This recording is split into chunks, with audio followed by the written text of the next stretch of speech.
It is episode 238 of the longest running episodic, whatever this is. I don't know. It's 2-1, and the Leafs just scored another goal. How does that work? It's scandalous. It's We truly scored scandalous. on our own goalie. Anyways. Yeah. Yep. Noted regular Leafs fan Eric Sanderson Orr, was no doubt enjoying himself right up until that moment. It was going so well. Yeah. Oh well. He's been down that road before. The footage is out there, and people see the footage. Mm-hmm. That's what we talked about last podcast. People see the footage. Eric, now listen. I hope you guys appreciate that it took us a couple of minutes. I know we didn't start right at 8 o'clock sharp, but the good news is when we say ish, it's still within a couple of minutes, so we're pretty good with that. Our ish is not too bad. Usually we're pretty good there, but it was important because I needed Eric to finally send over all the remaining paperwork because there are legal waivers. So many legal waivers, and I had Eric sign everything in triplicate. Now, he doesn't know that he also agreed to an increase in the like button fee in addition to it. No, but that's how these things go. All print. You got to read all. We're calling it a tariff for now. We can. Yeah, for the sake of this conversation, we will. The good news is no matter what happens in the tariff situation, Eric's rate will go up consistently. Mm-hmm. So no matter what, it's like that. Gotcha. I've got an index to the cost of gasoline, so it's always... Well, that's kind of went down lately. It's okay. Whatever the mat... By the time we're done the maths, Bobby, it went up 40%. Ooh. No matter what happened, it went up 40%. So gotcha. It's consistent. We've got it all figured out. Zach here. No work for me tonight. Locked in, ready to call out Eric when he says something dumb. Brace yourself, Zach. The time is nigh. It's coming. Yeah. Josh here. It's Friday night. I know what that means because I'm Carlos Alive. Thank you, Josh. Ray, good evening, Sir Carlos. Good evening, Ray. So yes, we are here. And Eric has promised that he will not commit any more atrocities that will get us sued. Well, speaking of that, I need to make a statement. Oh, let me get a legal agreement here. I got to make sure I read this correctly. Verbatim, Eric, verbatim. I'm legally obligated that I have to read this aloud. Last Monday evening, I participated in a podcast with Carlos and Baubles. During that podcast, I made comments against the former owner of AMG Sports Cards. Mm-hmm. Mm-hmm. He did, yeah. Mm-hmm. I made reference to, in no specific order, the former owner being fat, ugly, stupid, having bad breath. I don't think you actually said he was fat. I think that's new, but go on. And bad breath, he's a little too tall for you to even catch that. So just go ahead. Say, yeah. Yeah. I also said he had stinky feet. How do you I was contacted later on that week by said former owner of AMG Sports Cards. Mm-hmm. When I answered the phone, the first thing I heard was, quote, "I do not have stinky feet," unquote. Then legal action was threatened upon me. While this is happening, Bobby, I'm going to legally get my beer. Good idea. With a threat of illegal action taken against me due to slander. Mm-hmm. Therefore, I must apologize to the former owner of AMG Sports Cards. The gentleman's name happens to be Brad Hartland, for questioning the stankness of his feet. Stankness? Wow. I didn't have that one on my bingo card tonight. I don't know if you were questioning or you outright said it. So. I apologize, Brad. Eric is not for the words. And I hope this will remedy the situation. With that being said, however, at no point in time did he argue the points about being fat, ugly, stupid, or having bad breath. Therefore, I can only assume Oh, he's assuming. those things are accurate. But again, I like to report, because my lawyer says I have to, Brad Hartland does not have stinky feet. Fat, ugly, stupid, and bad breath is still on the table. Thank you very much. I appreciate your time. Wow. And recording now. Yeah. Okay. Bobby, I gotta be honest. Since the happenings of this, we've become quite litigious out here. This has become quite a litigious society. It's very unfortunate. I understand. Just trouble across every corner. Happen. Yeah. It was a different time. I remember Eric, and see, unfortunately, you became a part of this. I remember a time not long ago, some would even argue last week, when we were all men of peace. And I try here, lead by example, and try to exemplify the virtues of men of peace. And yet here's where we find ourselves. Yeah. May 9th, 2025, in the year of our Lord. And here we are. Gonna read some more comments. Carlisle says, has the Garage of Knowledge been renovated? Bobby is in the podcast office, basically. Yeah, well, the mouse is the way the cat will play. No, my wife is working, so I have to leave early, pick her up, and then I'll be back on a little later after. So I'm going to leave 8:45. So there you go. I'll be back after I pick her up. There you go. So, Mike, that answers the question there. No hat, no garage. Who is this masked man? Without the Garage of Knowledge, you have no hat to wear. Actually, I washed my hair today, so I figured, okay, it's still nice and soft. There you go. Only for one day. I get one day out of my hair. That's it. You sleep, you wake up the next day. It's like, you woke up in a garbage bin. I don't know. Wow. Sweetest. Listen, Eric it's thin hair. What are you going to do? All the time. He does it by choice, but that's, it's not the same thing. Yeah. We did one of the long-standing feuds of this show was always Eric versus the raccoon. And the best way that he could, learn from his enemy was to live like the raccoon. So coming out of the dumpster consistently, that was part of the training montage. I thought it was his mascot. Anyways. Okay. It's all these things, Bobby. But nonetheless, there we are. So fortunately, hopefully Eric managed to get himself avoid a subsequent lawsuit, but there is where we find ourselves. So quick thing.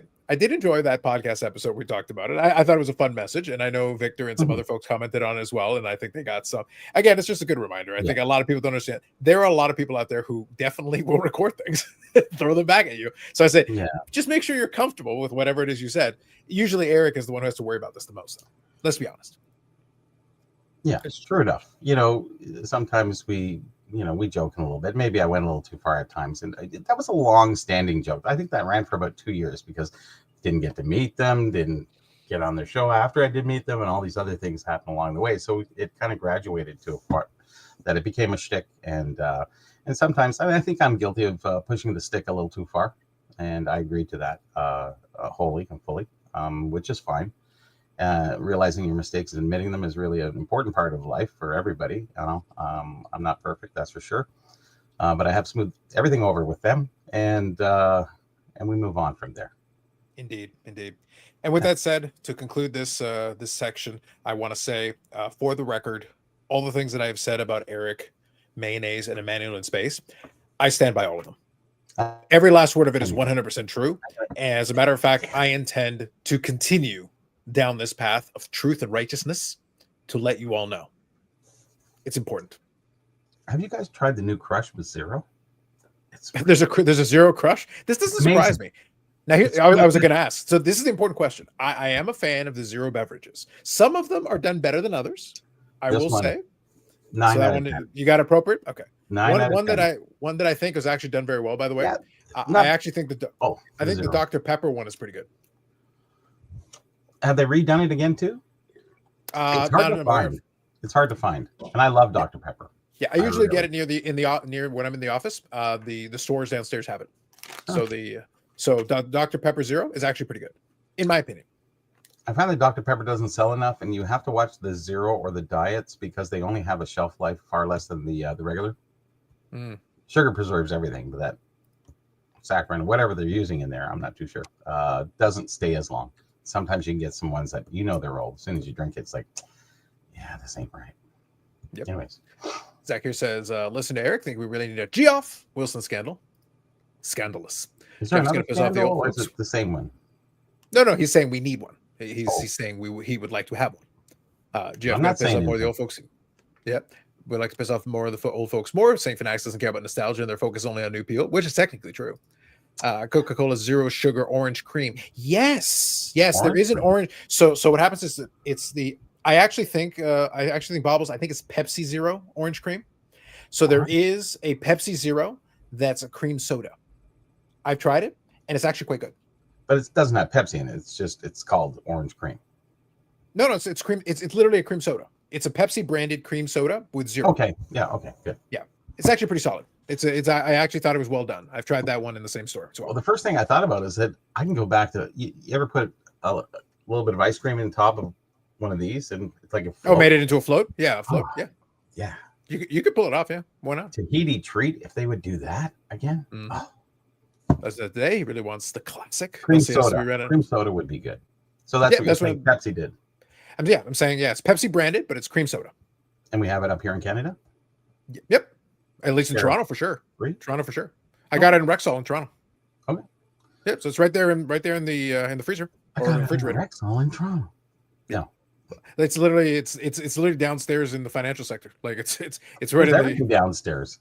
Yeah. It's expensive. Well, we have it's down in the path. We have the entire mall and everything down there. Yeah. But it's when I go to the office, I go downstairs and it's the Rexall that's closest to me when I just pop downstairs. Yeah, it's right there. Coke has the orange cream zero sugar. I have one they're currently drinking. Nice. Okay. There you go. Coke has one as well. Works out. So I was going to mention something slightly separate, slightly different, but also in the same thought, because I actually saw a video yesterday. That was an interesting thing. Maybe I'll revisit this again on a podcast because that was a good topic and it was kind of fun to go through and talk about because I think it was a worthwhile discussion. But this is kind of an old one. I think you remember this one, Eric, and we can speak to this one a little bit. So I was watching a video from a baseball card creator. I think it's a league of her own.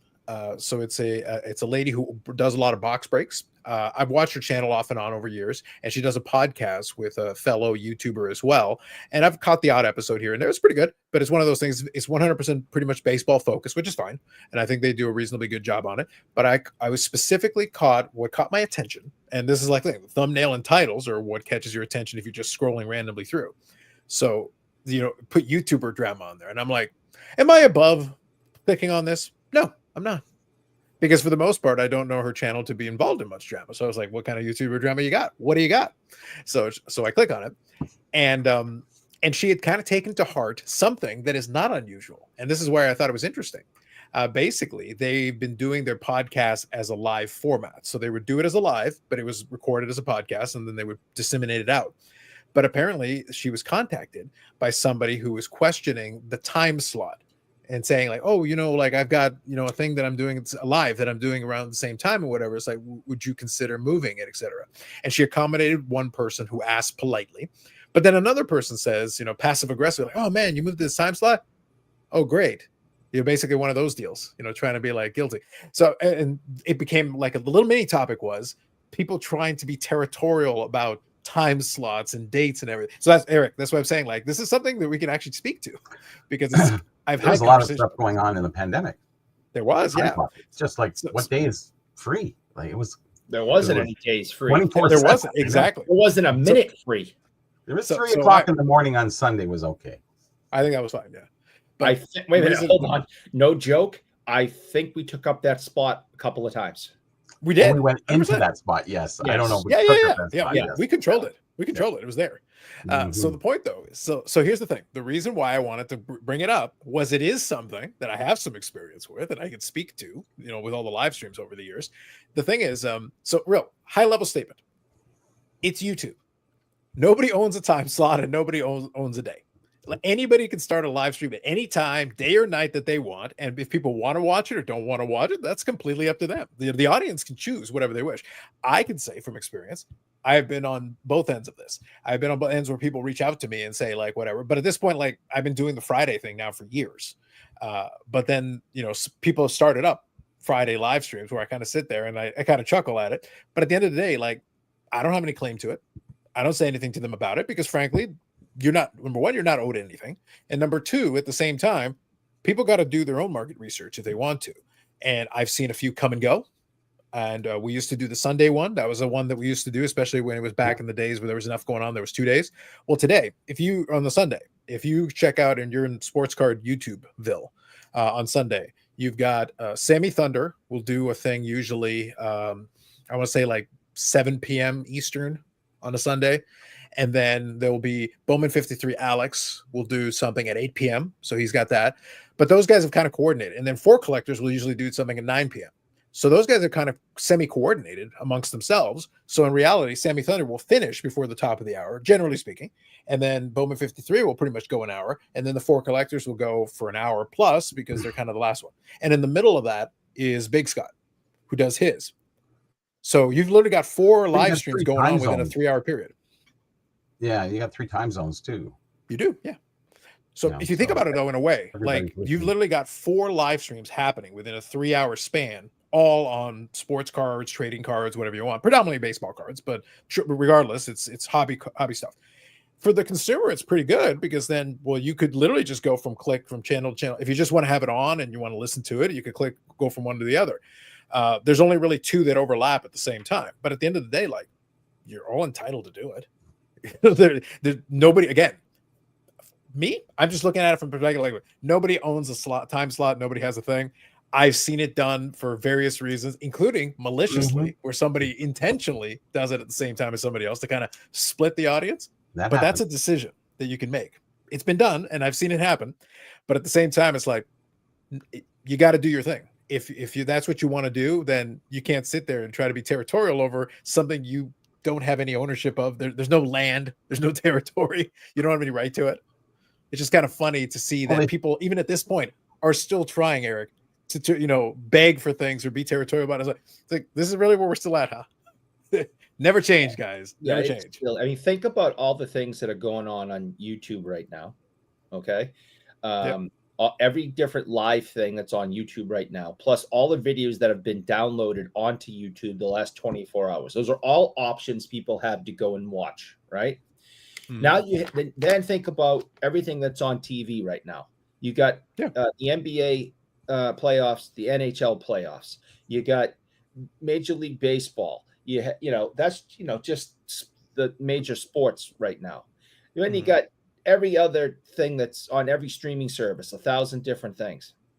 What are we supposed to do? So I'm sorry, on Friday night, NHL, there's no playoff games on Friday nights because Carlos is doing a stupid ass. No, Eric, no, that one I agree with. Honestly, I think the NHL is in the wrong. So the YouTube thing, I agree. There's no time slots or whatever. No, I supersede the NHL. They need to step aside. Step out of the goddamn way, Gary Bettman. You and all your ilk. Move out. Sorry. So, I mean, if people want to watch your stuff, they will watch your stuff. If they don't want to watch your stuff, they will not watch your stuff. It doesn't matter what time or what platform or what anything you have. So we don't own the internet. So yet. So if anyone, gets upset over that stuff, they're taking themselves and this stuff way too serious. That was kind of my underlying point. I found it amusing because it's not a new topic. I just thought it was funny that I literally saw a video, and this is where in the year 2025 of our Lord, I remember these types of conversations and people arguing about this back in the pandemic period when there were so many live streams and so much stuff was starting up and going on. It's like, I remember this. This is good. And Mike here is right. You can always go back and watch it. So the reality is so my point that I was getting at, and the reason I gave you that Sunday thing as an example is, even if you're interested in all 4 of those live streams, well, you can't watch them all simultaneously. 3 of them are kind of set up as staggered back to back to back, but then obviously 2 of them overlap. Who's to say you can pick one, a certain week, watch it live if you wish, participate in the chat if you want to. The one thing you lose is if you like to participate in the chat. If that's part of the appeal to you, then obviously watching it on replay, you don't get that. If you're interested, though, in just hearing and seeing what's going on or, what the conversation was or whatever, then yeah, replay still works. And what happens normally, I'll just speak for this one. Normally, the replay tends to be the bulk of the views after. Like there'll be folks that Yeah. will watch live, but then a bunch of folks will, they'll be like, I think Dylan Double D is usually like working in his office or doing something, and he'll have it on and be kind of listening to it in the background. And if something is being shown or whatever, he's interested, he'll like look over. Like I've gotten that feedback from him, and I've gotten that feedback from other people. Oh, I was taking a road trip and I put it on so that, you guys could kind of keep me company while I'm off doing whatever. And, if it takes me a while, then by the time I'm coming back, on the round trip or whatever it is, if it's a longer trip, well, then all of a sudden the long form factor actually works in your favor. If you got like a 2-hour drive each way or something like that, we're covered. Like we got you. So there are different ways and I'll get messages from folks after the fact and saying, hey, I enjoyed whatever. And it could be days later. It wasn't live. It was, days after the fact, and people still caught it. Sorry, I don't believe you. No one has ever sent you a message saying they enjoyed this. So, so many people. Nope. And listen, all I get verbatim quote. Nope. Stick it to Eric. Twist the knife. Twist the knife. Now, I won't say that was your mom. From my mother. I was going to say, I'm not saying it was your mom, but I'm saying it might be someone in the house. Yeah, it's my mom. Twist the knife. Yeah. Just saying. Twist like a crocodile on a death roll. Mm-hmm. Yeah, it's definitely my mom. Twisted. Bubble says, I try to schedule my live streams for the audience at the International Space Station. Facts. If he has time to be typing, why doesn't he have time to be on the screen? Listen, the rabbit ears only work a certain way. Plus, he's preparing himself mentally and physically for the Dallas game in about an hour. There's something I realized with my Jellyfin server. Too much to watch. There you go. Lonely says, to be fair, superseding hockey isn't that hard. Listen, tell it to Eric. That's not nice. 3-3. Just saying. Miker says, exactly what I do on Sunday night, unless it's football season. Yeah, that's fair. Totally with you. I get it. Carlos says, I think there are too many Mondays each week. We should switch to 2 Saturdays each, like sort of a daylight savings. I like where you went with there. Good evening, Baz. Good evening, Dylan. I watch the one live on Sunday, and then when it's over, I go back and watch the one I missed and then switch them up. Exactly. And that's completely valid. That's a perfectly reasonable way. It's a commitment to sit there and watch in real time. Like it, especially if it's, multiple hours worth of it. That's why I say to somebody like, hey, if you can hang out in the chat for a little bit, you want to participate and comment with us a little bit there, that's perfectly fine. And then if you want to pause it and come back later, you can go from where you left off. YouTube will keep track of where you were, and you can keep playing it from there if you wish and get caught up and whatever. So we'd love to have you live if you want to be here and participate in it. Again, we're making fun of Eric in real time, so you can chime in and help us twist the knife as a people. It's a community activity, but if you want to enjoy it on replay, that's perfectly fine too. Completely fine. Well, you have to go back and look through everything and record, right? Listen, Kathy, unfortunately, Eric found out about the emails you sent me. Emails, plural. There was a whole series of them. It was very direct, explicit instructions on horrible things. A lot of my material actually comes from Kathy. I didn't want to pull too far behind the curtain, but a lot of that really good stuff is like Kathy's my ghostwriter. The surrogate, right? It's like I'm just here to give the people what they want. Yep. Man of peace. No, I believe it. I don't even think that's a gag. I totally believe all of that. She's definitely out to get me. Kathy Wade Bates, yes. I mean, yes, something like that. Bobbles here says, because like he just says, Eric, sometimes people are working, emphasis, while listening. I'm entering a 400 card grading order currently, so suck it. Well, that doesn't seem very emphasis. There you go. Emphasis. That's right. That's what I'm saying. Suck it. That's from one of my favorite TV shows of all time, Psych. Uh-huh. You guys ever watch Psych? I've heard of it, but I've watched it. One of my favorite shows of all time. It would have to be. As a psychological case, yeah, this does not surprise me. Yeah. Seems reasonable.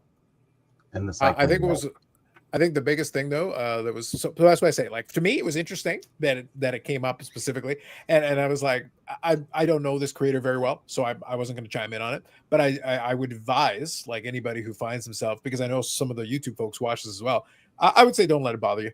Realistic, like I said at the very beginning, my first statement was people don't own a time slot.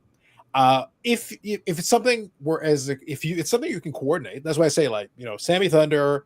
And Alex Bowman 53 and the 4 collectors one, I think they kind of just figured out that they wanted to have like a block of programming on the 3 different channels, so they kind of staggered it in such a way where they each kind of had their thing. But again, nobody is required to follow that. I think it's a thing where it works for them, and each one of them likes to have a live stream of a modest length, and it actually works with minimal overlap between them, and it allows the audience, which is a similar audience, to be able to go from thing to thing. So if it's on a Sunday evening, you're just kind of hanging out and relaxing, well, then sit back and watch it. Yeah, you can watch it one after another and you're perfectly good. But again, if a bunch of people want to do it all at the same time, they're entitled to it. They're certainly allowed to do so. No day of the week is owned by anybody. No time slot during that week is owned by anybody either. Actually, Monday and Tuesday are probably pretty good days because there really isn't too many people doing it that time period. And sometimes you're just kind of going, well, there's nothing on. There's nothing to watch. Nothing. These days is pretty light, yeah. There used to be a couple in there that would get thrown in, but it's gotten pretty late these days. Name one. From the pandemic period, there were a couple of Monday ones. I don't remember which channels were doing it because there were actually a bunch of channels that don't do anything anymore that were doing streams during the beginning of the week. Yeah. They're not around at all. So like they're not even doing videos. There you go. Sure Bubbles. I used to do Monday. That's true. I used to do Monday. That's true. I'm pretty sure we were doing 7 days a week. Well, does it count, Bobby, if we started on Sunday and continued into Monday? Yes. So that's one. And then I had a Sunday and a Monday to go along with a Friday. I'll give you one. Because we did on many occasions. Yeah, 100%. That was a regular occurrence. 3-all, guys. 3-all. Toronto Panthers. Yeah. So Mike, you were saying, haven't seen Yannick since the Expo. Did you guys leave him there? Funny you mentioned that. We may have gotten a text message to this effect. So just hold that thought. Mm-hmm. Hold that thought. I'm not promising anything, but hold that thought. Yep. Yes, Bobbles used to do Monday. True. I was befuddled by Tuesday's podcast. A long stretch was about some inside baseball. I didn't get the reference. I assume someone said something on nice. No, I literally said who it was. It was Bobby. It was Bobby Dan. Like I was explicit on that piece. On the specifics beyond that, I wasn't. And there were enough names in there where you can follow. The main topic was basically a reminding to the collective, everybody, including present company included, and mostly Eric. It was mostly just a message to Eric. Mm-hmm. Don't get us canceled and stop saying scandalous things because people are recording this shit. I'm not gonna. Eric. Well, he already did. And then I got a phone call from Brad about the stinky feet comment, and I had to apologize. Yeah, basically, Dan. To summarize, not everyone here all the time remembers my mantra of being a man of peace. A person who never has an ill word to say about anyone, under any circumstances. Occasionally, though, it's good to remind everyone else on the screen that, hey, sometimes it doesn't hurt to be nice, Eric. I don't know. I'm not willing to try. I'm not going to risk it. Not going to risk it. So that's the short version of it.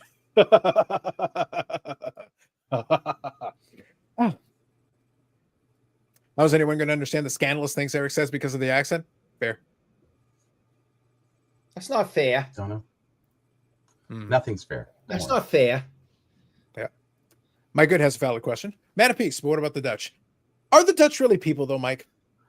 Are the Dutch really people? Like they used to be windmills and the clogs, and then Puck Petersay didn't text my mom a happy birthday, and now they're all dead to me. Mm-hmm. And besides, Mike, that's not being peaceful or not peaceful. I'm trying to warn you all of the scourge that is the Dutch. They're out to get us. I am trying to save us as a people. These people in the windmills cannot be trusted. Eric, we don't know what's in those windmills. What are they hiding? I don't trust anybody wearing wooden shoes, getting splinters in your feet on purpose. That's ridiculous. That's what I'm saying. Could you imagine if the Dutch went to the expo and they're sitting there with their clogs looking down upon us? Because Bobby, not only would they have clogs, they would have clogs with extra thick soles. So they would try to look down upon us. Yeah. Mm-hmm. How loud they'd be on that cement floor and everything. Oh man. Yeah, it's like carpet down. We're all here talking about comfortable shoes and hear that gunk, gunk, gunk, gunk, gunk, gunk. Yeah, I don't want that. Yeah. It's not cool, man. No. It's not right. No. It'd be like The Ring or something. All you hear is like yeah, exactly. With it. What is it? It's the Dutch. So Mike, listen, this is a completely different conversation. That's a completely different thing. Just saying. Bubble says the man who crashes constantly in the woods is chiming about someone having splinters. This is a valid point. I haven't crashed into a tree in 9 days. Mm-hmm. I may have bumped into one on Wednesday. Is it because you broke your bike? Do you not hit a tree a little bit? Yeah, you can either hit them dead on and like your whole world stops and you get one of the concussions, or body you kind stops of you. just graze one and kind of bounce off of it, and where you just get like a sore shoulder. And that's what I got. I got one of them. Oh, that's gonna be stiff for a couple of days. Eric, sorry, Bobby. Have you ever thought about if any of Eric's riding colleagues or partners or whatever, victims nearby, if they see Eric on his little bicycle? If I was them, I'd like play the Benny Hill music the moment he starts. I would think, yeah, that would be apropos. Yeah, I would just start with that. Feed it in directly and just start recording. Just from the get-go, just start with it and feed it in. You don't even have to put it in editing after the fact. Just start with it. Yeah. Seems like the right thing to do. Even. Yep. So yeah, so that's the bottom line on that. That's the reason why. So that was the subtext of the podcast, and I think a lot of folks got where I was going with it. I wanted to have a little fun with it. We used a real example to be like, sometimes we forget. As I also mentioned explicitly, I think the majority of the folks making videos on it are not going to encounter any issue, because if you're kind of staying between the lines, you want to talk about your favorite 60s baseball card. Some people might disagree with you, but that's hardly scandalous. Really, the stakes are fairly low at that point. You're not. I don't think there's going to be too much of an issue with that one. If you want to debate the relative merits of favorite sets or something. But the moment you introduce people directly by name, that's where it can get in. You have to walk a bit of a tightrope. There's a bit of a tightrope that you have to walk on that one. And threaten legal action because you said something about their stinky feet, which they don't have. Mm-hmm. For legal purposes. Well, why was it mentioned then? For legal purposes. Not everyone has stinky feet. Some people's feet smell wonderful. Mm-hmm. But their breath. I don't even know how that happens. How do you find out? I don't want to know. Hey, I don't know. I just know I got a phone call. This all makes sense to me. Because of my comments on the podcast. Wow. Unbelievable. Just unbelievable. Now, actually, one other thing. So off of that topic, and we can always revisit if we need to, but I just wanted to bring it up. Now, the other thing, though, that was interesting, and this will be thematically appropriate to what we're talking about right now. Mm-hmm. We were actually chatting in the Discord briefly. We were talking a little bit about Mikko Rantanen and that whole thing, and it actually brought kind of a discussion that was kind of interesting. And it is a normal occurrence, and Lapper was one of the ones commenting on it and had made a valid point that I kind of reiterated and backed up as well. And that really came down to the notion of certain players. And we talked about this before. We're going to use hockey as an example because it's an easy one. They're in the playoffs right now, and we can speak to it directly. There are a lot of players who are very good. Mikko Rantanen right now is playing transcendent. Like, he's doing tremendous. And obviously he's a very talented player. Like, you go through his stats the last several years, and he's obviously very talented. But he's one of those interesting players that qualifies in kind of that interesting category where if you go look at year by year statistics and things, like he's tremendous. He's got a Stanley Cup win, multiple 100-point seasons, tremendous, all very good. A 55 goal season, I think it was one of the years. But he's never won any of the major awards. I think he's a one-time all-star, like year-end all-star or whatever, if you go look at Hockey Reference. So it's one of those things where like the showcase is not full of trophies. But he's got a Stanley Cup, and obviously he's a great playoff performer as well, doing some legendary stuff. Even this playoff, he's doing some legendary stuff. So in the moment, the Cards are getting a nice bump. Like, in the moment, they're getting a nice bump. But a lot of his values on a lot of these things are pretty, they're okay. They're obviously indicative of a player who's clearly talented, a star level player. But then you kind of compare it to where you think of how good he is and the kind of demonstration of talent that he's doing right now. But what's interesting is it's temporary, but then as soon as the playoffs are over, no matter what happens, he could hoist the Stanley Cup again. And, that will, it'll raise the floor, but it's still not going to match up maybe in the mind of some, because that's what we're discussing. It's not going to match up to where you think the boost is temporary. It'll come back down no matter what, because there are a lot of players. If you're a Connor McDavid or you're one of those guys who is consistently in the running for an MVP, that's going to do one thing. Your values are going to do, like a Connor McDavid hoisting the Stanley Cup. That's going to be huge for him. That would be massive for him if they managed. But for a lot of these other guys, like, he's in the upper category of very, very good. Like, not just good, but very, very good. But it's not reflective of prices, which is kind of interesting because the market is very specific. It's the collectors who like him and are collecting him, are still liking him and still collecting him. But maybe they're holding back a little bit because right now the prices are slightly elevated because of, obviously, he's doing it on a big stage. He's demonstrating a lot of talent, but it's temporary. Just Wait a little bit, and then it adjusts back down. You can get some very nice cards at a relatively reasonable price of a good player, of a very good player. Yeah, you're completely 100% correct. The only thing that would change this is if he has a legendary run like he's having and it continues. Yeah, like he gets a few more hat tricks. He scores, the cup game winner, wins the Conn Smythe. Then you'd see that bump wouldn't come down as far. But as soon as this season ends, it's going to fall like a stone again, and no one's going to know who he is. I mean, right now, he's like, if the playoffs end today, he's the Conn Smythe winner. Go up to any average sports fan and ask who Mika Rantanen is, and then they have no idea. They've heard of Sidney Crosby, they've heard of Alex Ovechkin, probably have heard of Connor McDavid. Right? Those are your three names that Joe Average has probably heard of just by listening and hearing the names, right? No one has heard of Rantanen. Nobody. So that may change if he continues on this trend, which is pretty much impossible, right? No being can be expected to do that. Win the Conn Smythe and the Stanley Cup, have the game-winning Stanley Cup goal, like a Bobby Orr flying through the air moment, then people may start hearing his name more, and then the prices wouldn't fall as far. But it's impossible. Anything's possible. Well, to answer my goods question, as for an assist, it doesn't matter. It can go off of any part of your body, be it your stick, be it your elbow, be it your helmet or your face, and you will get the assist if somebody scores a goal after the fact without anybody else touching it between there. Yeah, and it's also one important factor is that it's up to the official scorer. The official scorer can interpret it a little bit because they have the ability. Yeah, there's some latitude there for them to make kind of went through your hanging sweater and grazed it, like, there's small technicalities, but yeah, for the most part, if it does go off you, that's basically how most of Ty Domi's goals were like that. Yeah, well, the other thing as well is that you can actually have. He's not listening. You're going to get an ass kicking. Jeez.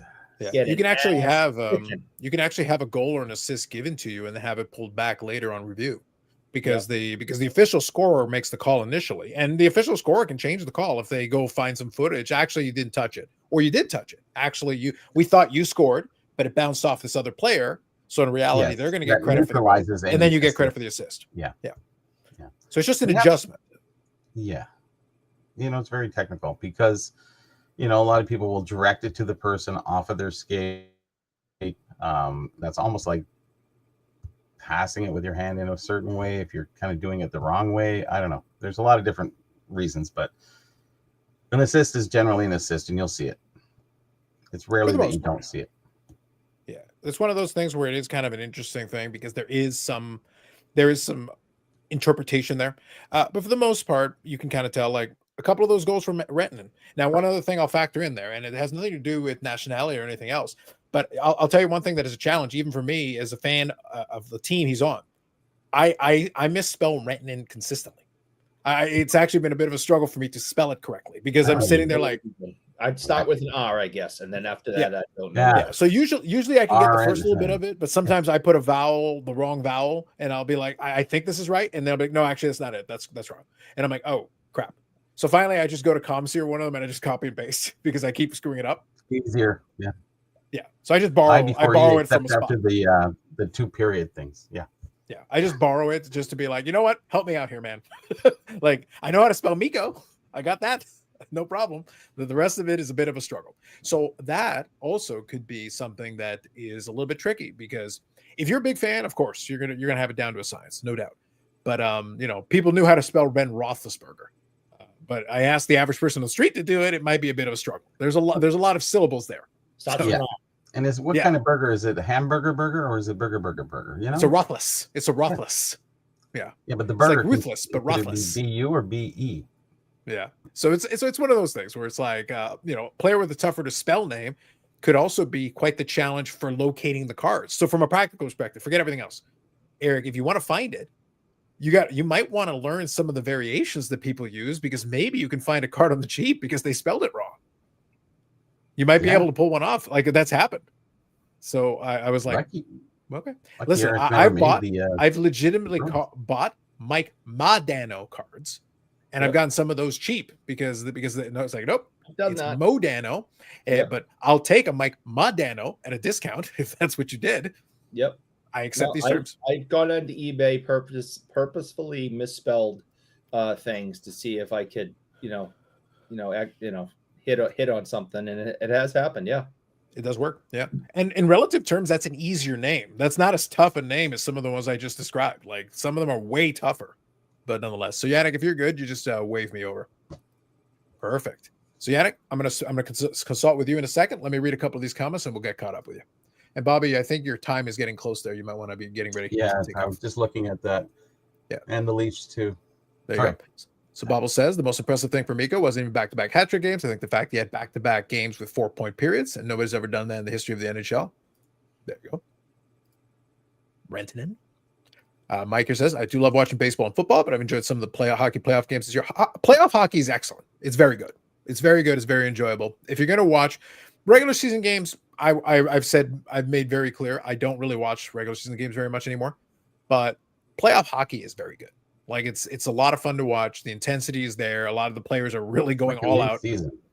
Yeah, they're trying so hard. They're putting in full effort. So it is enjoyable to watch. Dan says, I can't even say Wemby's full name. Yeah, some of them are challenging. That's why we all say Wemby. Yeah, we like us to Wemby. Bubble says, and even bigger news than Mikko, the return of Jason Robertson. Bring the pump emojis. Uh-oh. Pump emojis. Yeah, that's right. That's right. Good job, gentlemen. Good job. But did Mikko score the first three-pointer in NBA history? Listen, a valid question. The keeper of the three-point information there, Eric, that sounds to me like something Mikko might have done. Maybe. Screw you, Bob. Just saying. First three-pointer and first four-pointer. Dang. I will be back in the garage of knowledge in whatever amount of time it takes. Okay, buddy. Go for it, Bobby. We'll catch you later. Drive safe. Yep. Bobby says, remember to hit the like button if you like Eric, or even if you don't. Backs. So Yannick, perfect. We're all caught up. Yannick, how are you? Busy. Yeah. Well, it was actually funny. I think Mike was actually earlier. Mike literally about maybe 20 minutes ago said, haven't seen Yannick since the expo. It's like, did you guys leave him there? So see, the people are asking Yannick. The people demand to know what's going on. I know. And tell the truth, I heard the comment. Hi, Mike. Hi, the whole chat. Eric, it's been a while. The last time basically I talked to you kind of was when I was spending your money. Yeah. You spent quite a bit. I have some stuff here to show for when it's time. Nice. And but basically it's been crazy. How long the expo's been now already? It's week 2 after the expo. I think about 2 weeks. Is it about 2 weeks? Is that about right? So I left the expo. I got in Toronto on the Tuesday because I have family over in Scarborough in the region around there. And so the Wednesday, Thursday, Friday expo thing. And then Saturday, like you guys mentioned, and the dynamic the last couple of expos with people like going over for dinners and late evenings, different planning, hotels for everyone, which is no biggie. Everyone do their own thing, but I was pretty much done shopping, and I had enough just by been long enough in the building, and basically went through every booth probably 3 times, top to bottom, under the tables, everywhere. And I did scored some great things, but I left just because I had to go home. I'm moving, so I'm going from a big home to a smaller home, and things are great. It's just, I've been extremely busy. I think it's the first time I literally have time to sit in front of a computer in 2 weeks for more than filling out paperwork or doing the boring stuff. So Nice. That's it's fair. actually very nice tonight to be among you guys, with you guys shooting the shit, busting Eric's balls a little. Oh, fuck you. Showing off some cards, that's not usually what we do here, but why not? I've heard some people are into that kind of thing. They're freaks. Yeah, no Some shit. people are. With everything you have going on, are you still planning on coming down here this month?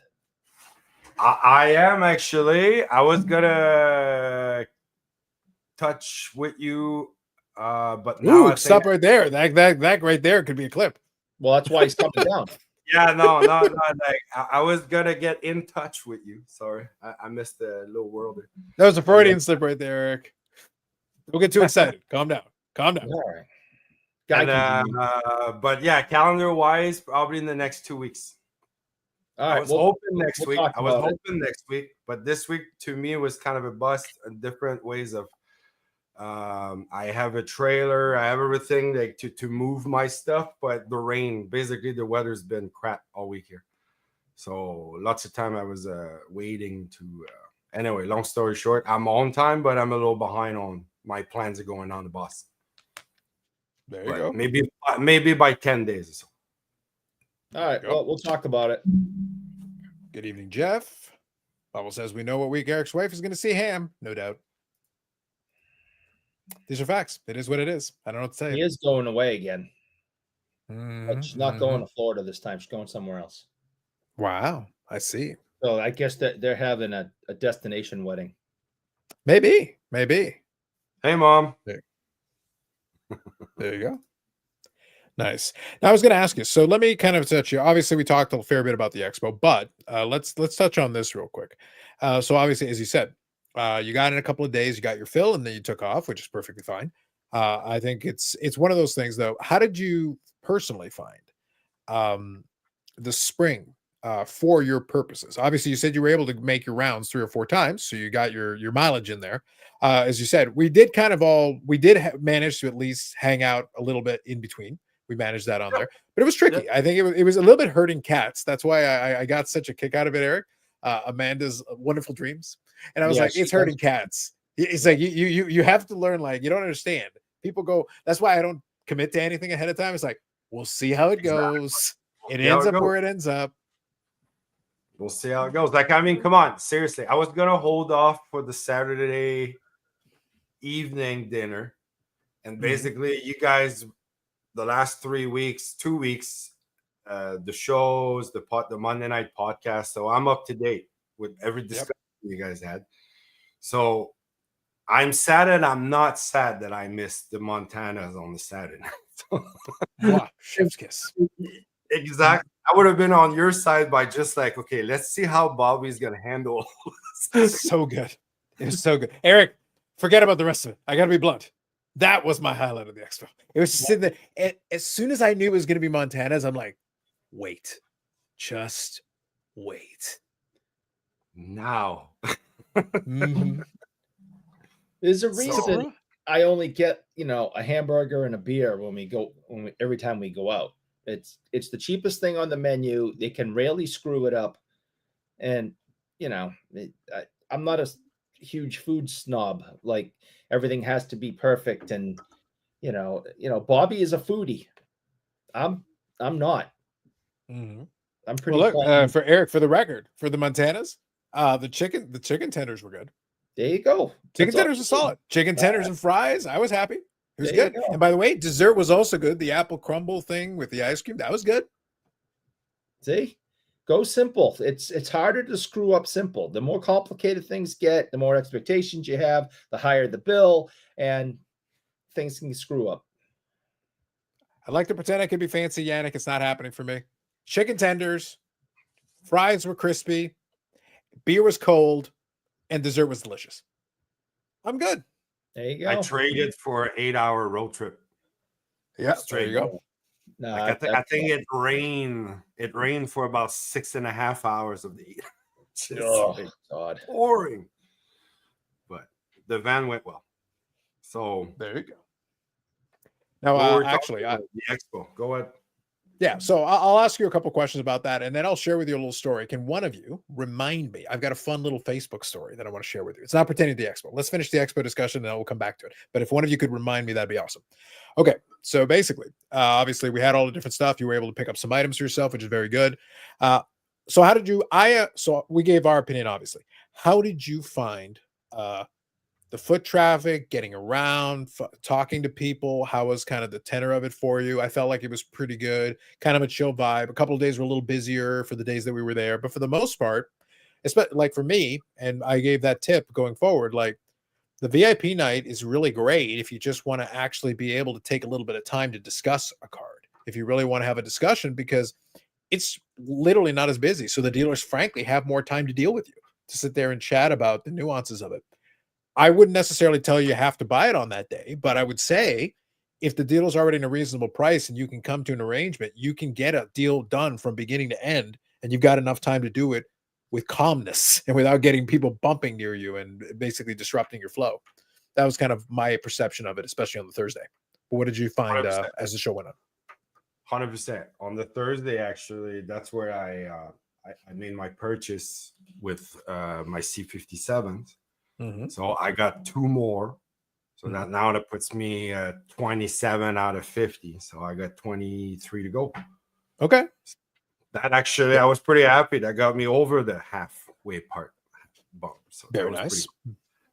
Yes, the Thursday night, definitely there's more room. You know, there's less elbowing in a way. Not that people are, but bumping. And but the show overall for me was great. As in, like I found some stuff.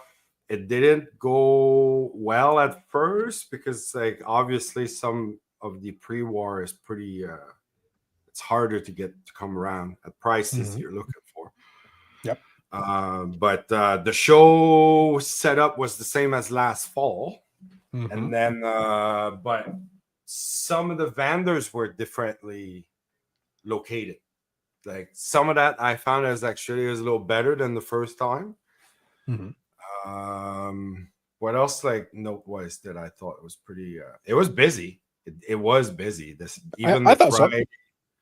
Saturday at some point, like, you get to the point like, okay, where am I? Like everywhere you're looking or trying to walk through, you either have to wait or like get in line behind people. So at that point, yeah, it gets old pretty quick.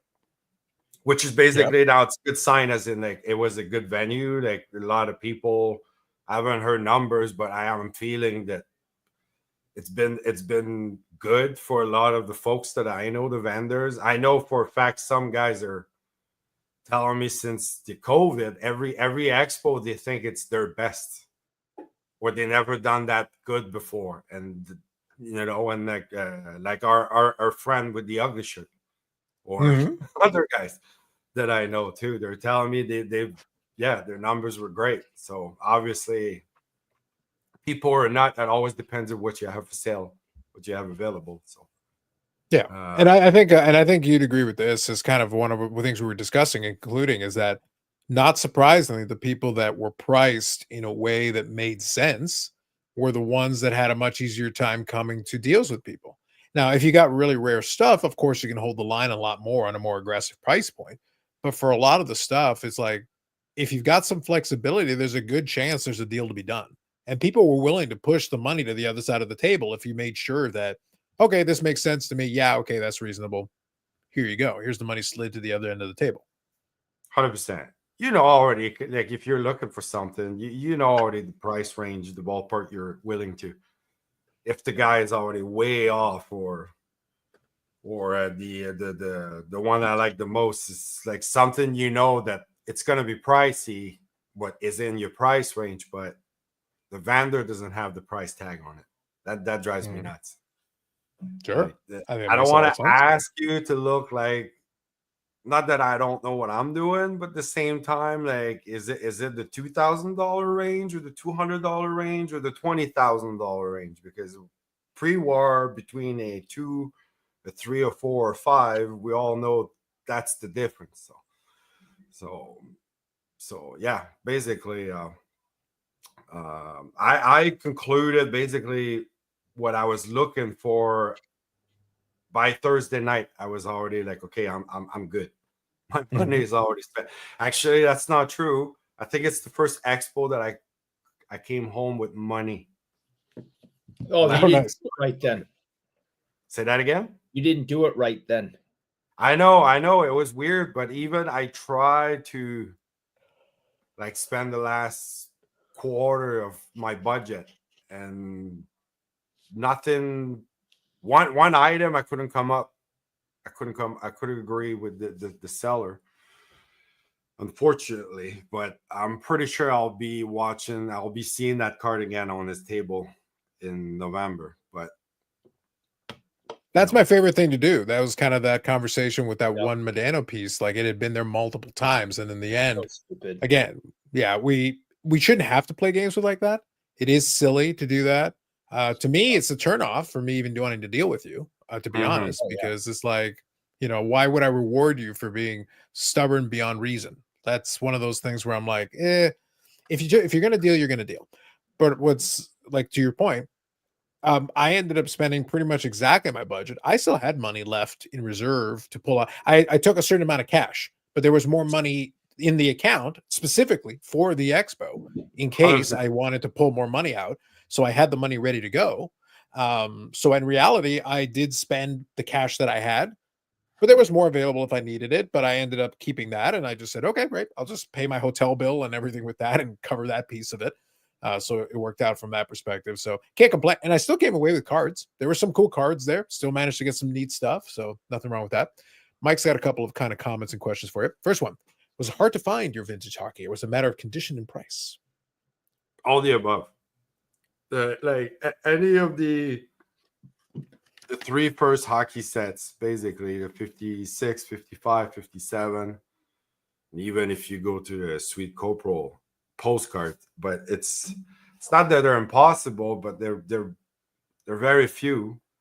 And then you get in the game of what's your budget grade like to compare.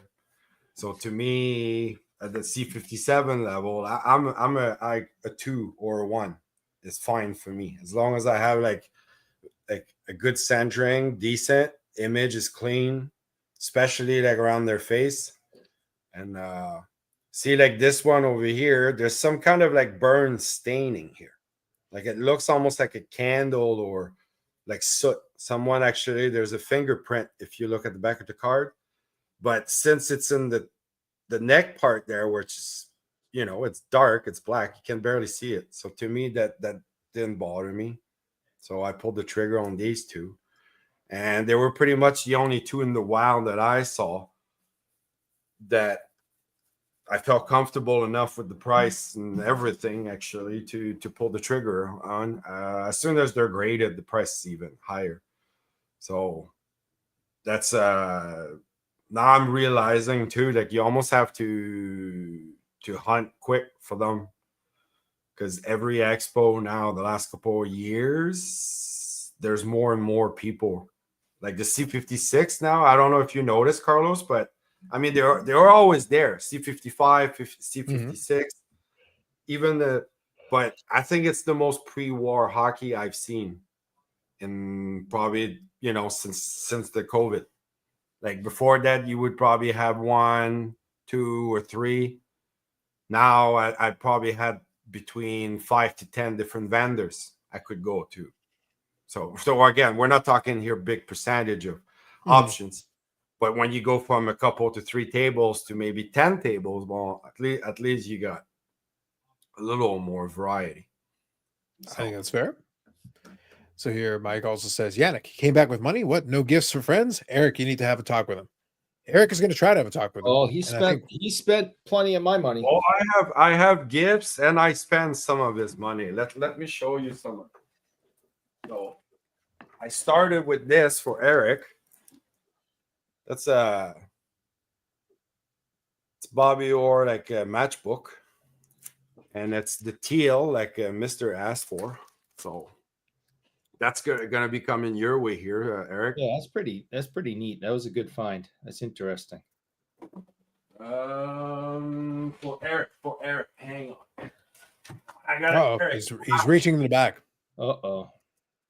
The house is pretty empty now. So, drum roll. There we go. Oh, there she is. That's the one missing. Oh boy, that thing is shiny too. Now, Yeah, Yannick, actually, are you sure? Now, Yannick, are you sure it's real? Because my understanding, there's a test that Bobby was telling me about earlier. If you open the window and toss it onto traffic, my understanding is that's how you check quality. That's how it goes. You got to do it like frisbee style. You heard that, Eric, right? You saw that? Oh no, I heard it, jackass. I heard it. it's gone. It's gone. So, what else do we got here? A little Boston Bruins magnet. Oh, look at that. Look at that. And then a little like a baby spoon for Eric. Oh, that right there is a mayo spoon if ever I've seen one. It's a mayonnaise spoon. There we go. That's disgusting. What else did I find here? Oh yeah, this one. This basically, it's a National Hockey League group health insurance plan card. So we're gonna subscribe Eric there. We're gonna put Eric Wade. I was gonna say, Eric, for all your complaining about socialized healthcare, this is your chance. You can get in on this via the NHL. That's I'm in. Yeah, after you crash your bike again, you might need that. So I'm just saying, I would fill it out as soon as possible. Oh, one last thing I got for Eric.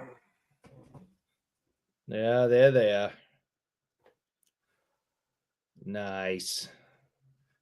So I saw my friend Kevin, who's a TTM guy from basically his youth. So over 40 years, he's been collecting, and he still does get all these guys signing. And once in a blue moon, he gets he opens up. And when I found out that he's got what Eric needs, so now I'm kind of been like his drug dealer for the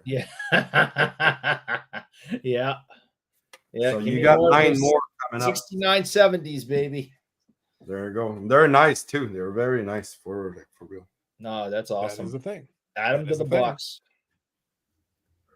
The box is sitting right here, just waiting for them to be added to it. What else I got? Do I got more time, Carlos? Yeah. Let me read one or two comments. Let me read one or two comments here, and then we'll get into it. Go ahead. Yeah. So first is Kathy. Thanks, Bob. I'm doing very well. Have to keep my strength up to put up with you know who. Oh, we know who. I'm gonna shut your heat off. All right, lady. Keep it up. David G says C57 stuff to acquire lately. Fair. Yeah. Fair. All right. So what do you got there, Yannick? Go for it. What do you got there? I got a 1953 exhibit, the blue tint Tommy Lasorda. I always kind of wanted, with obviously the Montreal Royals before the Brooklyn Dodgers, and then as a manager.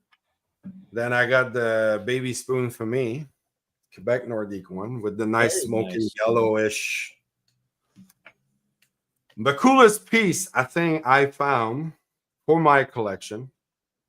I'm kind of into like little games, board games, table games, and this is from the 1930s. And basically, it's like little like I don't know, almost looks like a Plinko or something. You put the little ball there. Actually. I guess, and, you know, like I'm not exactly sure. There's a little wheel there for the score. Okay. And the depiction of the players pretty old.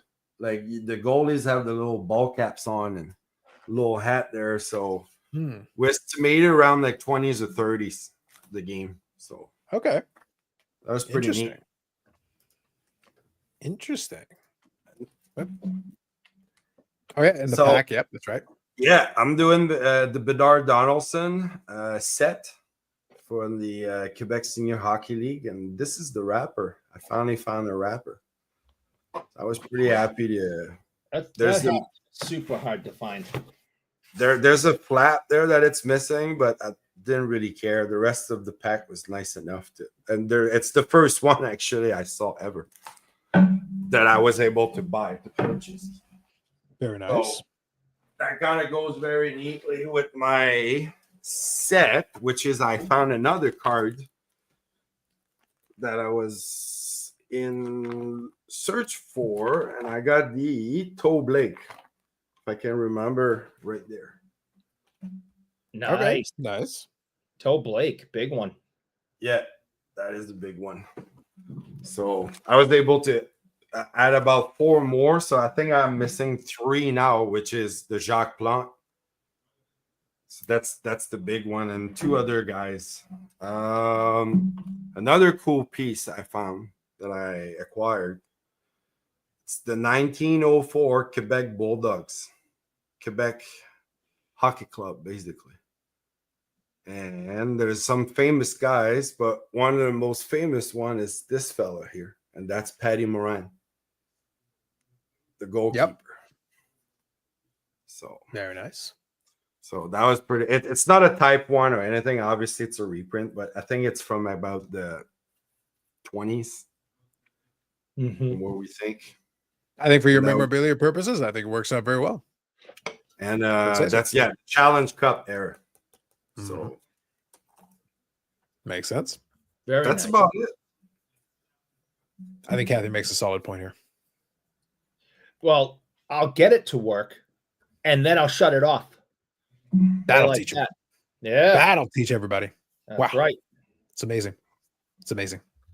But yes, so well played, Yannick. Well played, and that looks like you definitely made some good progress in the time you were actually at the expo. So that tells you, like, if you're looking for something specific, there's definitely stuff out there. That's why I say, my opinion, if you're going to do it, take advantage of the Thursday, because the Thursday allows you to zip through the room quickly. If there's certain very specific things you're looking for, you can inquire, ask your questions, and get the word out in the room that you're looking for X, Y, Z, whatever, especially if it's more obscure.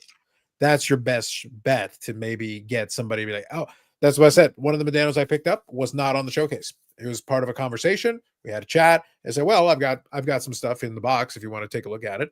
And that's how we came to buying that card. So it worked out.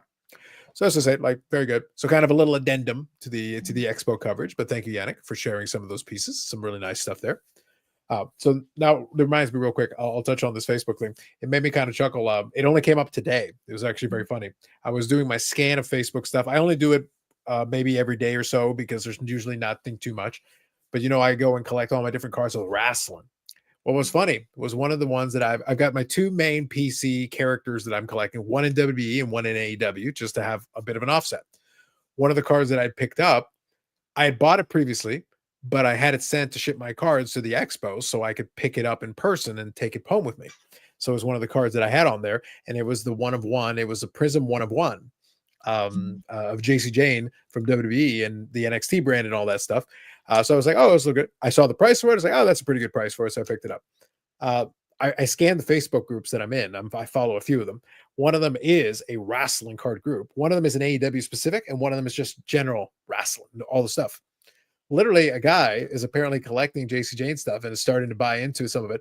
And he did a post with ISO, which is in search of. So that's the acronym for in search of this card. And he took a picture from the eBay auction of the card that I bought. And it's like in search of it. I just saw it. And I started laughing.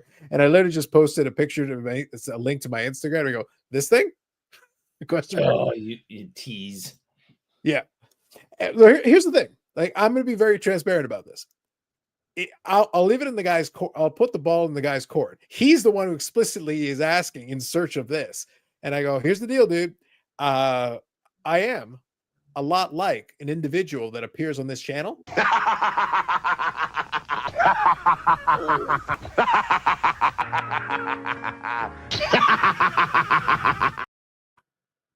Channel Goat, the $1 Million Man.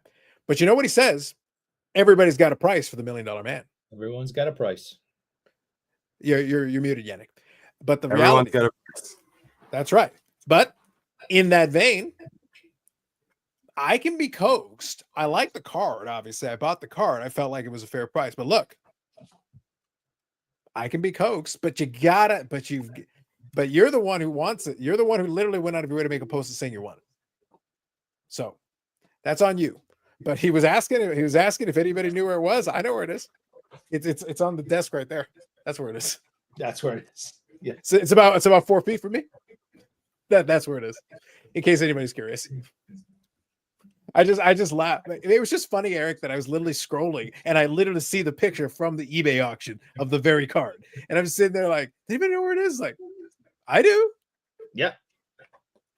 Well, hopefully he'll throw a big number at you and It's you'll right do there. That's where it is. See, I found it. So far away. I don't think I have anything like that that's so low numbered that somebody would be hunting for it. It was just funny of all the things, Eric. Like, and the guy had actually compiled, like he took a group shot. He had actually bought some recent stuff, and he was putting together a very nice collection. Like, I feel like I've got a very nice collection for it, but it's a secondary PC for me. It's like the Jamie Benn to the Medano. It's like, yeah, if I see a cool one out there, I'm interested, but I'm not going to go out of my way. Like, I'm not going to bend over backwards to do some kind of an arrangement for. But like, considering what some of those Panini 1-of-1s go for, I felt like the price was more than fair. So I was like, okay, that's cool. And I thought it was a neat card. So for me, it was like, it's a neat card. Sure, I'm interested. Yeah, the price seems fair. I'm cool with that. But yeah, it's just funny because it's like, well, yeah, would I sell it? 100%. I'd sell the entire collection if the guy wants it badly enough. But like, again, like the clip says, yeah, it's like, that's on you, my dude. I leave it up to you. You're gonna have to reach out because I made it there, so it's like, I know where it is. Yeah, but you're the one who has to engage the conversation. I'm not gonna do it for you. Good evening, Paul. It's like, you're like, Virgil dead? No, still alive. I have no idea. Is Virgil's dead? I'm pretty sure he was. I thought he passed away a little while ago. Yeah, I think he died last year. Yeah, he did, right? Yeah, I thought so. I have no idea. Yeah, so Paul was saying, you're like, Virgil. It's like, no, I'm still alive as far as I'm aware. As far as we know. Anyway, Zach says, I only got attitude from one dealer in Dallas. Love when they act like they're giving you a deal of a lifetime, selling at comps, and you offer basically what they get after fees, and they're insulted. So that's a conversation, a tough conversation sometimes, because there are folks that sometimes these dealers don't want to understand. Like, I'm sorry, I know we're doing some maths, but like the reality is this: if you sell a card on eBay for $100, let's say, for example, all in, it's actually $87, give or take. Like, because we're talking fees, right? Like, fees are about 13%, give or take, on whatever. Yep. So what you're actually getting is $87, not $100. So if I offer you 90, I'm actually doing you a favor. Because in reality, if you want to put it up on eBay, I'll buy it at 100, but you're getting 87. Just so we're clear. So when I'm offering you 90 straight up, or 85 or 87, I'm basically offering what you get if you got the full 100 on eBay. Because you can't recoup the rest. eBay's getting its cut, right? Absolutely. So that's part of the math too. Like, you got to figure it out. Like, sometimes we'll pay more, obviously, in person, because there is an advantage to, I get to look at the card. Maybe it's a really nice copy and I get to see it in hand and evaluate it. I feel more confident because I got a chance to handle it personally and actually see it right there in front of me. That might be a reason to be like, yeah, okay, fine. I'll pay a little extra for it because it's right here. Show tax. Yeah. And then I don't have to worry about shipping. I don't have to worry about any intermediaries. It literally goes money in your hand, card in my hand, and I take it away. So there is an advantage to that. And sometimes that's worth a premium, but not all the time. Sometimes the card's worth what it's worth. That's just it. 3 card, $500 lot. All right. Gotcha, Zach. Stuke. Hey, guys. And Yannick's cat. Good evening, too. Yep. So I just thought it was funny, Eric. I got a kick out of the fact that, on Facebook, just randomly scrolling through, I see a picture of the card that I have, and I'm like, well, I know where it is. I'll help you. Yeah, you let me know. You let me know. That's kind of a fun one. Yeah, you don't get that one all the time. So it was just hilarious. And he made the post today. I wouldn't have, maybe in a day or two, I wouldn't have caught it. It just so happened that I was on there today. So I don't know. We'll see if anything comes of that. I think these look better in the one touches than in graded cases. With the tobacco card insert. I'm not doing a plug here, but well, my favorite part about it, Yannick, is that you put in the one touches right side up. That's important. You gotta fix that. That's better. That a boy. See what happens, Eric? Yeah, now it looks good. It looks good with the players upside down. Oh yeah, the players are anti-gravity. As long as the magnet's at the bottom, it looks great. Interesting. See? Look how nice that looks. Looks fake. And then I can go like this, and you can still see, look, oh, you can still see the card. Isn't that great? I kind of want to see the magnet, though. Can you cover the card? Okay. That's better. Yeah, that's much better. Yeah. Much better. Much better. So I think they display better that way. I think if a whole set of 50 guys in one touches, other than graded cases, I think it looks better. I have few, and I'm still debating sometime if I'm even going to submit them or. Well, just I don't think you have to. Look, when it comes to those things, I've said it many times. I sent in cards for grading, but not a lot. Like in the grand scheme of things, all things considered, considering we know Bobbles, considering we know Brad, and all those things, and I have no hesitation, no issue sending in cards to grade. But the reality is, it's not a necessity. There are cards that I like to have for me, and then if I have like a series of them, so like for the Dennis PC, there's the high gloss, like for the Upper Deck flagship, there's a high gloss out of 10. So I've gotten a couple of those graded. So for consistency, I like having the set of them.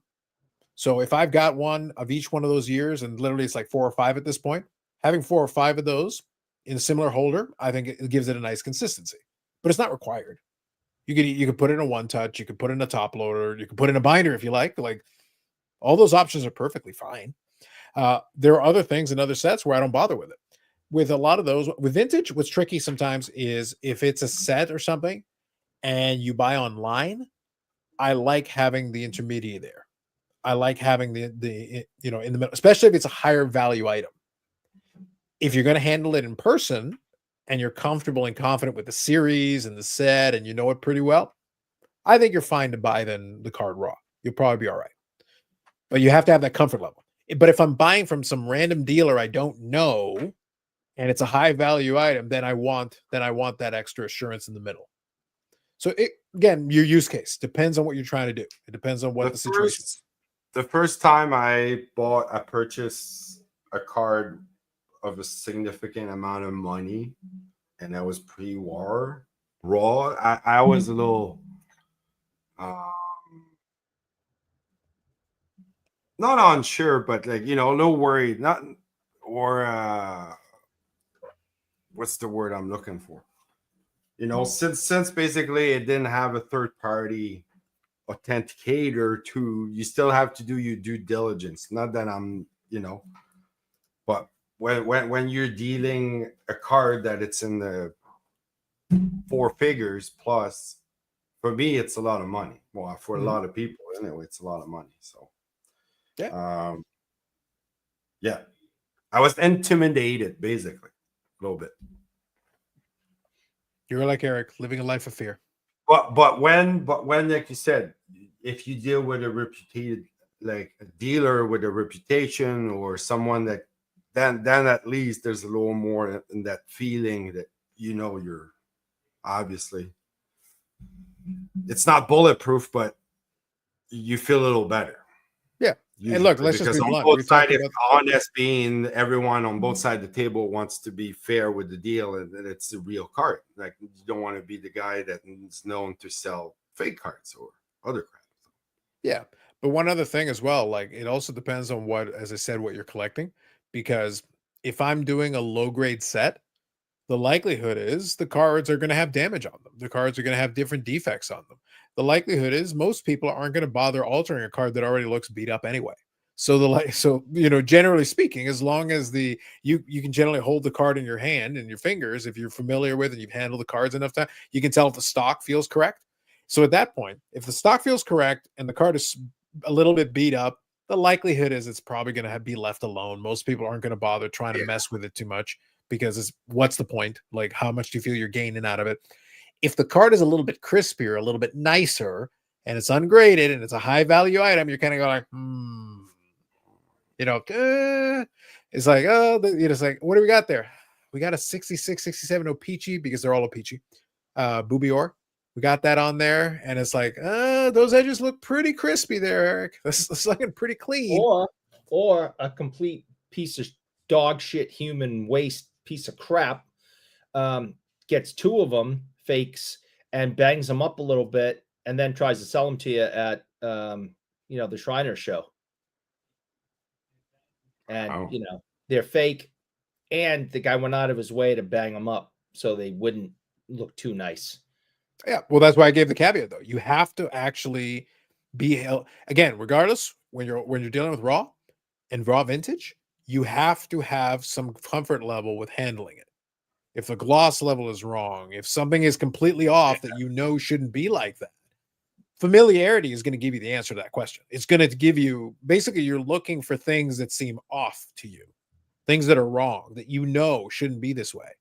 And if you see those little telltale signs, then you got to kind of trust your gut and be like, back away as fast as you can and just stay away from it, because I wouldn't bother touching with that. And it kind of plays. So I'm going to read Zach's comment here. It kind of plays in this as well. Sometimes I wonder if vintage dealers make money, though, like selling a highly liquid card, like a nice vintage mantle slab at 85 to 87%. They might not be making money.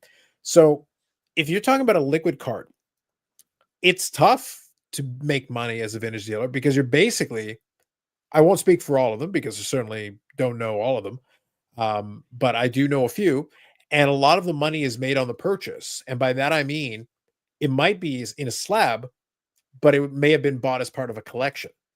That's what allows you the margin to then be it, because then you can get it graded and then sell it for a competitive price that still makes it interesting to the buyer. But then you were able to get, like, the unit price for that specific card isn't so bad. That's where you can sometimes get the margin. But if you're buying something that's already liquid and it's graded, so we're kind of at least in a level set on what the grade is, we're not arguing the grade here, then you're probably going to have to pay strong if it's a nice looking copy. And then you're going to have to try to sell strong. So this one, Eric, is like, if you buy a card that's already graded, you're all kind of on the same page of what the grade is, and it's nice for the grade, you're probably going to have to pay a strong price to actually get somebody to sell it to you. And in turn, if your job is to resell, then your price is probably going to be pretty strong, and you're probably not going to have a lot of movement room on that.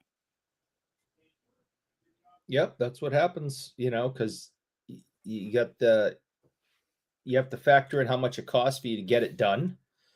And then the value goes up. So every time that thing changes hands, people are getting less and less of the pie, and they got to pass that on to the consumer, to the next person who wants to buy it. So they're going to be paying higher and higher for it, or the person is going to have this ridiculous price on it at their table, and you're going to see it there for 3 shows in a row, because they don't want to be stuck with the hot potato. Well, actually, they are stuck with the hot potato because they don't want to let it go for a lower price. So, some guys, they just love packing the same stuff over and over. Oh yeah, and over. There's some that I swear that table has not changed in 15 years. Like, I know. And I think at this point, Eric, I think they've gotten so much practice assembling that table. I think they put it back in the same order. I think they literally just reset the showcase in the same sequence. You know it by heart. You've done it so many times. I think I could actually probably set up their booth with them. That's how much I know the shit. It's like, okay, man. I've seen people just pick up their 3 display cases, stack them on top of each other, pick them up, walk out, come back the next week, put them down and the everything's exactly the same. It's hilarious in a way, and it's like at the same time, it's like, well, I guess look, I at this stage in my life, I still value my time a little more than that. I don't want to be just doing that for fun, just hanging around, sitting at a table the whole time with stuff that isn't moving. That's just me. But hey, look, man, whatever you want to do with your time is fine. Fair enough. Bobbles here says, I bulk submit and don't send many cards to grade anymore. I send some PC stuff that I just want in the holder, but I don't even send that much more of my own stuff. Yep.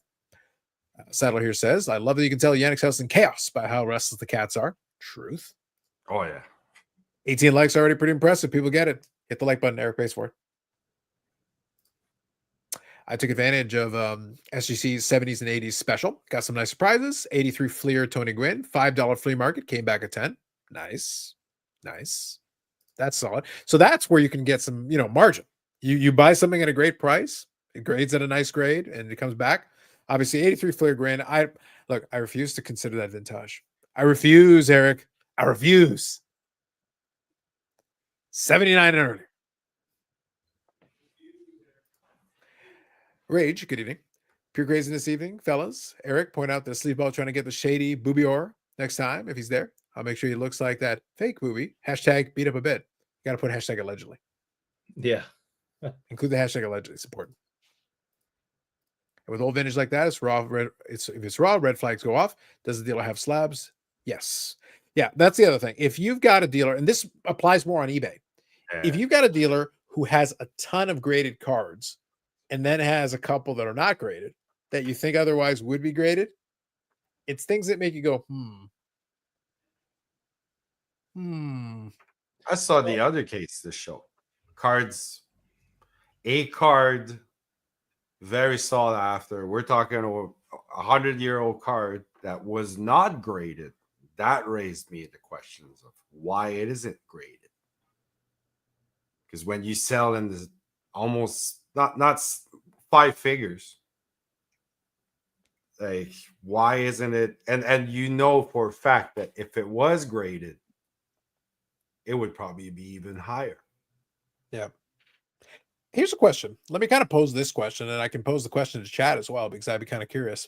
I think we've talked about this before, but I'd be curious if your answer is modified over time. What is, even like in person, everybody here on the screen has dealt with enough vintage that within reason for a lot of the sets that we're familiar with, we can handle the cards and we have a pretty good sense of what feels like it's okay. And, some obvious kind of, you did something here. You can tell something's a little bit off, but there's still a price threshold where I don't want to necessarily play games. So what I'd be curious is what's the price threshold after which I'm like, I'm not super comfortable just relying necessarily on, the feel and all that, because once you get to a certain price point, it's like, I'll give you an example. Like you want to buy a 54 tops Hank Aaron that looks to be in nice shape, even like mid-grade and higher, that's in the 5 figures. You're buying that the raw card off the table. Are you confident enough to purchase it in that way? Some people might be, but that'd be a very expensive mistake if something's a little bit off and you missed it. So it's just kind of a question that I would need all of my tools. And basically, like I would definitely want someone else with me too, looking at it. That's what I'm saying. But in this case, I'm saying it's you just relying on your ability to assess this card in your hand. What is the price threshold after which that maybe you're not going to take the chance? You might have confidence with the issue, but you could be missing something. Why hasn't it been? Again, there's a price threshold where, like, and again, I gave that story from the expo. The one guy was trying to sell a set, and he insisted that one of the cards, it would totally grade a 7. It's like, well, then why didn't you get it graded then? Yeah, because the price difference to get it already done like that, the price difference it would bump the value of your set substantially if it got there, for sure, because then there's no question. Yeah, it's a near mint card. But I had enough cards on there that he insisted were near mint where I was like, no, that's not, no. So your version of near mint and my version of near mint, we're on different pages here. Oh yeah. If we're all within reasonable agreement that it's near mint and we're in agreement there, and well, there you go. Then the value, we can assess the value pretty well and go from there. So what is kind of the price threshold after which you'd be like, I would hesitate before pulling the trigger on a raw card in hand? I've done 4 figures, so I'm guessing maybe 5 figures. That's fine. Like I'm saying, that's the kind of, that's basically what I'm asking. Everybody's comfort level is going to be different. Like some folks are going to be, oh no, I trust my judgment on it. Like it could be $100,000 card and I trust my judgment. I'm saying, hey, good on you, man. That's nice. I trust my judgment too, but I'm not going to necessarily play in that water, especially if I'm moving that kind of cash across the table. That's just me. I wouldn't go into 4 figures personally. That's kind of where I would draw the line. I think I could go hundreds into getting close to it, but I'm not going to, if something like that is there and the price feels off or anything like it feels like almost too good a deal and it's a raw card and like red flags are going off, I'm not sliding the cash to the other end of the table. I would really have to assess it very carefully, and I still wouldn't necessarily feel super comfortable. That's kind of it all depends. It all depends. Like the one time basically I've done this, it's like I've known the dealer. I knew the guy that was basically what's the word? Basically, a guy was basically Branted won the case from this dealer. So, you know, he's at the show, he's wearing the guy's shirt from his outfit, but it's his cards. So that, to me, the fact that, you know, he had the tap on the shoulder from the big guy, I felt confident enough that, okay, obviously this guy is legit. Then from there, you do your own due diligence. And I get it in pre-war. Not everyone, it's not like you have to have it graded anyway, but there's a lot of fact too that even if you don't necessarily collect them and you want to sell them, not everyone wants to grade them and then have the high fees to get the higher grade. So some people just like to let it go raw, right? And in pre-war, the average guy, even if it's not that average, we're talking $200-300 even the no names. So do you want to sell it to get it all graded to make you feel so? Yeah, I guess. So Bob was here saying, handling enough now over the last several years, I'm fine with raw. I bought my 49 Bowman Jackie, 55 Clemente, 52 Mantle, and many others raw. And that's fine. But I think there's an important distinction we need to make here. And I think this is important. So let's use the 52 Bowman Mantle here as an example. If you guys have ever watched Bobbles' stuff, some of them are in authentic slabs. So, you know, you can kind of see from the card there. And that's fine. If the card's beat up enough, not really super worried about it in a lot of cases. I'm a lot more comfortable with a lower condition version of that card and then kind of assessing it from there. But if I take that same 52 Bowman Mantle, Eric, and I show you raw on the table and it looks equivalent to like a 5, that price point escalates quickly. And if the dealer is charging you 5 price for a raw card, you better be damn sure that card is right. Because you're not getting a discount here. Like if the card looks like a 5 and he's charging you like the price of a 2 or a 3, okay, then maybe you feel comfortable enough, make your assessment. You're getting a pretty nice discount if you get it right. So there's a little bit in there. But if it looks like a 5 and you're getting charged like a 5 and it's a raw card and you're paying full price, you better be damn sure. It's a very different category. And when you're buying legendary cards, obviously that's your biggest issue, right? I mean, no one's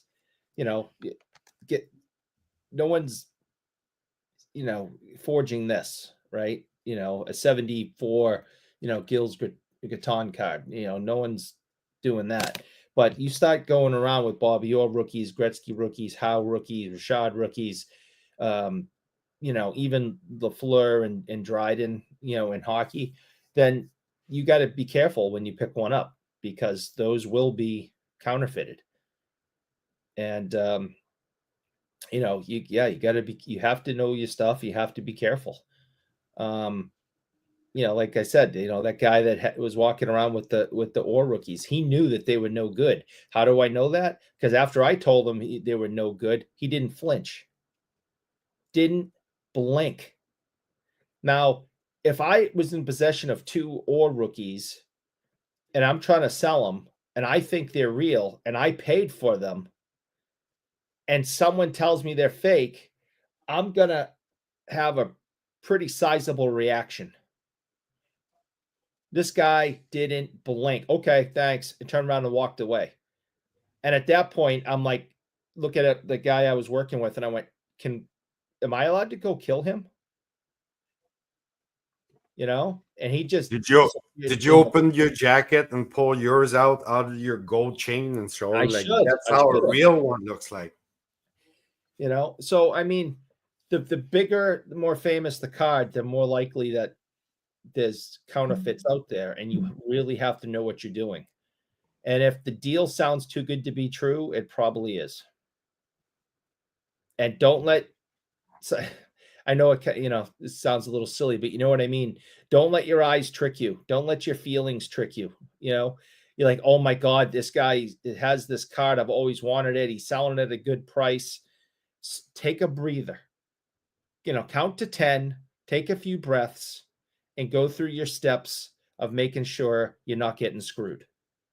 And if that means calling over a friend or a buddy or, you know, somebody that you think might know what they're talking about, get a second opinion. Because sometimes, you know, that heart starts pumping and your brain stops working.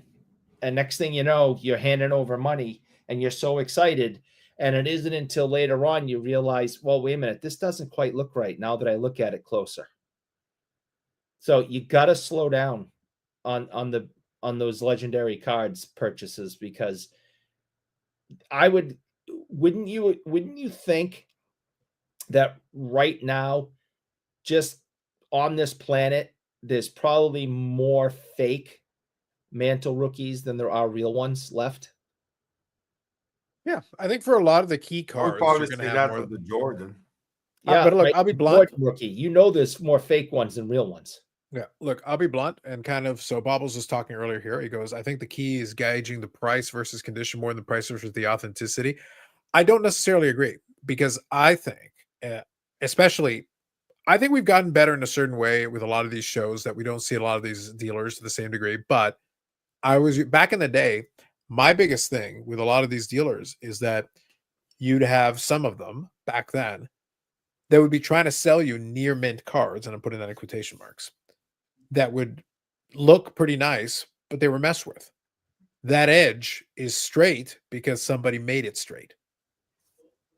You know, so you're looking at it, it's like, so my point isn't, if you're buying a card that you are holding, you're doing your assessment and you feel like it's pretty valid and you feel like it's real, but it's a lower condition card and the pricing is appropriate on it and all that stuff, and you're reasonably confident that you're good. And if there's something swelling, so again, going back to kind of Bobble's example there, if you're buying a card that, if it's trimmed or something, so in other words, it's an authentic, but you're paying a price appropriate to the risk you're taking, I don't think there's anything wrong with that. Then yeah, trust your gut, trust your feelings, trust your experience, and do all that. But if you're looking at a card that could go either way, it could be an authentic or it could be a 4 or 5, and you're being asked to pay the 4 or 5 price or close to the 4 or 5, the risk factor just is leaning in the wrong direction here. You're a lot closer to, if it doesn't turn out right here, you just paid for an authentic card, but you paid for a card that was a 4 or 5. So that isn't a fake card. It's a real card. The card's real. That isn't the issue here. There's plenty of incentive, though. Again, we're in the world of right now, we're in the world of vintage of nice eye appeal, right? Make the card look nice. Well, there's lots of ways to make a card look nice, right? One thing I forgot. Go ahead. This show, next time, I'm bringing my my black light. My little light. Yeah, but the bottom line, all I'm trying to get at here is there's you measure, you look at everything else, but coloration. Yeah, that's it. So all I was getting at here, and this is important, is that I'm not talking about the card being fake. I'm talking about the card that is real, but that someone has touched it up. Maybe they smoothed out a corner or fixed something like a flaw and made it look aesthetically a little bit better. And then you pay the premium for a better looking aesthetic, because again, we go back to what we were talking about earlier, right? Even a graded card, you buy this, oh, the card is graded a 4, but it presents tremendously. So you pay a premium for it compared to a normal 4 because it looks that nice. Okay, that makes sense. Reasonable. Well, the raw card is no different. You have to figure out first, like, is it good? Do you think it's okay? Second, the condition does matter because it's determining what your price is, right? That's going to determine, like, how comfortable are you paying whatever price you're going to pay for it. I had that Bobby Hall card that I picked up. So I think that was the key thing there. And I like the card. It's a fun card. I like the tall boys. I didn't pay a lot for it. I paid an appropriate amount for the condition that I assessed the card to be at. The condition does matter. If I had this exact same card, Eric, even as much as I like it, and the guy says $150, my answer is no. Like that's not an appropriate price for the condition. So the condition does matter. It has to matter. It's part of the equation here. Otherwise, yeah, just pay $200 for everything. All right, I'm going to tear it in half. It's $200. Here, whether it's a nice condition, it's $200. Whether I tear it in half, it's $200. Whether I dip it in mayonnaise and give it to Eric that way, it's $200. No, don't. I'll even let you have the jar. No. we're not going there. No. $200 across the board. So there is a difference. It does matter what the actual condition and situation is. That's one part of the piece. We're not always just talking about fake cards. It can also be altered cards. All these kind of alterations matter. So it's all part of the equation you got to figure out. Again, my only question was your comfort level, price point, because if you're buying an authentic 51 Bowman Mantle, which is the rookie, and somebody asks like $500 or $600 for it, that's actually still kind of a bargain price for that. Maybe the guy mispriced it, but again, if it's an authentic, yeah, okay. If you feel comfortable that the card is good, then you're probably okay because you're paying a reasonable price for it. But if they're charging you $1,000, $1,200, $1,500, well, then you better be damn sure it's authentic. You better be comfortable that it really is for sure. Not just like, I'm pretty sure. It's $1,000 mistake if you get that one wrong. Yeah, I can't afford $1,000 mistake. Yeah. So it's kind of, it all comes into play. It's part of it. Again, if the price is low enough, then you can just take a gamble on it, whatever. So Stuke here was talking about one scenario as well. A guy showed me 2 O-Pee-Chee Gretzky rookies. They look short compared to the regular size cards. So again, similar kind of, you're questioning, is there something up with that? I told him to send the card in for grading service, and if it came back good, we can talk. Sometimes there are deals like that are contingent. You say, you know what? Send it in. And I've seen dealers that'll do this. Like, look, I think the condition looks like it's X, but I'm a little concerned about, that edge or whatever. But if you send it in and it comes back condition X, I'll pay you the price for X. If it comes back better, well, then more to the good for you. Then we'll adjust the price accordingly. If it comes back a little lower, we'll adjust price accordingly. If it's no good, well, then now we know. So sometimes it's a contingent deal. It happens. But that is a big difference. Like those things do matter. They do change the game on it. I'm not sure the difference between a 3 and a 6. There's some nuances to it. It's just getting a comfort level. That's why I always joke, though. Most people, to be honest, don't. I'm terrible. They really I don't know grades. Yeah. So I always joke, Yannick was my favorite thing, though, about the grading conversation I have with people. Listen, I'm very confident that you can probably figure out the difference between a 1 and a 10. Like if a card is genuinely perfect in every single way, it's probably a 10. If the card is torn in half and basically destroyed, it's a 1 or an authentic. The in-between is where we're going to argue. It's everything in between where we're going to start having the debate, the discussion, the nuances and all that. When we start moving, when you introduce half grades, it's like, okay, this is going to get complex now. I know I poo-poo grading, but I will always poo-poo half grades. That is just bullshit. 1 through 10, that's it. No half grades. So no 1,000-point scale for you? No, 1 through 10, that is all. No half grades. That's bullshit. I like Zach. Zach's got a great question here. I got a great answer. All right. Zach says, Eric said, call a friend or a buddy. Yep. What I want to know is the difference between a friend and a buddy. Friend and buddy as defined by Bougie Eric. Go on. I'll be right back. All right. Your friend, you know their last name. I also want pal. So make sure you include friend, buddy, and pal. Okay. Your pal. Your friend, you know their last name. Your buddy, you only know their first name. And a pal, you don't know his name, but you're friendly with them and you pretend you're excited to see them. Oh, hey, bud, how you doing? Good, pal. Hey, good. Hey. But you'd like, I don't know that guy's name. That's the difference. So a friend, you know their last name. Buddy, you only know their first. And pal, probably just the nickname. Hey, you. Hey, you. Yeah. So that's the difference. Friend, you know where they live. Buddy, not a clue. Friend, you know what their spouse's name is. Buddy, you're not even sure if they're married. Well, great job, pal. Moving on. Mike Good says, I'd rather buy a nice 3 or 4 and crack it out and just put it in the set. And that's completely fine. Yeah. So in this case, though, you're basically buying it already graded. So that's kind of separate from the conversation. But once you own it, do whatever you want with it. That's completely fine. I've been saying for years in the comments, your gut will never lie to you. Although, I got to be honest with you, some people's guts I wouldn't trust. Some people are like, it's like, oh man, I had it in my gut. It's like, yeah, that was really stupid. That thing you just did, that was really dumb. And you should stop listening to your gut. Your gut lies. It's like cake. The cake is a lie. Your gut is a lie. So you want to help Mike on the black light piece?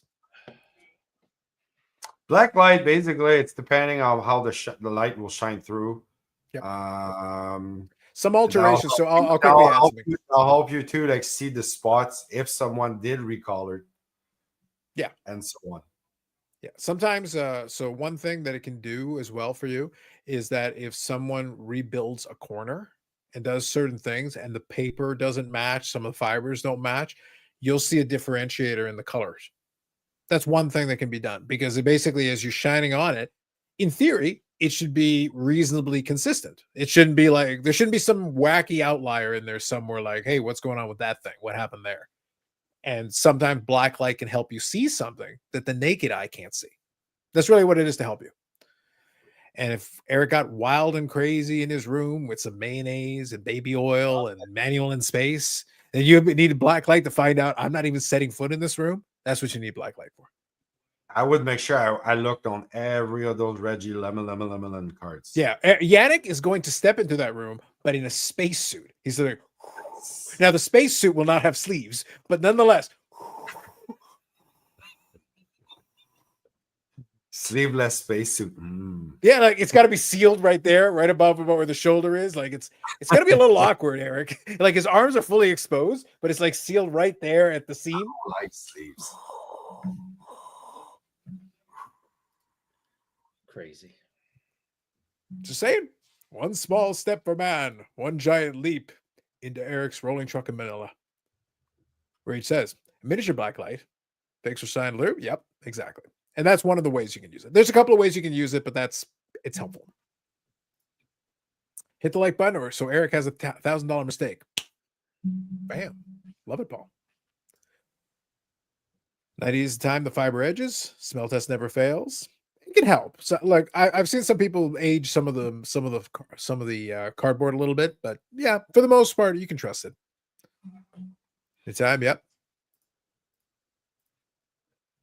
So does that mean everybody watching because I'm Carlos? Eric is just our pal on a good day. No, Eric's a friend. I don't have any friends.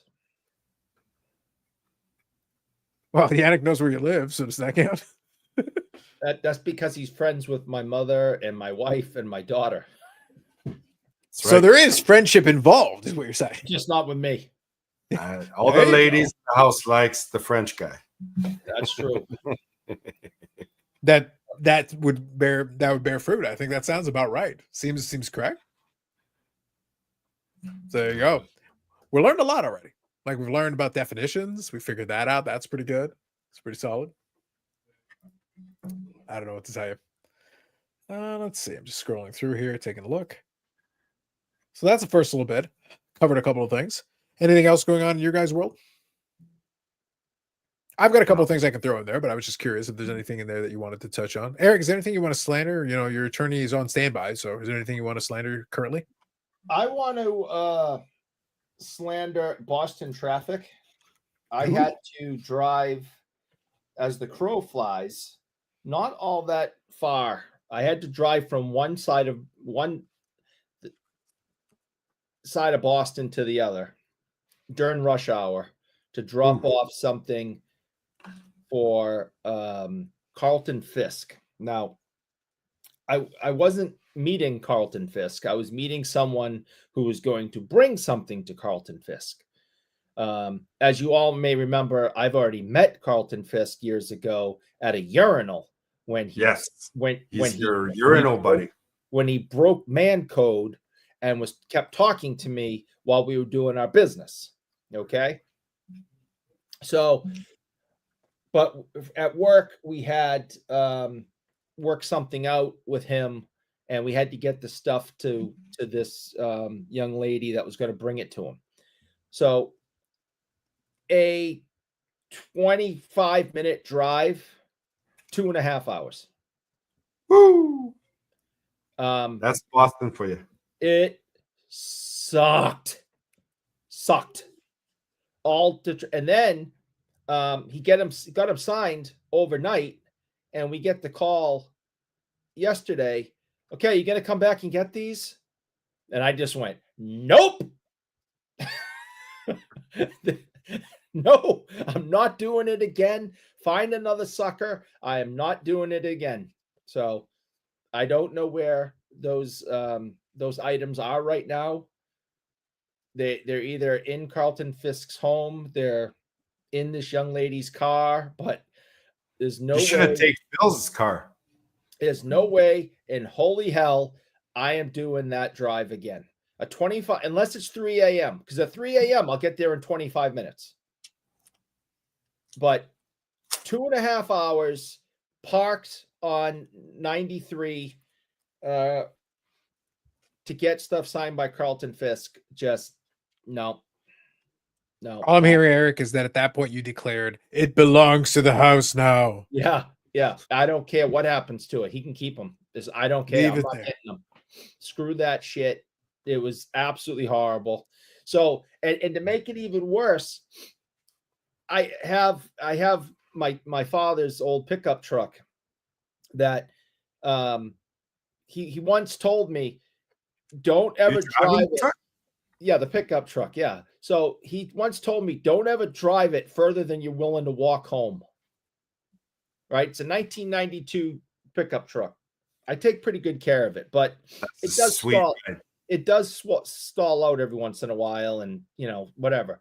So I can't drive it through Boston and stop and go traffic because it's going to stall out in the middle of the freaking tunnel, and it's going to cause a nightmare, right? So I had to drive home from work to borrow my mother's car because that was all that was available. Where's the Cherokee? My daughter was off in that. Michelle was already in Boston with her car. So it was a whole thing. And where's the tricycle? 2.5 hours. How come you didn't take your pedal bike? I would have gotten there faster.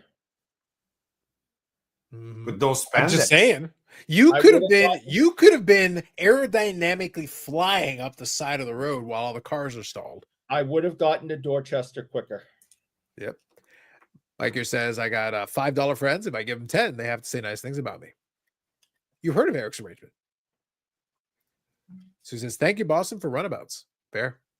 Now, a quick question. I assume Eric's probably got it on. I actually was, while we were listening to that story, I was setting up the other screen so that I could have the Dallas game on. Full disclosure, I'm making sure I can see it. How the fuck, and I say this with love, how the fuck is there a 4-minute was Dallas on a 4-minute power play 17 seconds in? What the hell happened?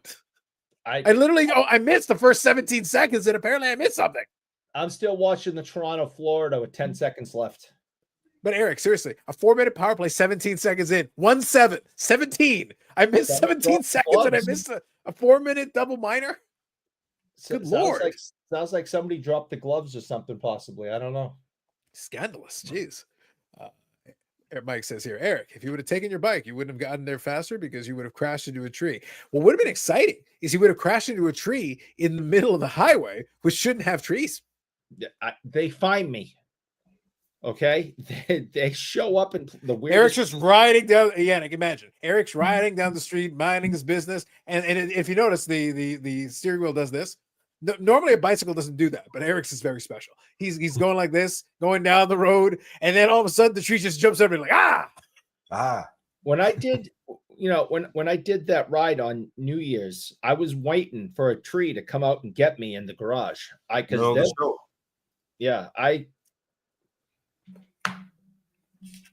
way, if anybody cares, so that night obviously was New Year's. Yep. And that was my first ride of the year. Since then, so since New Year's, where I rode on the show, I have ridden 857.6 miles since then. You would have made it here and then back down a bit.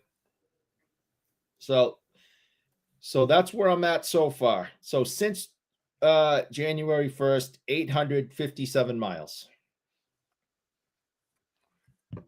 I'm proud to say I have 0 miles.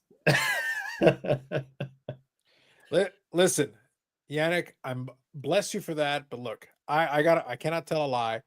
I can pass that a little bit. I think I'm at least a solid 100 feet. Okay. Solid 100 feet.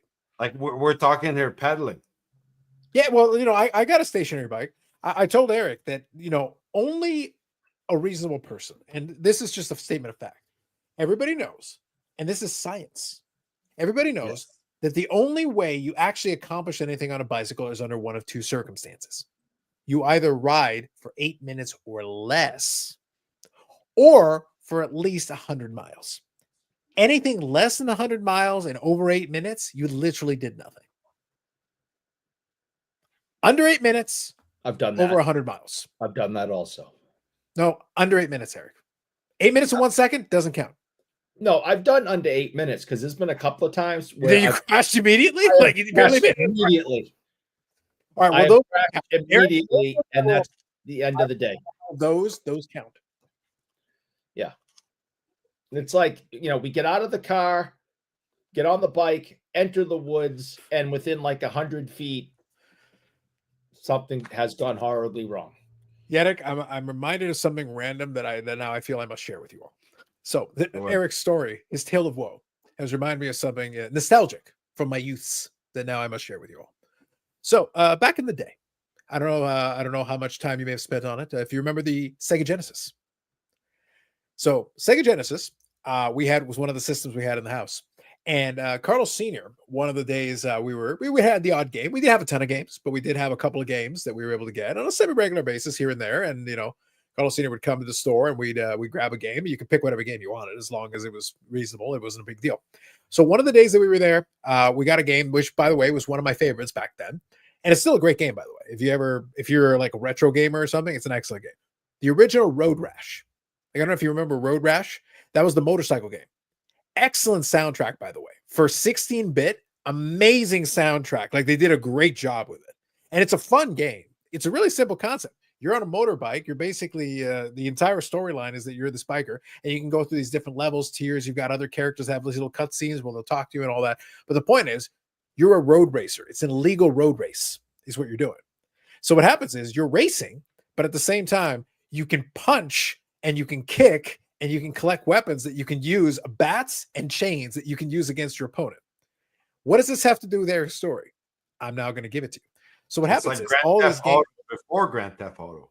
Yeah, but it's strictly the racing, but obviously there's violence on the motorcycle. But here's the thing. And as you win races, you can collect prize money and you can use the prize money to buy better bikes as you go along the way, faster bikes, better handling, all these things. So you could level up as you went along. Bobby, if you're good, just give me a thumbs up. All right, so I'll just finish the story, Bobby. So anyway, so what happens is all the races, you start off at the back of the pack. The challenge is for you to start. And at the beginning, your bike has slow acceleration, doesn't have quite the best top speed. So you have to really, maneuver. You have to really use like a lot of, try to cut corners and make sure you can take advantage, do little things to win. But then as you upgrade your bike, you'll get faster and all that will help you. But one of my favorite things on one of the tracks, if you timed it perfect, it worked. Remember I said a moment ago. So Yannick, I said that you can punch, you can kick, and you can get these weapons. The weapons are out on the track. So at the beginning, all you can do is punch and kick.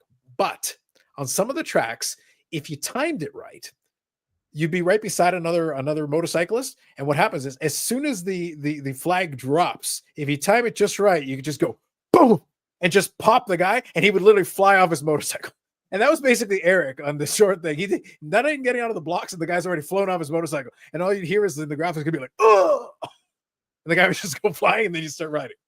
It was amazing. Just unmute yourself, Bobby. So anyway, so Yannick, that was why when Eric's thinking, I just imagined, oh, you just pop him and immediately he goes flying. It was fantastic. Is that like a cheat code, kind of one of those things you figure out that you can do? It's just a timing issue because in the point of this is it's a road race. It's an illegal road race. So so what happens is you can time it, but you have to get the timing exactly because otherwise all these guys got health meters. So you could hit him with a bunch of, but if you don't connect flush, you're not going to knock him off the bike. But if you keep hitting the same person, you would eventually knock them off the bike. Got it. But if you get the timing perfect in some of the tracks, you would be able to knock them out in one shot. Yeah, it's all these little things that you learn along the way with video games. I know there's a lot of that was strictly practice. It would something you'd experiment with it. Like, I wonder if I could hit him right at the beginning. So you try it. First couple of times, you just get stunned a little bit, but then you'd figure out the timing. And if you got it just right, you'd be able to just hit it just as the flag drops. You pop them. It's fantastic. Winnipeg's up 2-0. I can see it. Yeah, Leafs are in overtime. Yep. Oh, are they now? Yeah. That 4 minute double minor was really a killer to start off with. That's not a good. So they've already got 7 shots right now for in the Dallas game. It's funny for the Leafs. One of our goals went in off of one of our players, and our last goal to tie it up went off their defenseman. And then we both came back. We hit the crossbar. They hit the crossbar. It was just crazy. And then I just said, okay, that's it. I'm so keep me abreast on what's going on in the game. Right. Overtime. So second one, I don't know if you saw it there, Eric.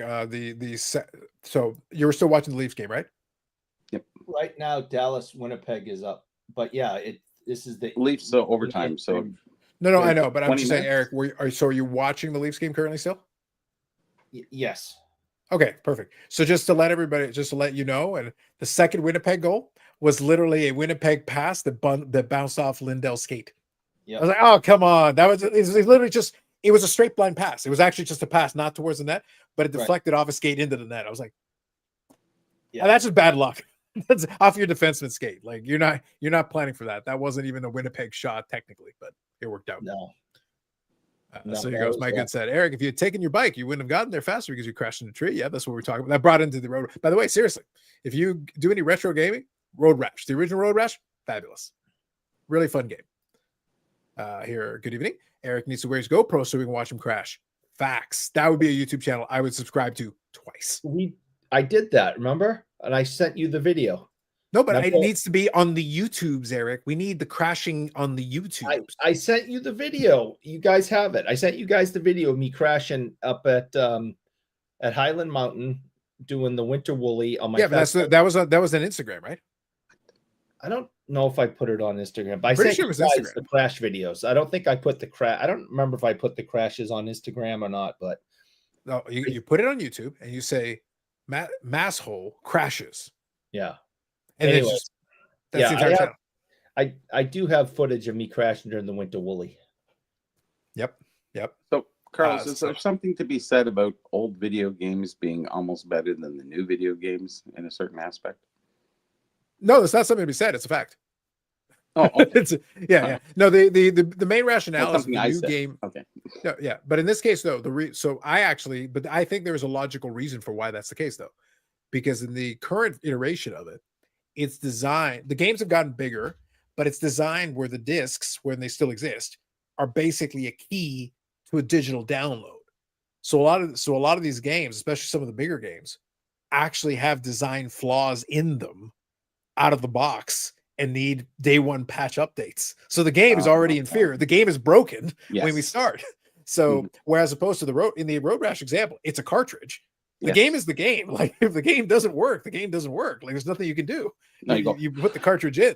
Yeah, exactly. But I'm saying, if the game has a glitch or something that breaks the game, there's nothing you can do. It's a cartridge. So it meant that they had to have a finished product.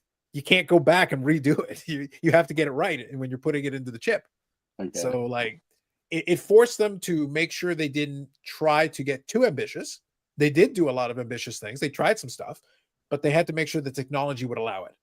So the testing was more extensive, which meant that, there could still be flaws and things in there, but it generally speaking, the game was, especially for some of these better ones, because that was Electronic Arts when they were still Electronic Arts and they were doing some good work. The quality was still there. Yeah. That's why I say, like, the game was fun to play, but also it was like a chip tune soundtrack. Like, you don't have MP3s at that point. You don't have digital music the same way. You have to make it on chip tunes with synthesizers. And they were still able to make a soundtrack that still sounded really good. So you had to do the extra work to make sure that you could do that. It wasn't easy. So credit to them. And the fact that it's memorable, and I can give you that story about playing the game and finding that little timing thing required just perfect timing, because that was the game was built around. Because then by doing that, you got one less guy to pass as you're trying to win the race. So It serves a purpose. You're knocking these people out to give yourself a better chance to win. And they would So come Eric back needs to in the go- race, though, right?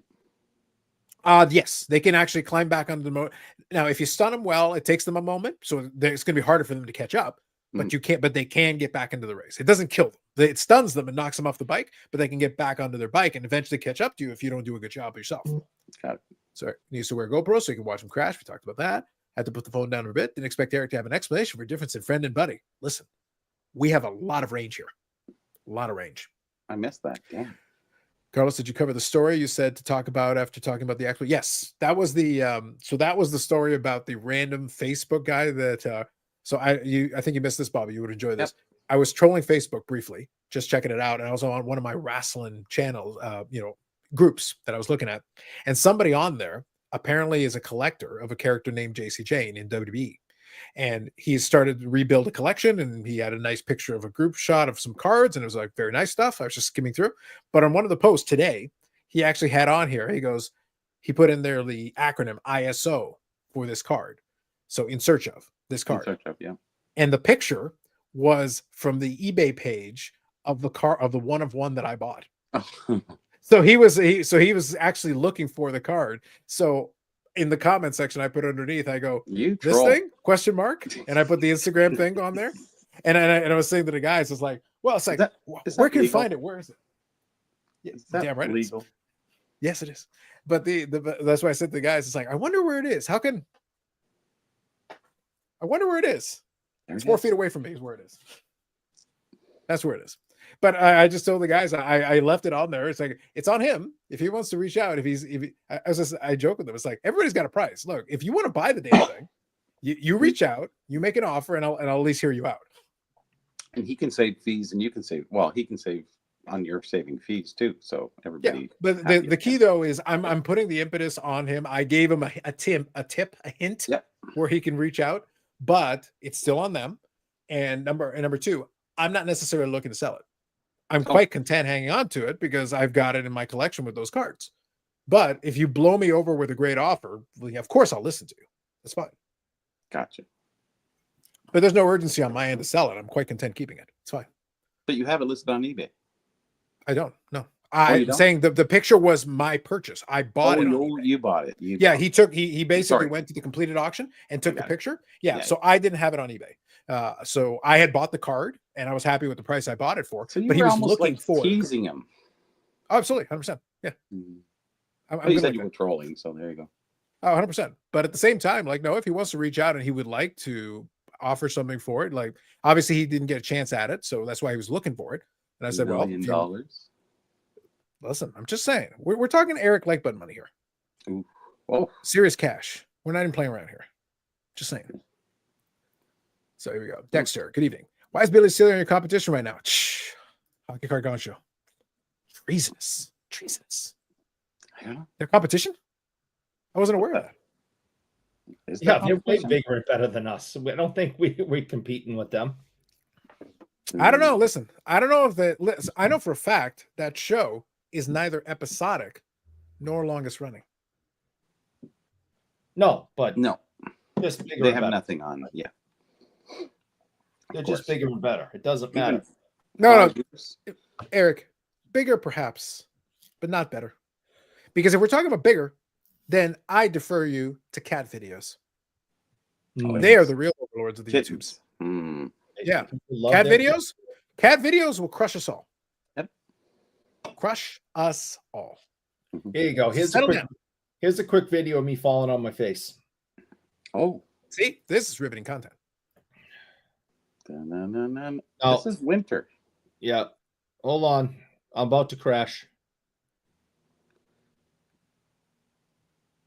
I needed a little more velocity. That was more like you lost speed and keeled over. It's very snowy. Says more diverse, but when you get the diamond and rough today, the ambition with new tech is pretty good. Ambition's fine, but it's just getting the kinks out of some of these games today that's tricky. Just bought Battlefield 3 on PC, so they used to be in console. Forgot it's nearly 15 years old now. Yes. Look, that's what we say. Like some of my favorite, I don't play a lot of modern games, and it's nothing against the modern games because you need to have the compelling gameplay as well. The graphics are amazing. That part is tremendous. Like it's not even a competition. They crush the previous. But the like I said, that Road Rash, I was able to give you that story because I played a lot of that game because honestly it was a lot of fun. And then going through the process and learning the different tracks, and that's how you got better at it and elevated. And you could move up to different levels, and they would make it tougher. The tracks would get tougher as you went along. So the game would adjust with you as you improved your situation. And the players would get tougher, and they would also become more durable, and they would also get better at punching you back. So you have to kind of make sure that if you wish to instigate that, then you've got to make sure you're willing to be defensive as well as you're riding around. But and they also had police officers that would come and chase, and you can't knock them off their bike. I tried. Oh. It doesn't work. You can't do that. But the thing is that these games that we're talking about, they have a lot of flaws in them. They're trying to do some ambitious things? Absolutely. But I think the gameplay is a little bit lacking there because I remember playing that game quite a bit. It was a very good one. Another one, I love the Streets of Rage series. Streets of Rage 2 was a very fun game to play because you could play co-op with a friend and play that game, and it was a lot of fun to play. Those were great games to play because you could go through the different levels and the stages and try to get further along the game as you went on. So that's what I say. Stuff like that, I think, holds up better. So I can go back and replay that game, and it's still very enjoyable. Some of the current games, even the ones that I like, I might play through them once, and that'd be about the end of it. Mm-hmm. There's really no replay value in going back and trying again. Like, okay, I've got my fill. I got the story or whatever it is. Because some of the new ones are very narrative based. They're telling you a story, and it's actually a fun story. And I might be interested in the story. And as you get through the game and progress, you get to see the whole story. But once you're done, you've seen the story now. Okay, it's like the movie. Yeah. I don't feel like I have to go back to it again right away. Like I've seen it now. And then with games like that too, it's very much you can look online and check out all the cheat codes or what you need to know about this and that, and you don't have to find out for yourself. You can just advance on. So it's Yeah, so the incentive is not there to the same degree. But again, some of them really do look very well done. Like they look tremendously well done. I applaud them for coming up with a lot of these ideas. Some of them have done really well. And to your point though about the YouTube and those things as well, like he's talking about here, Batman Arkham games. Some of those are really good. My daughter likes those. She plays those. And some of them are. The thing is, they've got great cutscenes. Like they've got real voice. Mark Hamill plays the Joker in that. Yes. Mark Hamill is the voice of the Joker. Hamill? Yes. Yeah. Well, Wow. Mark Hamill, Bobby, actually played the Joker in the Batman animated series. Yes. Oh, I didn't. And see he was that. tremendous at it. And he's excellent at it. And they brought Kevin Conroy, the voice of Batman, from that into the Arkham games. Also, The animated series was really, really well done. And those voice actors were followed it up on Arkham Asylum, these Batman Arkham games. So you're getting these voice actors who have been known now for playing these roles for going on 30 years. Because the Batman animated series, the original one, not the original one, but the specific one we're talking about started like in 92, 93. So, and Mark Hamill for an entire generation of over 30 years is known as the voice of the Joker.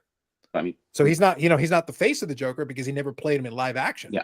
But the voice is him.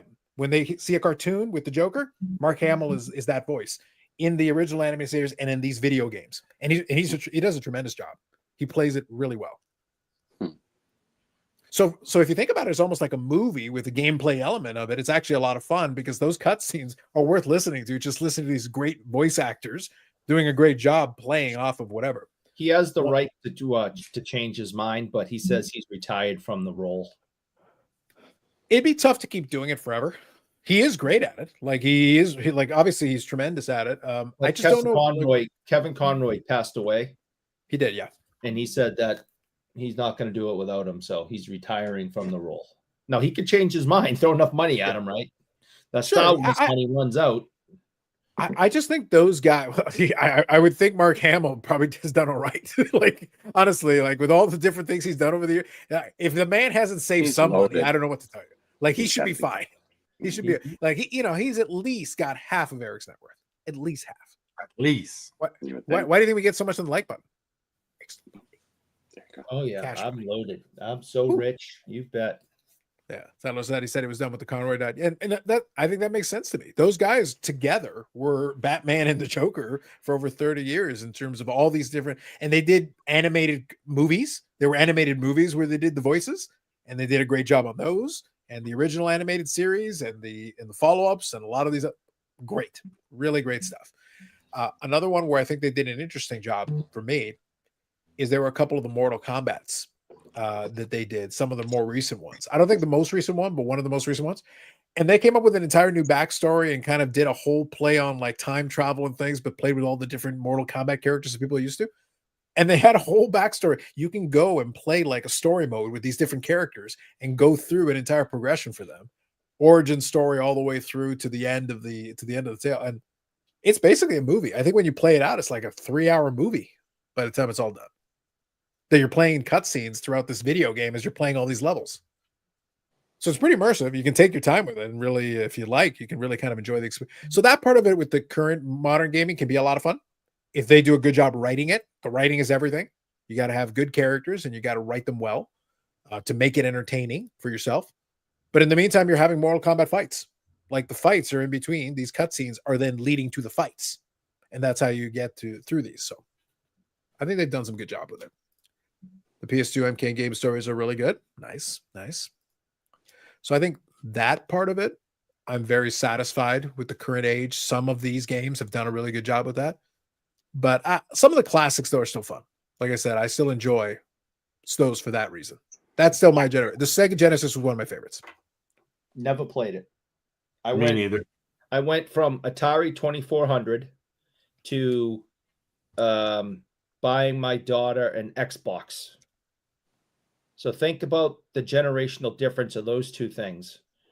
And those are the only two videos. There's no in between for you. You went from Atari to Atari 2400 and in the early 80s to buying my daughter an Xbox. Never played video games in between. None of my friends had video games. We all played. I was a Nintendo boy, but I stopped at Nintendo 64 because when that came out, I was 17 years old.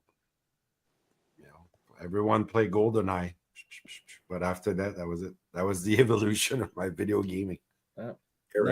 In my house, we had a bunch of the generations. We had the Atari in the house. Carlosino and I would play with the games with the joysticks. Some of them are truly terrible, though. I gotta be honest, they were awful. Oh, they're disgusting. And they were rushed, like ET's Notorious would be it was so bad. We had it because they rushed it because they wanted to make the money off of the movie and the whole thing. And it was just horrible. And there was a bunch of video games like they just rushed through. They just were trying to make money, and they was just horrible. Then there was other ones that were good, I mean, have you guys seen the documentary? There's a documentary on ET. Those guys went hunting for those games. Like what happened to them? Like the baseball cards. Yeah, the version of baseball card for us, it's like down the Hudson River, right? But video games, they got landfill. They found the landfill.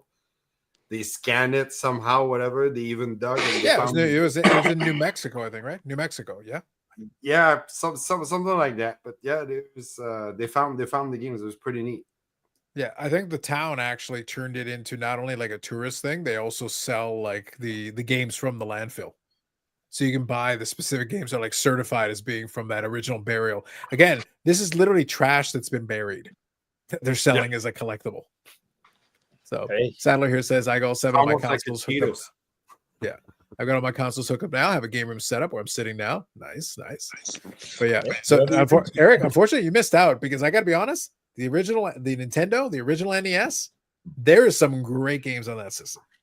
Sega Genesis, Nintendo, Super Nintendo, fabulous. Oh, that era was great just because there were some good, so many classic games. My parents didn't love me enough to buy me anything like that. In fairness, none of us love you, Eric. My parents couldn't Most of us don't even like that because they didn't invent it back then. Anyways, different issue. Damn. I was just looking at some pictures the guy sent me. So I did something bad again. Not again. Just again. It's again. Do we have video footage of it? Well, you can clip out all the. I was gonna say, yeah, that's the thing. What did you buy? Some Pittsburgh Penguin stuff. It's just that it was on Marketplace there, and he had $100 on it, and I messaged him right away. It was just listed, and I said, And he goes, "Oh, well, I'm in talks." And I went, "Okay, how about 250?" And then he went, "I'm no longer in talks." There you go. Anyway, so I had to go get somebody who lived in St. Catharines to go pick it up. So, anyways, unfortunately, I had to split the deal. But then I'm just looking at all the stuff that he just sent me, all the pictures. And I'm going, "Geez, there's this weird thing that's Mary Lemieux, and it's like Fleer cards, and it's got this, I don't know, stamp on it, photo. I don't know. There's some weird stuff in there, but some really good stuff as well too." So, hey, Lemieux stuff always sells well, right? Yeah, it was some leaf thing. Actually, I'll send that to Carlos. I can send that picture. Yeah, if you send it to me, I can probably pull it up. I grabbed some garbage from work yesterday. Check this out. Boston Bruins cards, go on. No, Yeah. I got a ComC order right now. I'm opening. I got some. Ooh. no, check this out. This is literally trash, but I don't know. I grabbed it anyway. I don't think even Bobby can fix this. Oh, nice. A box, 86 Tops hockey. You got Waz rookie on the front, plus this big black ink stain that a pen or something leaked all over it. That's the tough smart. And then the box bottom, you've got the Lemieux box bottom right there, and it's all torn to shit. You got Lemieux on the side, though. Wait, you think that Lemieux is bad, Eric? What about poor Bernie Nichols? He doesn't have a head. Yeah, poor Bernie Nichols had a rough day, huh? Lanny's mustache is still looking good, though. Oh, yeah. Lanny's mustache is good, and that's all that matters. Yeah. But, yeah, the Lemieux is completely damaged. The Wah on the front is damaged. They still look cool. I can tell you about the black ink and what it says save this box. I saved it from the trash. You did. There you go.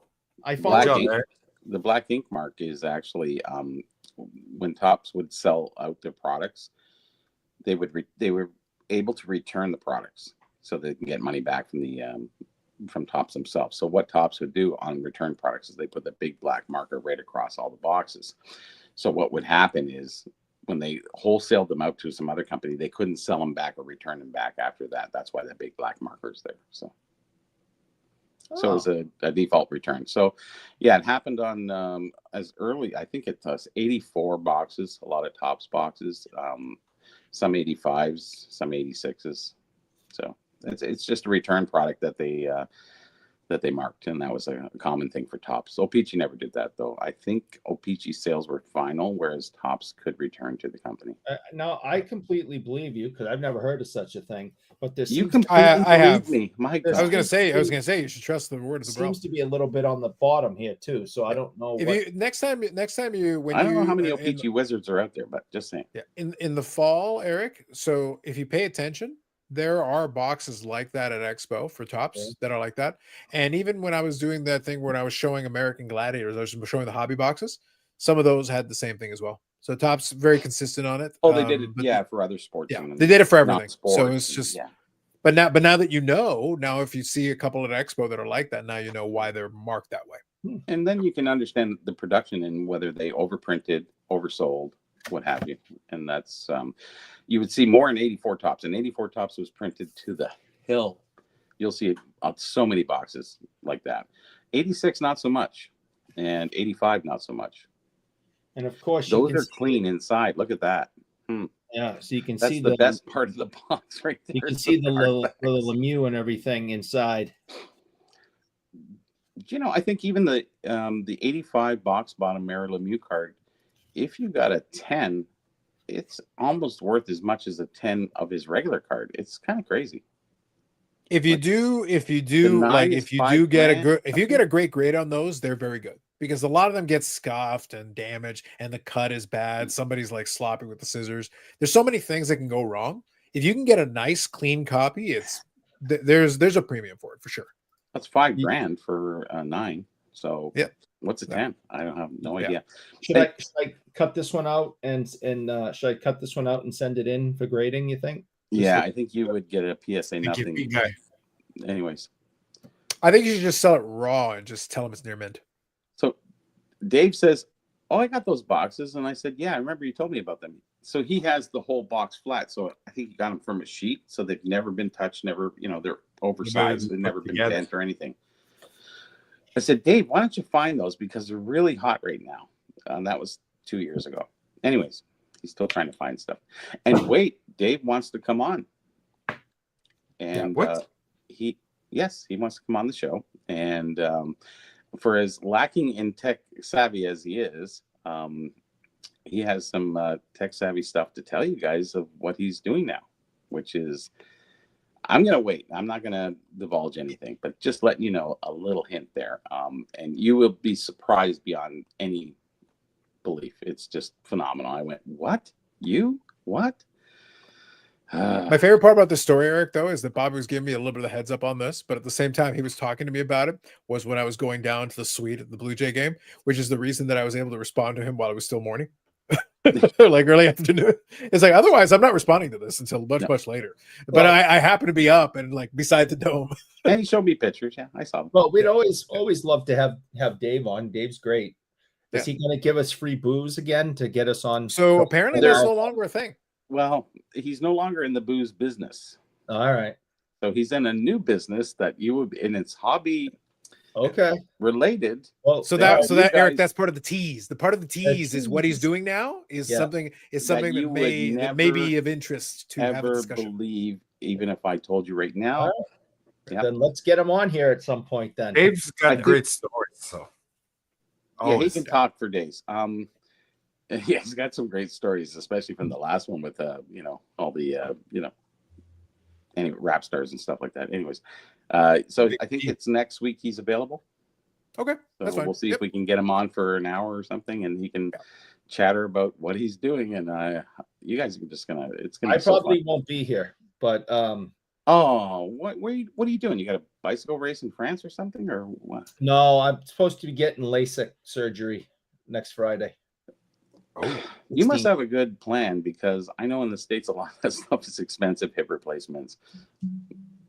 All the like the word surgery, man. Like all the Well, Yannick, the thing is, number one, it is Eric doing it. So when he got the booking, is they've actually got the medieval rack is actually part of the procedure. So that's number one. So number two, Eric was actually willing to pay whatever price they asked, because he goes, it'll increase my killing power. Right? It's like, that isn't what we said, sir. For the last time, that's not what we said. But you're saying I can fire laser beams out of my eyes. That's not what we said. We said we're going to fire laser beams at your eyes. My money.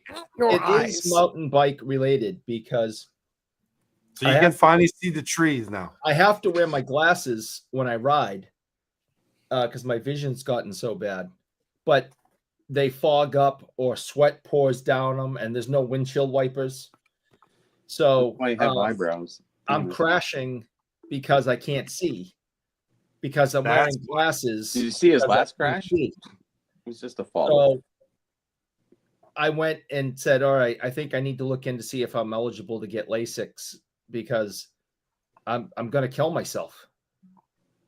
So next Friday, I'm supposed to get my left eye done. All right. We'll see what happens. Okay. You can't buy both eyes, just one? No, they're insistent that my right eye doesn't need it, but I'm still thinking about, usually I think when you do brakes on a car, if one side goes, the other side goes. Right? You might as well change both. I don't get it, because I know that my left eye is worse, but I still can't see anything with my right eye. This is all blurry. Can you see that? I think I see that though. Yeah. Okay. But I don't know. I think they say it only lasts for 5 or 7 years or something like that. No, it can last much longer than that. Yeah, it doesn't wear off, Bobby. You're not paying that much money for it to wear off. Because your eye is circular, that is your best vision. And what happens, it tends to bend, and that's why your vision is lost. And what they do is they try to get it back that way. Yeah. They used to There's a scrape couple of it. there's a Now they couple of just versions of laser it. it, so it's really good. I did the consultation years ago. There's a couple of versions of what they can do with it. They've got a couple of options depending on how they want to approach it. It was one of those things where I was never comfortable with the idea. I just hate anything near the eye. It's like If it That's my wasn't wife. Yeah. If it wasn't for mountain biking, I have no problem wearing glasses.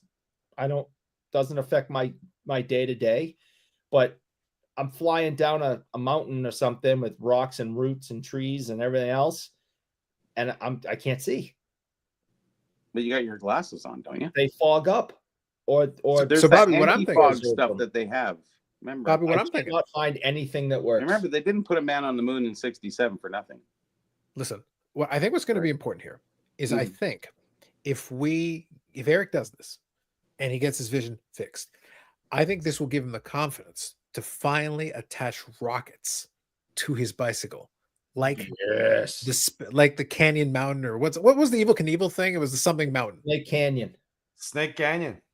Yeah, it was Snake Canyon. Thank you. That's what I was looking for. Yeah. So Who I'm chickened basically, out, though? Bobby, I'm envisioning that, except we put the rockets onto the bicycle, and then on the side of it, we just put Bougie Mobile, and then he goes flying, and then vision or not, he'll be able to see himself crash. Do you know that Evil Knievel collectibles are at their peak? Like, unbelievably. I have no doubt. Well, listen, Eric, we're about to get Eric trying one of these stunts. So honestly, we're on the rise right now. We're about to approach a crescendo. It's going to be incredible.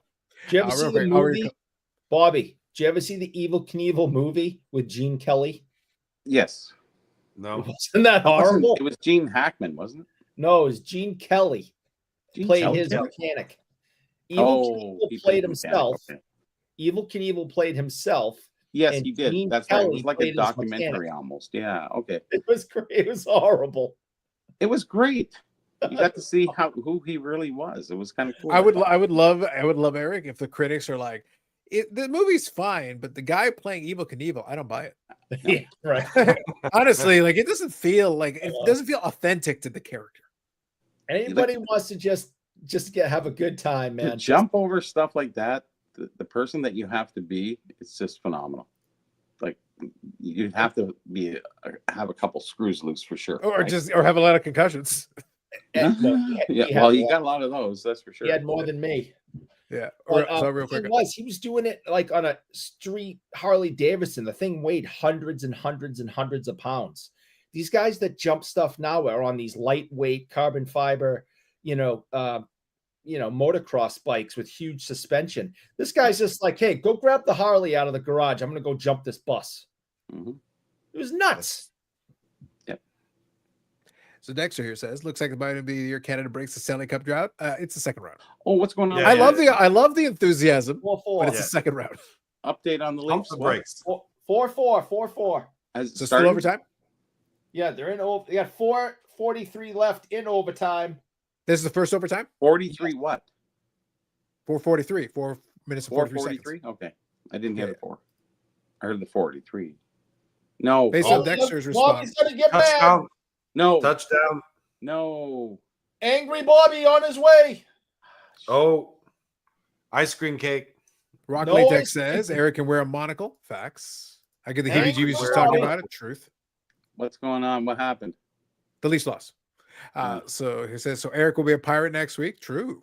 Yeah. We kind of expected that anyway. We need a guy with a monocle in the hobby. Eric. Yes, we do. Yes. I'm already like Colonel Clink, so Well, you might as well put it on that right eye. Monopoly guy with the monocle. Yeah. By the way, quick side thing. Well, listen, with Eric's wealth, the Monopoly guy is exactly what I think of. So what I was about to say here is that one of the things, so speaking of, horrible disappointments, Eric, is that at the very end of the period here in the Dallas game, Jason Robertson had an opportunity and a nice clean shot, and goalie deflected it right there in the last couple of seconds, had a chance to make it 2-1. I'm just saying, with all this bobblehead guy, bobbly something, I forget what his name is, with all the pumping this man is doing, he's talking to me about this Jason Robertson. Here's Jason Robertson with a chance to make it 2-1. Couldn't do it. Guess who scores? Brad Marchand, baby. Oh, Florida, nice. Brad Marchand. Florida, Brad Marchand. Nice. Marshawn, baby. See, we He need ain't with the Bruins. The Bruins must have Florida get into the next round to get a better draft pick. Yeah. Okay. Well, they're playing the Leafs, so there's a decent chance of that. So decent chance of anything playing for the Leafs.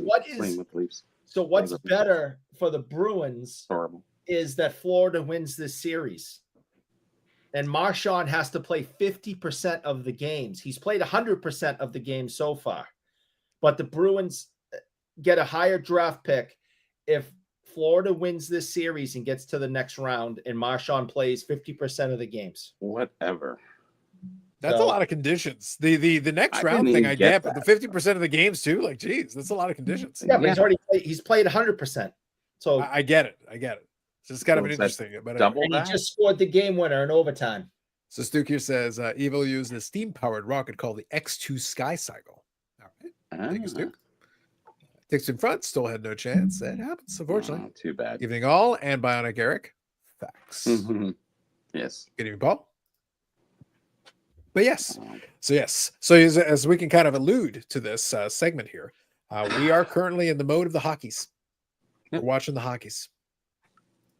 Well, at least the Leafs are up 2-1 still. They are. They are. Another overtime, guys. There's another overtime unless he's on their team, and then he's beloved. So everyone in Florida loves him now. All of a sudden, I'll kind of stand by what I said though. Like I'm a big believer in momentum, especially in the hockey playoffs. I'm a big believer in momentum. I think you got to seize opportunities when they're there. In overtime, even if you don't want to get to overtime means you're just one goal away from winning the game. So it means you have the opportunity. It's sudden death. You have the opportunity to just end it now and be done with it. The difference between 2-1 and 3-0 is huge because Florida is more than capable of flipping the script on you very quickly. So, but at least if you make them 3-0, you're forcing them to be perfect. Now Florida has breathing room because now they're one game away. They're right there with you. It's still catch up, but yes. Yeah. And they have one more game in Florida, and then they come back to Toronto. So the fifth game might be. Who knows? Yeah, it just means though that those Leafs fans at Maple Leaf Square are going to be just a little bit tighter. If they were up to 3-0, they'd be a little bit more calm. Scottish girl, but just tighten them up a little bit there. Have you seen that Scottish girl? I haven't caught too much of the footage for the Leafs game, but not too familiar with it. She's back. Oh, okay. She was there last year. It's kind of. Oh, okay. I know. Good evening, everyone. Late to the party tonight, but I'm here. How about the young woman that sits behind the bench of Dallas? Yeah. Holy Jesus.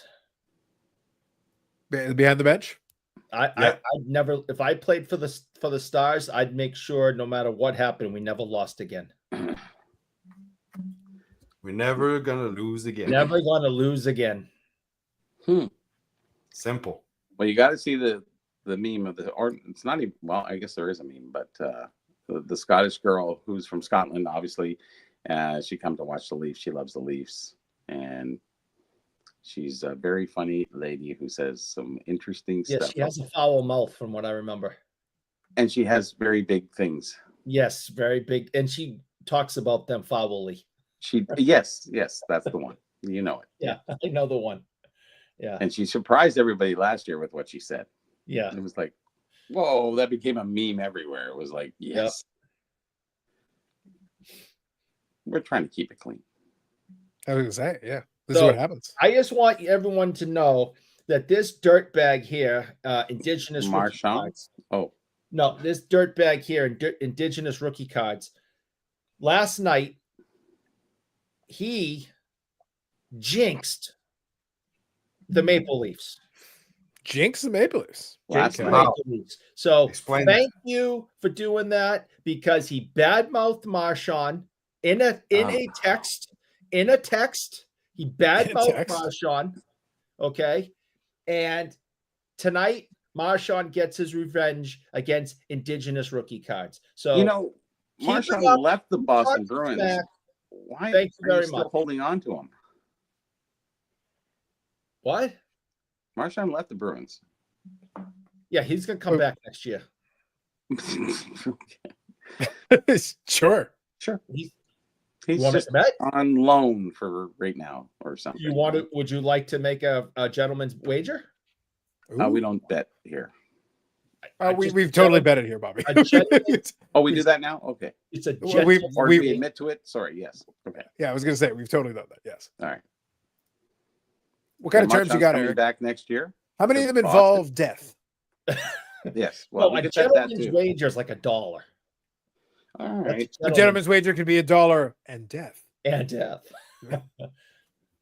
Or Bitcoin. Life is cheap, Eric. Life is very cheap. Death for $1. 1 Bitcoin. All of a sudden, Eric is like, "Oh, I got this in the bag," and I'm like, "Marchand, so seriously, you know what to do, bro." Brad Marchand signs with Edmonton.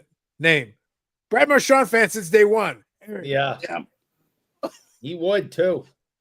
So I'm saying, yeah, maybe. Carpe diem. That's right. He played Inspired Hockey tonight. Yep. Yeah. I'll quickly scroll through here. I understand it. I get you. You go, haha, Eric, it's fake news. No, I am not. Oh, yeah. Oh, what a big comeback that is. He knows it's right. He knows what he said. He knows what he did. He's the one that just caused the Maple Leafs to lose. He doesn't want to take responsibility. Eric is fake news. He knows what he did. Leaf fans, you take it out on Indigenous rookie cards. It's his fault. Wow. Through the jinx. Since when did you become a Florida fan? Since day one. Well, I would argue that Eric's been a fan of like day one. I've been if we remember the infamous playoff run where Eric didn't get anything right, he was a fan of like every franchise in creation. Like, was there a team missing? No. I think he was a fan of the Cleveland Barons, the California Golden Seals. Easy. I would jumped on the bandwagon when they went to the finals. That first year or two with Van Breesbroek in net when Scott Mellenby killed the rat, and they went all the way to the finals. So yeah, I've been a Florida fan since day one, as a certain person likes to say in every single post he makes. Jesus. Eric loves Florida. Loves Tampa Bay is my second favorite team. Loves guys that fishes in Florida. Shut up. Ham can suck it. Scandalous. Truly scandalous. Sorry, I'm just making eBay offers while we're talking. So. Oh, well, all right. See, I will say, let it not be said that hobby stuff is not happening during the hobby show. During the hobby show. That's right. Just saying. Just saying. I just want all Toronto Maple Leafs fans to send their hate mail to Indigenous Rookie Cards. Okay. He has a YouTube account. He has the Instagrams. He got the Facebooks.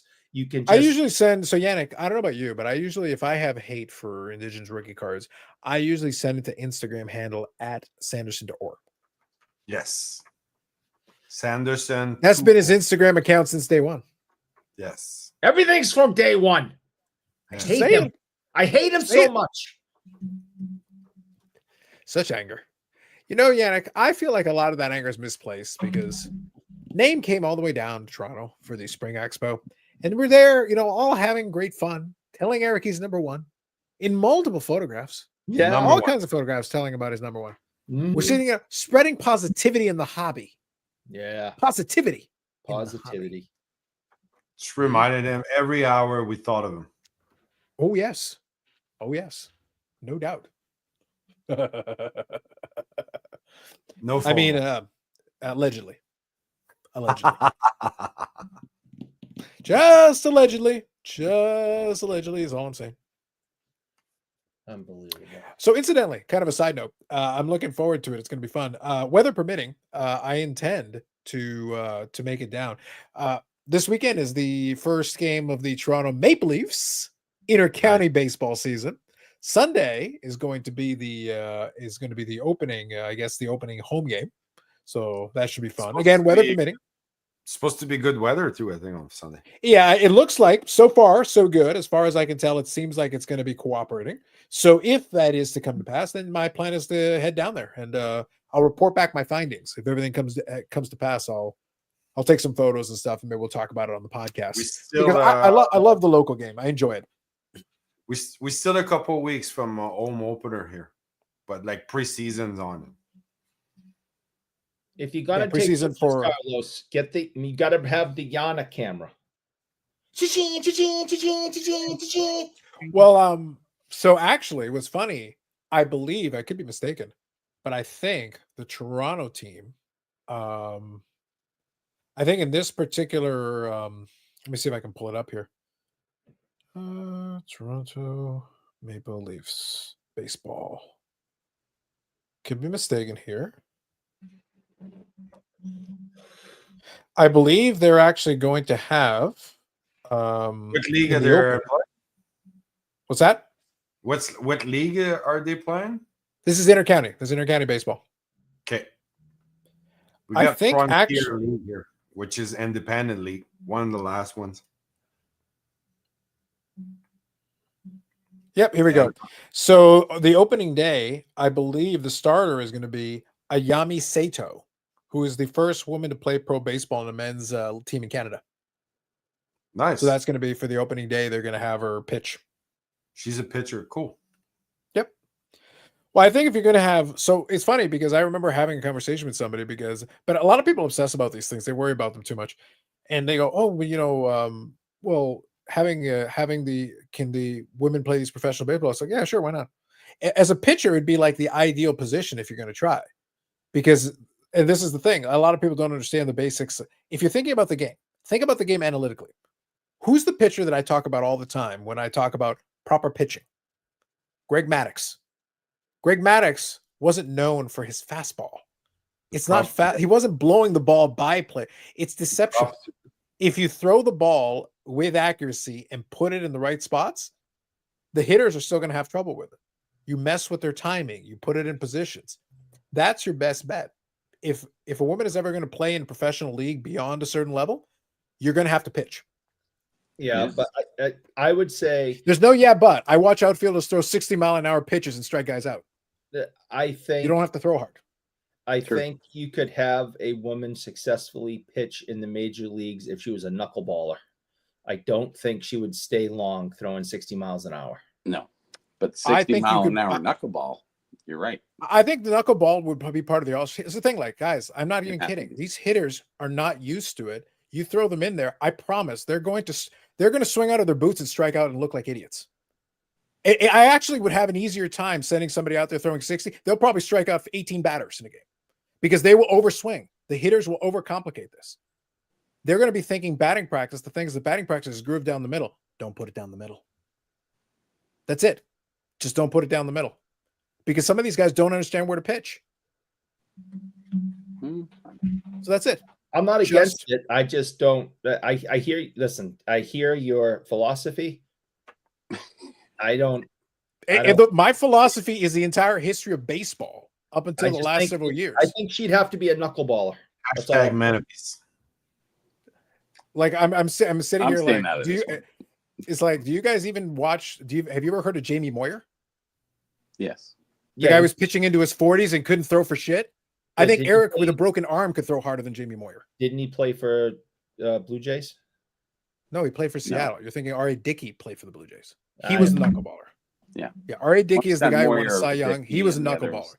Jamie Moyer played for Seattle and Philadelphia and a bunch of other teams. Jamie Moyer had like a 20-year career. He's like that used car salesman that never really did well, but he still had a career. Jamie Moyer won 20 games. Oh, and the knuckleball was the way to get your career to go for 20 years. Yeah. Well, that's the thing, though. Jamie Moyer was not a knuckleballer. He didn't throw the knuckleball. Nope. He was a slow thrower who put it in locations. You put it in the corners and you let the ball fall away from the hitter, and that's how he did it. That's it. That's all he did. He had to position it. You had to put it in the right spots. And he won 20 games in a season doing exactly that. It's like hockey. You don't have to be a fast, hard shooter. You just have a little trickery and you're good. The problem is that a lot of these teams have gotten into the irony is that these teams are so obsessed with finding guys with these live arms that can throw so hard. They decided they don't even want to try to look for guys that learn how to pitch. And the irony is the guy who throws 100 gets lit up like a Christmas tree, and they're like, but he throws so hard. Yeah, he's throwing hard, but it's straight and down the middle. The other guy just crushed. He goes, thanks. You've done all the work for me. I just put the bat on it and it goes out of the park. Mm-hmm. I don't have to work very hard. You already did the. Yeah. There is nothing here. So, pitch selection, location, old-fashioned pitch. I guarantee you, if we had been around back in the dawn of the days with the Cy Youngs and all those guys, most of those guys didn't throw that hard. They threw deceptive pitches that moved. You wouldn't all think over. so, yeah. Yeah, most of they just didn't. Most of those guys just didn't have a strong throwing arm. Walter Johnson was probably considered like the hardest thrower of his day, and he probably threw in the low to mid 90s, which was great for his day, but that was unusual. That's why he stood out. Were the rules of Vaseline and on the pitching and stuff like that pretty hard? Well, you would have been, yeah, you were allowed to use that for quite a bit, but again, that's deception though. That's back to anything you need to do to deceive. And then the ball changed too. There was a time frame that the ball changed. What was it? 1930s, something like that. The ball itself, the dead ball era ended in the 20s. The beginning of the 20s. Oh, beginning of the 20s. Okay. Yeah, because that's when Ruth started. Ruth hit Babe Ruth the record. Yeah, Ruth really had that big 1921 season. That's when he went off. So by that point they were the live ball. So right at the beginning of the 20s, they switched that. So yes, they do play Christie Pitts. That is it. They don't call it Christie Pitts anymore, but I think they call it. They call it Dom D'Amico Field at Christie Pitts. Like they added the name of the owner of the Dom Maple Leafs. Dom He was the guy who was the longtime owner of the Maple Leafs. I probably mispronounced his name, but it's whoever the owner was. It's Dom DeLuise. This is how you pronounce it. No, it's not him. The guy on the dressing bottle. It's the guy who was, but it was the guy who owned the team for a long time. They named it after him at Christie Pitts. That's the name of the field now. They made it longer. Let's see here. I thought Eric was big number 2 since day one. That's real nice, Paul. That's real nice. It is. Yep. That's real nice. Yep. He said I was poo-poo. I wasn't nice. We just assumed it. No, Maddox actually gave up a solo home run on one occasion because he had a big lead and thought it would help to strike out the batter later in the season when it mattered more. Greg Maddox screwed with bit hitters. That was the thing. Ooh. Yeah. Yeah. Jamie Moore had a nasty changeup. Yes. But that's what I mean. Like the pitcher, I'm appreciative. That's part of the reason I'm frustrated. Like in all seriousness, that's part of the reason I am so frustrated with the current game. It's not because of analytics. No, I'm frustrated because I'm looking at these pitchers who are not pitching intelligently. And I'm looking at these batters that are just swinging from the heels and not thinking about this at all. And that's why I always liked guys like Pujols when he was in his prime, because he could hit for power and average because he actually hit intelligently. Ichiro used his speed as an asset to do what he did, but actually Ichiro wouldn't draw any walks. He just swing at everything. Well, if you're that fast and you're smart in the way you do it, fine. It worked for him. It worked tremendously well for him. He's going to the Hall of Fame. So is Pujols. Both those guys are going to the Hall of Fame. Two different ways of approaching it, but I respect it. I like that they both went that way. But I'm looking at a bunch of these guys. Oh man, he's crushing that ball. Yeah, but he's swinging like an idiot at pitches he has no business swinging at. And this pitcher over here is getting lit up like a Christmas tree, but he can throw 102. I'm happy for you. It's not going to work. Well, I guess that's why they call it a game. If you figure out the game, play the game, enjoy the game. Baseball is not a sport; it's a game. But it's the analogy. It's okay. Hockey isn't even real. So the thing is that it's like the thing with not Will Chamberlain. Sorry, Kareem. The thing with Kareem, he mastered the sky hook, and for him and his body type and everything, it was basically an unblockable shot. Now there were guys that could do it, but it was the minority. And all those years that went by, there are other guys who were super tall who could use a sky hook super effectively the way Kareem did. And here's the thing. None of them want to try. Bobby, you're making so much money scoring. You've got a shot where if you have the right body type and a little technique, and the guy is alive, he could teach you how to do it. You could learn a virtually unblockable shot to add to your arsenal. Would it not seem intelligent to you to at least consider it? Especially when if you ask the guy nicely, he'd probably show you exactly how to do it, and he'd give you some tips. Sure, why not? You're a 7-footer, Eric. Why wouldn't you at least consider it? Yeah. You master the shot. It's another weapon in your arsenal. You're in the playoffs and you need a basket. You need a bucket right this moment. Pull out the shot. That was you what practice Larry, it, you master it. Larry Why Bird wouldn't you? did a lot of that. He did that fade back. Yeah. Just enough to get my him point over the edge. That right there is an example, though, of the players choosing not to take advantage of a fundamental in the game or an opportunity or a shot in this case, something that would allow you to get these pitchers are literally just like, just throw it harder. That's the answer to everything. Just throw it harder. Okay. 120. Then when you blow out your arm, they do now. then don't cry to me about it. You get 16-year-olds getting Tommy John surgery now. I know. Like, really? But the irony, Yannick, is if they went the Greg Maddux route, they probably would be able to pitch longer. They might win more games, and heaven forbid they make more money. Yeah. Yep. But okay, throw harder then. Try that. See if that works. I think a guy on the Red Sox just threw like 104. Yeah, there are guys out there that have the ability to do it, but it's like that was in the news because I wasn't watching it, but I think I saw that in the news that there was a pitcher who threw a pitch at 104 miles an hour like a week ago or so. Yeah, but my thing was always like, that's nice. Can you sustain it? And the answer generally is no. Your velocity, especially if you try to, if you're constantly throwing at max speed, even precision at that level. Yeah. So L.I. Afraidy, did he ever win the scoring championship with the hardest shot in the league? No. Nope. So there are ways to do these things, but again, you're deciding not to use the options on the table. Fair enough. Go ahead. So Isaac here, good evening. Point, interesting how many baseball players in movies is how fast they can throw and not much else. Yeah. Well, that's the glory, right? It's all about the glory of how fast, how hard. Yeah. Yeah. I just think it's funny that, like I said, I use Maddux as an extreme example because he also won a ton of Cy Youngs. He's probably going to have the highest win total of any guy going years and years and years going forward because nobody else is getting to like 350 wins plus, which he did, and winning all those Cy Youngs, and all these other guys are not going to come close to that. And they throw harder than he does, but it's like, well, he won games and Cy Youngs, and I'm probably going to listen to that guy. He clearly knows what he's doing. Let's see here. Yeah. Dom D'Amico. Yeah, I think it's about right. Pitchers who can't get out of the first inning. Yeah. Dom DeLuise. Yeah. Players are more focused on making millions and actually doing the little things that help you win. The irony is if you did the little things that help you win, you'd make even more millions. I want to make more millions. More millions. It's D'Amico. Yeah, Luis Reyes has 3 Ks, 131 plate appearances. Yeah, Luis Reyes also doesn't hit home runs. But yes. Yeah. Yeah. He's a contact hitter. Small ball into the week. Preemptive Tommy John surgery is a thing. Yes. Like I said, with basketball, it's like the underhanded free throw. Players will struggle their whole career before trying the underhanded free throw. So that is true. That's an ego thing. Like it is within the rules. You can do it.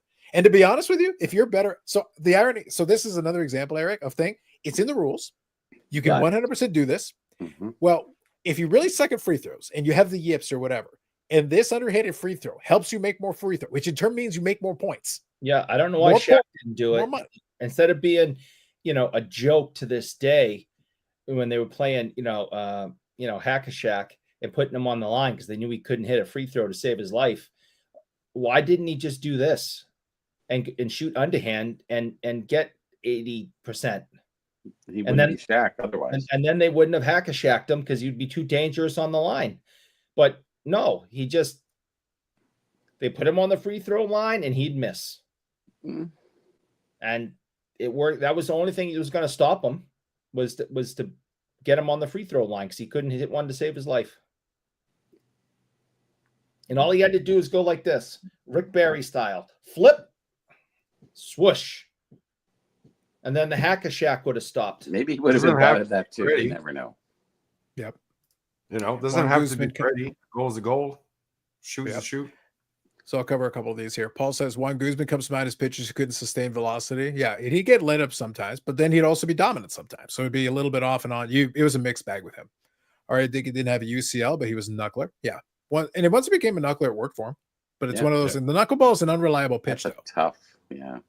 Yeah. The thing about the knuckler is you can lose it. It can be really good for you. You can be rolling and then you lose it and then you get it back and then you lose it. It's like you don't really control the knuckler. It's a tough. You can learn how to throw it, but it doesn't mean you know how to control it or make it usable for yourself. Yeah. So Dexter says, not real car stats make the millions. So the irony here is that all the things I'm talking about improve your stats. Learning how to hit that shot means you score more points. Learning how to pitch effectively means you pitch more innings, win more games, potentially win more Cy Youngs, more hardware, more money. In the basketball thing, more points, more money. So all these things we're talking about make you the millions. Not how hard you can throw. How hard you can throw will get you drafted. That's the problem, is that it'll get you drafted. But then when you blow out your arm for the 4th time, then it gets you on a couch somewhere talking about what could have been with your career. Yeah. Or when you throw 100 miles an hour and the guy still hits at 450 feet into the seats, what good did that do you? I rolled this Chapman. Hardest thrower in the last like decade plus. And he's got moments that pretty much when it was the time to make that hard throw to strike the guy out, the ball was basically knocked the hell out of the stadium. Yeah. Or he'd lose control of it. And then all of a sudden the guy would just leave the bat on his shoulder. But if the guy can hit it, what's the point? Yeah. The biggest problem for me was that what would happen with him is there'd be times where he'd be dominant. He could throw the pitch really hard. He'd do really well with it. But then if he lost his control, even temporarily, the guy would just leave the bat on his shoulder and say, well, Bobby, if he's just throwing ball, if you're the batter, just leave the bat on your shoulder. You're going to get a free pass to the first base. Take it. It's a free base and you get it. And then the next guy, take a free base. If he's going to walk you 4 straight times, you just walked in a run. You didn't have to do anything. You don't even have to try to hit it. At that point, just let it be. Yeah. So knuckleball is the most effective pitch in baseball. If you figure out how to catch it, just let it finish rolling. Yeah. That was one of the infamous quotes. Just let it finish rolling. Yeah. These guys always needed their catcher. Yeah. Speaking of pitching, what's the latest on Manoah? We're gonna have to get Brad on this. we'll get the Alek Manoah pitching report from Brad Hartland. We'll have to get him on there. Real quick, Bobby, without thinking, Dallas or Winnipeg, pick. Oh yes, that's right. Quick, Dallas or Winnipeg. That's the last series. Dallas, okay. Yeah. I want Winnipeg to win, but I'm picking Dallas. All right. That's all we needed everybody's got their picks in. Yeah, everyone's got their picks in. You're gonna have to come back in the next round. Yeah. Oh no. Next round would be interesting. Oh, it will be. Yeah. I think regardless of what happens in this round right here, I think we've got some. I've actually been enjoying. We've got some good teams here, and these teams are playing pretty well. Nobody's blowing out, right? That's exactly it. So like it's being competitive. Like, look, here's the thing: you can be disappointed in Maple Leafs. It went to overtime. Like they were at least there, and they won the first 2 games. So like in overtime, regardless, it's competitive. Nobody's sweeping anybody. Nope. It's super competitive. And again, if it had flipped the other way, it could have been 3-0. But now it's 2-1. So there's no blowouts. Everybody's kind of hanging in there. And we all picked Florida. You know, when you get blown out, you hate your team because they just sucked, right? And that's usually the Leafs. So I don't know. I have to give them a little bit of credit for what they're doing. They're playing well. Yeah, it's just hey, overtime is overtime, right? One lucky shot, one lucky hit, one lucky whatever. It was a fluke goal. Yeah, there's been a lot of those. There's been a lot of those though this playoff. If you notice, a lot of the goals are like bouncing off. Like I said, the second Winnipeg right now it's 2-0 Winnipeg. Watching this game, but the second goal was literally a deflection off the defenseman skate. Yep. Like it was complete luck. It wasn't. You had 2 in the Leaf game. You had one against the Tampa Bay and one against Thing, and went off the defenseman, right off their one off the stick and one off the I think shin pad. Marchand's goal came in, hit a Leaf, popped up, and went over the top of. Oh no! Yeah, so he didn't have a chance in hell. Damn. You know what's the thing though? You know what that says though, Eric? That goes back to my prevailing theory, especially with some of these teams. This postseason has not been so bad, but some years I'll watch certain teams that end up losing a series. They'll get too cute. They'll get cycle happy. They'll just do the pass. It's like they're trying to find this perfect, beautiful shot. I'm like, you know what? At a certain point, just put it on net. Yeah. Sometimes weird bounces happen, strange things. Like you're better off, especially if you get to like an overtime series, just put the puck on the net. You got a 0% chance of it going in if you don't put it near the net. You've got to put it somewhere nearby. And I'm a big advocate of that because honestly, if you flip it at the goalie and it kind of bounces in front of him, how many times have you ever seen those goals go in? Yeah, they go in. If you just flip it at the goalie and he's going to save it and you're going to get the face off, if that's your whole determination, that's fine too. But if you want to flip it up, let it bounce a little, does a weird bounce. Shit happens. Yeah, So- right now, this playoff, we've seen weird deflections, strange bounces, all kinds of wacky things. The Crossbar puck goes, galore. the puck has a life of mind of its own. So right now, 3-0 Winnipeg. 3-0. Wow. See, and they got Jason Robertson back, Eric. I think we might have to take him out. No. They're waiting for the third period, and Robinson's going to score 5 goals. He better, or So else, says you know. Bobbles. Yeah, but listen, Bobbles is going to hear words. Like, we were doing just fine when we were leaning on Miko. Miko was doing it for us. And now we got Jason Robinson back, and I feel like I feel like he's hurting Miko. Maybe. It's like kryptonite. Yeah. Mm-hmm. Just saying. Throw it in there. Actually, Leafs played really well. Just didn't get the lucky bounce. Well, they were in overtime, so it was there. Stuke here says, Legend says, Steve Delkowski threw for 110 to 150 miles an hour. He had no control, but had some great stories, came up from his playing days in the minor leagues. There are a lot of weird players sometimes that have some strange quirks that never end up making it to the major leagues, but they're kind of interesting characters. And Those when are kind of fun. When he came to the mound, did they play Wild Thing? Who knows? That's important. I'm old. I saw that movie in the theater. Oh, you are very old. Winnipeg is for real? We'll see. Winter. I'm really enjoying how many games the Bruins have won this year in the playoffs. It's been legendary. May I? Good point, Josh. May I? Excuse me. May This is I? your moment. This is your moment. Okay. Shut up, Josh. I felt that one. I think you brought a little extra grit to it. Yeah. I felt it. Just shut up. That Just pause there. shut The up. pause made it. Just The breath control. Yeah, Impressive. I said some players appear interesting. Billy Margin, Doc Ellis. Yes, Doc Ellis. Daryl Strawberry, no doubt. Yes. This is back in 82. Erica, kick a soccer ball 100 miles an hour. Truth. I honestly don't know. I mean, My work here is done. Good night, everyone. Yeah, screw Good you, evening, Josh. fucking idiot. Jerk. Martin, that was. So Billy Martin, yes. Billy Martin, yes. Okay, gotcha. I wish I could go back and find out how hard I could kick a soccer ball. Because Before or after you crashed into a tree? this was before. I never played soccer and mountain bike. I started mountain biking when my soccer career was over. See, Eric, I'm not completely convinced of this. Yannick, can I share with you a theory? I have a theory. Please. Eric has had a lot of concussions. We've talked about this before. Lots of concussions. During one of the concussions, he believed that George Washington was president. That is true. That was an infamous story Yes. relating to that. Now, there's a real possibility that in the course of all these concussions, Eric made up the idea that he played soccer. I believe he was just randomly in somebody's backyard kicking rocks and thought that that was a soccer game, soccer league, and he built an entire scenario for himself.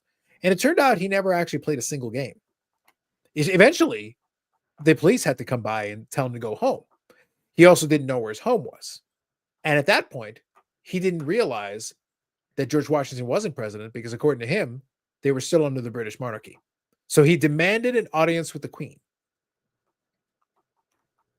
Very complex. It seems Very it. Yeah. And it would also jive with the soccer fantasy because, as you well know, the English are into their footy. Because in America, there is no soccer. So I don't know what you're talking about, Eric. No, they keep trying. Only a colonial would tell us of this soccer. Just saying. Zach, I was about to bring up concussion as soon as he started bragging about soccer. I spent too much time here. You know the score, Zach. It's all about the concussions. It all comes back to the concussions. I had a lot of concussions from soccer. That's true. So, Yannick, like I said, my theory is this is just an elaborate hallucination from Bougier. How do you get concussion from soccer? You ever get kicked? Well, he didn't play soccer. He was kicking rocks. So, in reality, he was kicking rocks. Kick in the head? Like, which way you play soccer?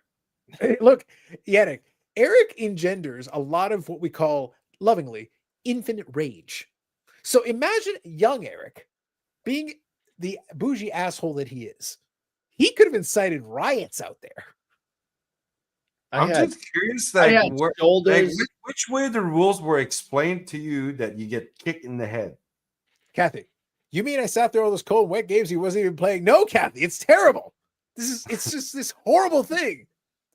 This horrible ruse has ruined it for all of us. Not even defending me. American soccer needs a helmet. Do you guys need a helmet to play? Oh, there's no doubt. I got concussions through people's shoulders, elbows, head to head, getting just someone blasting the ball and just hitting me in the skull with it. Again, Eric, all I'm hearing is you inciting infinite rage because I can't even tell you how many concussions I had. I had so many. And now I get them from trees and logs and rocks and stuff. Also, Eric needs a helmet in life. I do. I wear a helmet now. Doesn't help. Remember, the helmet only protects your skull from being the outside of your skull being damaged. Your floating brain inside smashing up against the inside of your skull has nothing to do with the helmet. It's your head comes to a sudden stop. Your floating brain smashes against the inside of your forehead. That's a concussion. It doesn't matter if you wear a helmet or not. Helmets don't stop concussions. They stop your head from getting cracked open. That is all. True. So what I'm hearing here, if I understand this correctly, is that Eric doesn't need a helmet. No. He needs a full pod with suspended liquid that kind of moves. Yeah. It's basically like an earthquake-proof thing that kind of prevents him from actually shifting. So when he crashes, he just kind of shuffles inside of this entire pod. Yes, and then the brain won't smash against the inside. Needs to be in space at all time. Yeah, he literally needs to be in suspended, like anti-gravity. Just no one's ever got a concussion in space. That's a fact. Well, Yannick might know this. Maybe you need to be a bubble boy. Oh, he's a total Yannick, that's true. Remember the motorcycle came out about 20 years ago. It would inflate if you ever got in an accident. So maybe you get one of those suits, Eric, and you don't have to worry about your floating brain. Well, like at this point, Eric needs that just walking down the street. Maybe, but there's no scenario in which it doesn't need it. It should just deploy. Yeah. Eric played soccer for years before someone showed him what a soccer ball looks like. It was awkward. They ever told you could use your feet, not your head, this all the time?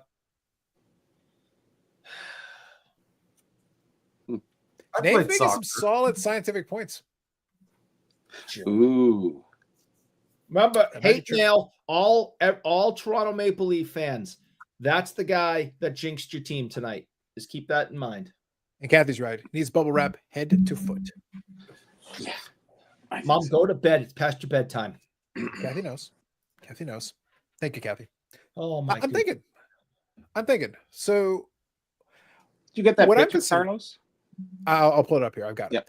So the thing is, my thought process on this is, when Eric is describing this soccer, and I'm going to use in quotation marks. It's important we distinguish quotation marks.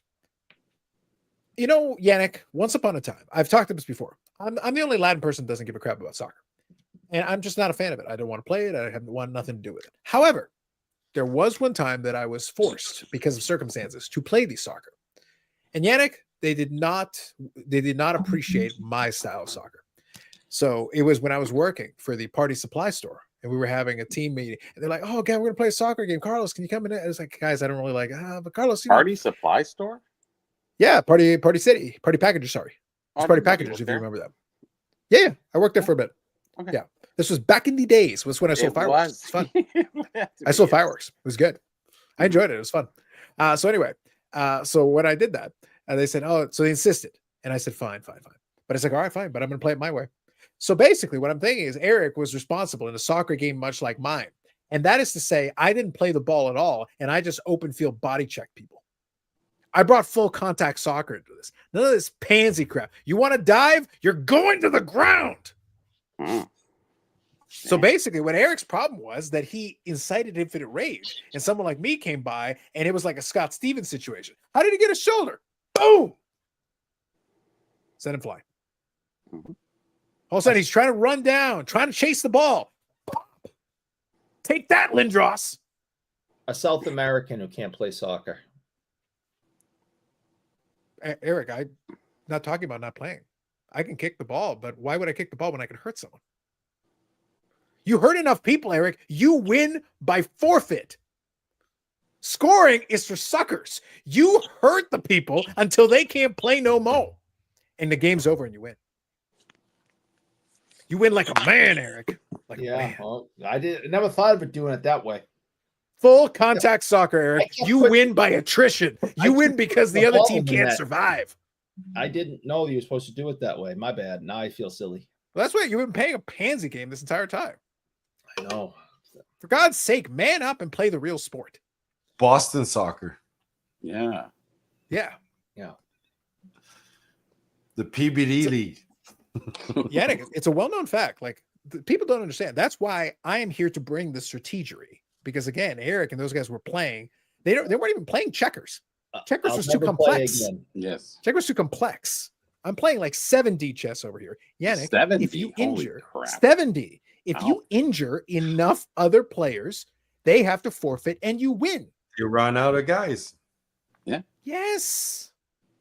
Fools. What are we doing? Especially if they have You've been sitting here chasing after a ball like an idiot, like a peasant. What are you doing? Imagine a whole team of Erics. Like, man, they all get hurt just by like national anthem, and the whole team is fall over. Yeah. And you know what, Eric? I'm going to do one better. I'm actually going to link this back to that video game discussion from earlier. Here's a fun game from back in the day. Nintendo Entertainment System, Base Wars.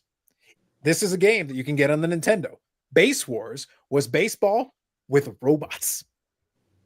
Now, you're playing these games with these robots. That was because it was digital. It looked like robots.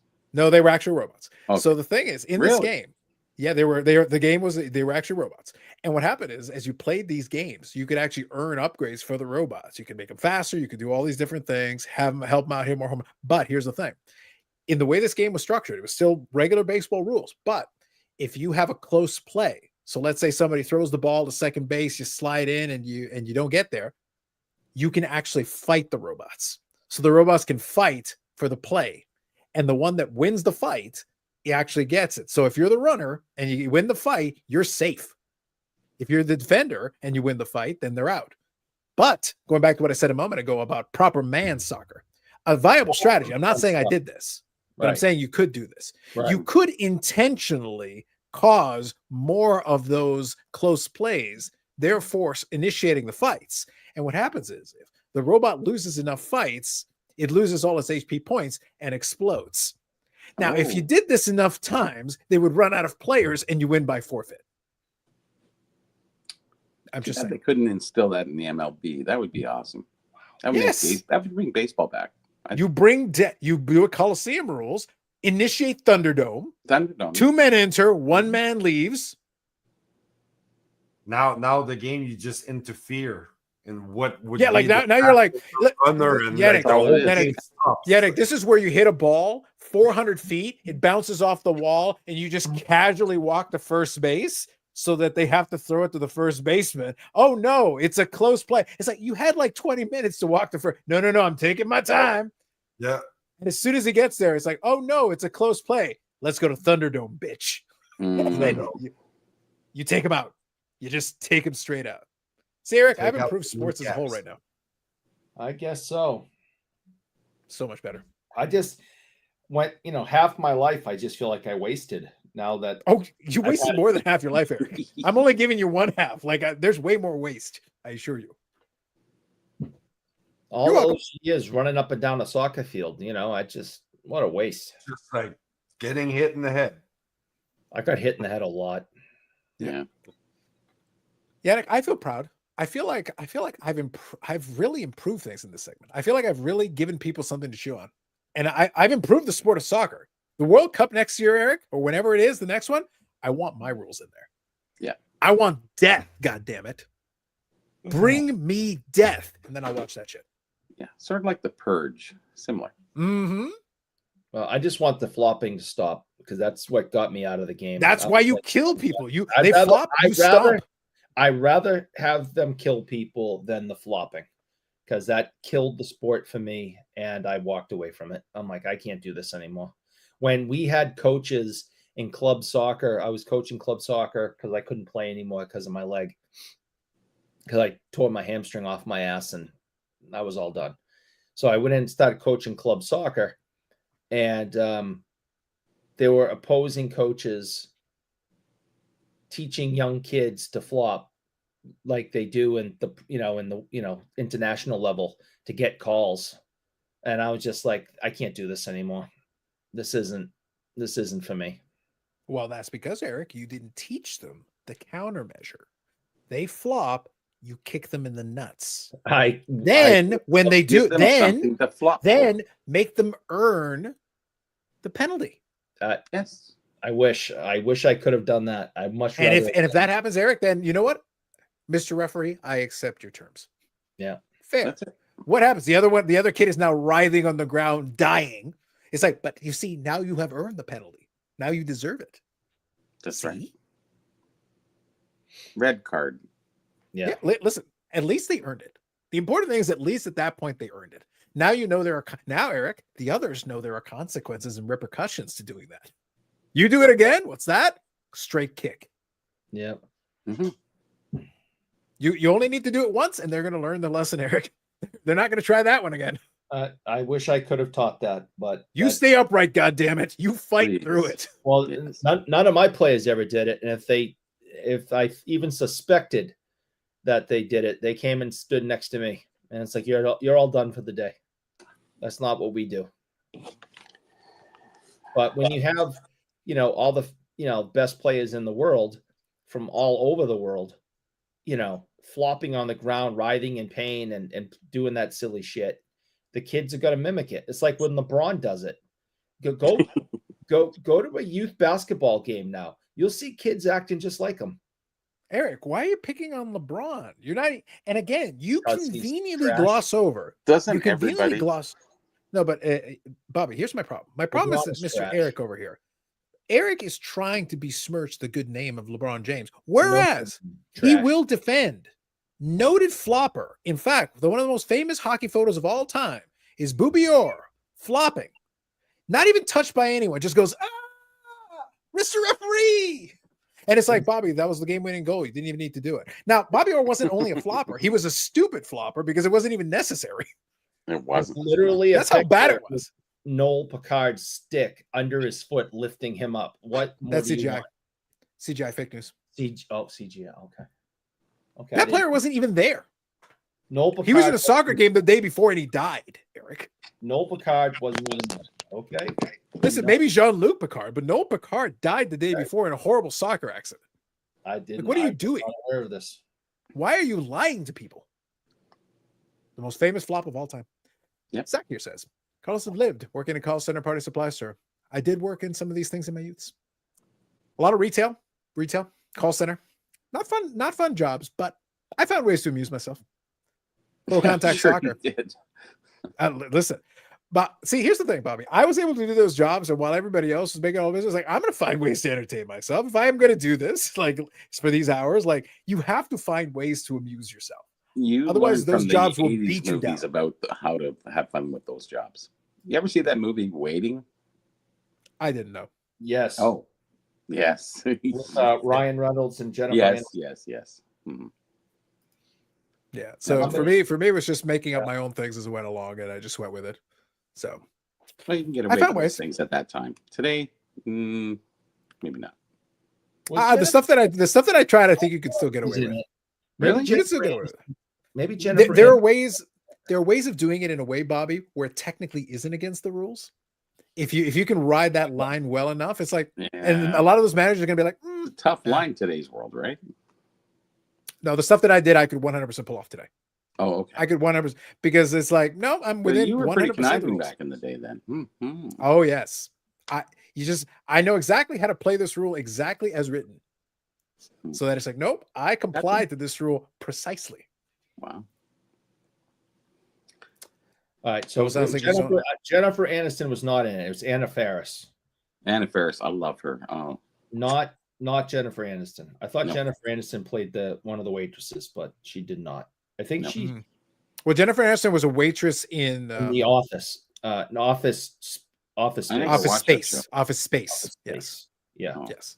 That Ryan one, yes. Reynolds was in Waiting. He with Anna Faris. Okay. Yeah, Anna Faris is like,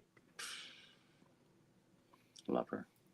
Yeah. Rocklet says Carlos sounds like he has Good a actress. Quicksilver method from Karate 3. A man can't see, he can't fight. These are facts. House Bunny, Anna Faris. Awesome. Okay. There you go.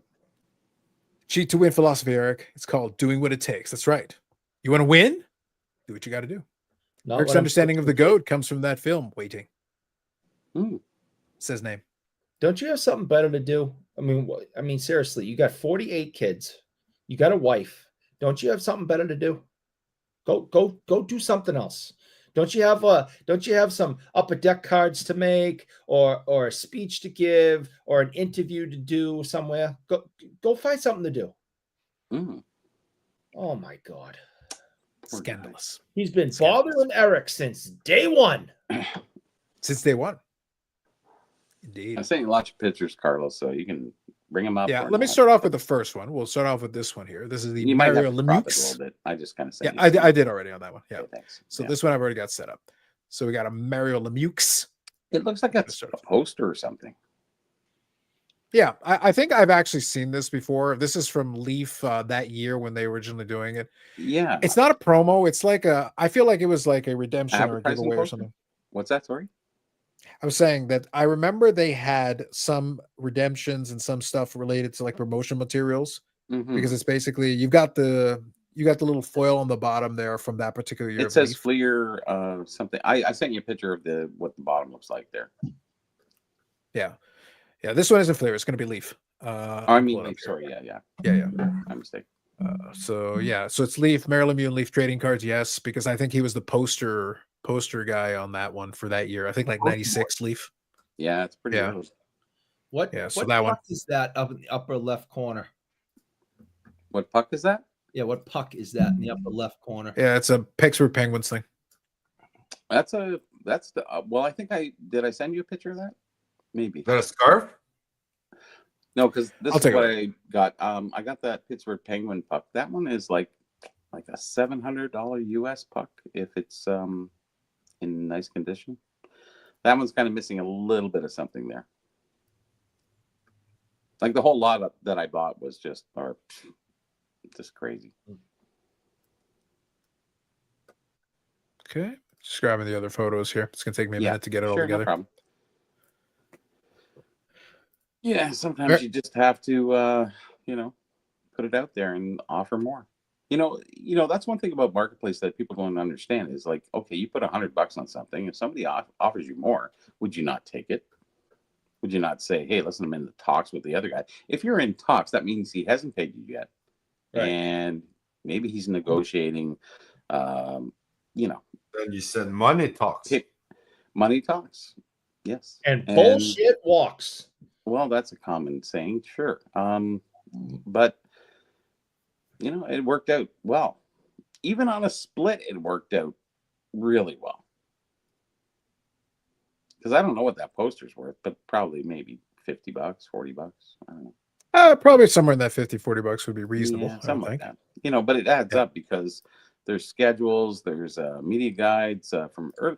See, anything expansion, a lot of people don't realize that, especially Minnesota, Pittsburgh, St. Louis, anything expansion 67, 68, 69, like their schedules go for 10 times what the Leafs would go for or any other original 16. 10 times for their media guides, 10 times for their anything. That is their main thing is, when they came into the league, they don't care about anything that happened in 61, 62, 50s, whatever. Like, honestly, a lot of those teams, those expansion teams, they don't care about anything prior to 1967. They really don't. So they're collecting history, really goes forward from 1967 up to whenever. The North Stars only lasted so long. St. Louis is still around, and Philadelphia, Los Angeles Kings, they're still around. So, but that early stuff, it's really key. So if you have a schedule from 1967 from a refrigerator company from Pittsburgh Penguins, you're looking at about $700 US. If you have a Leaf one, you're looking at about $70. Big difference. And that's where the collecting really kind of shifts and change. A lot of these guys are coming of age because that was their time period, and they made a lot of cool things back in that time period, but not enough that the market is flooded by them. You know, the Leafs did a lot of stuff, and they produced a lot. Whereas, you know, they're just getting started.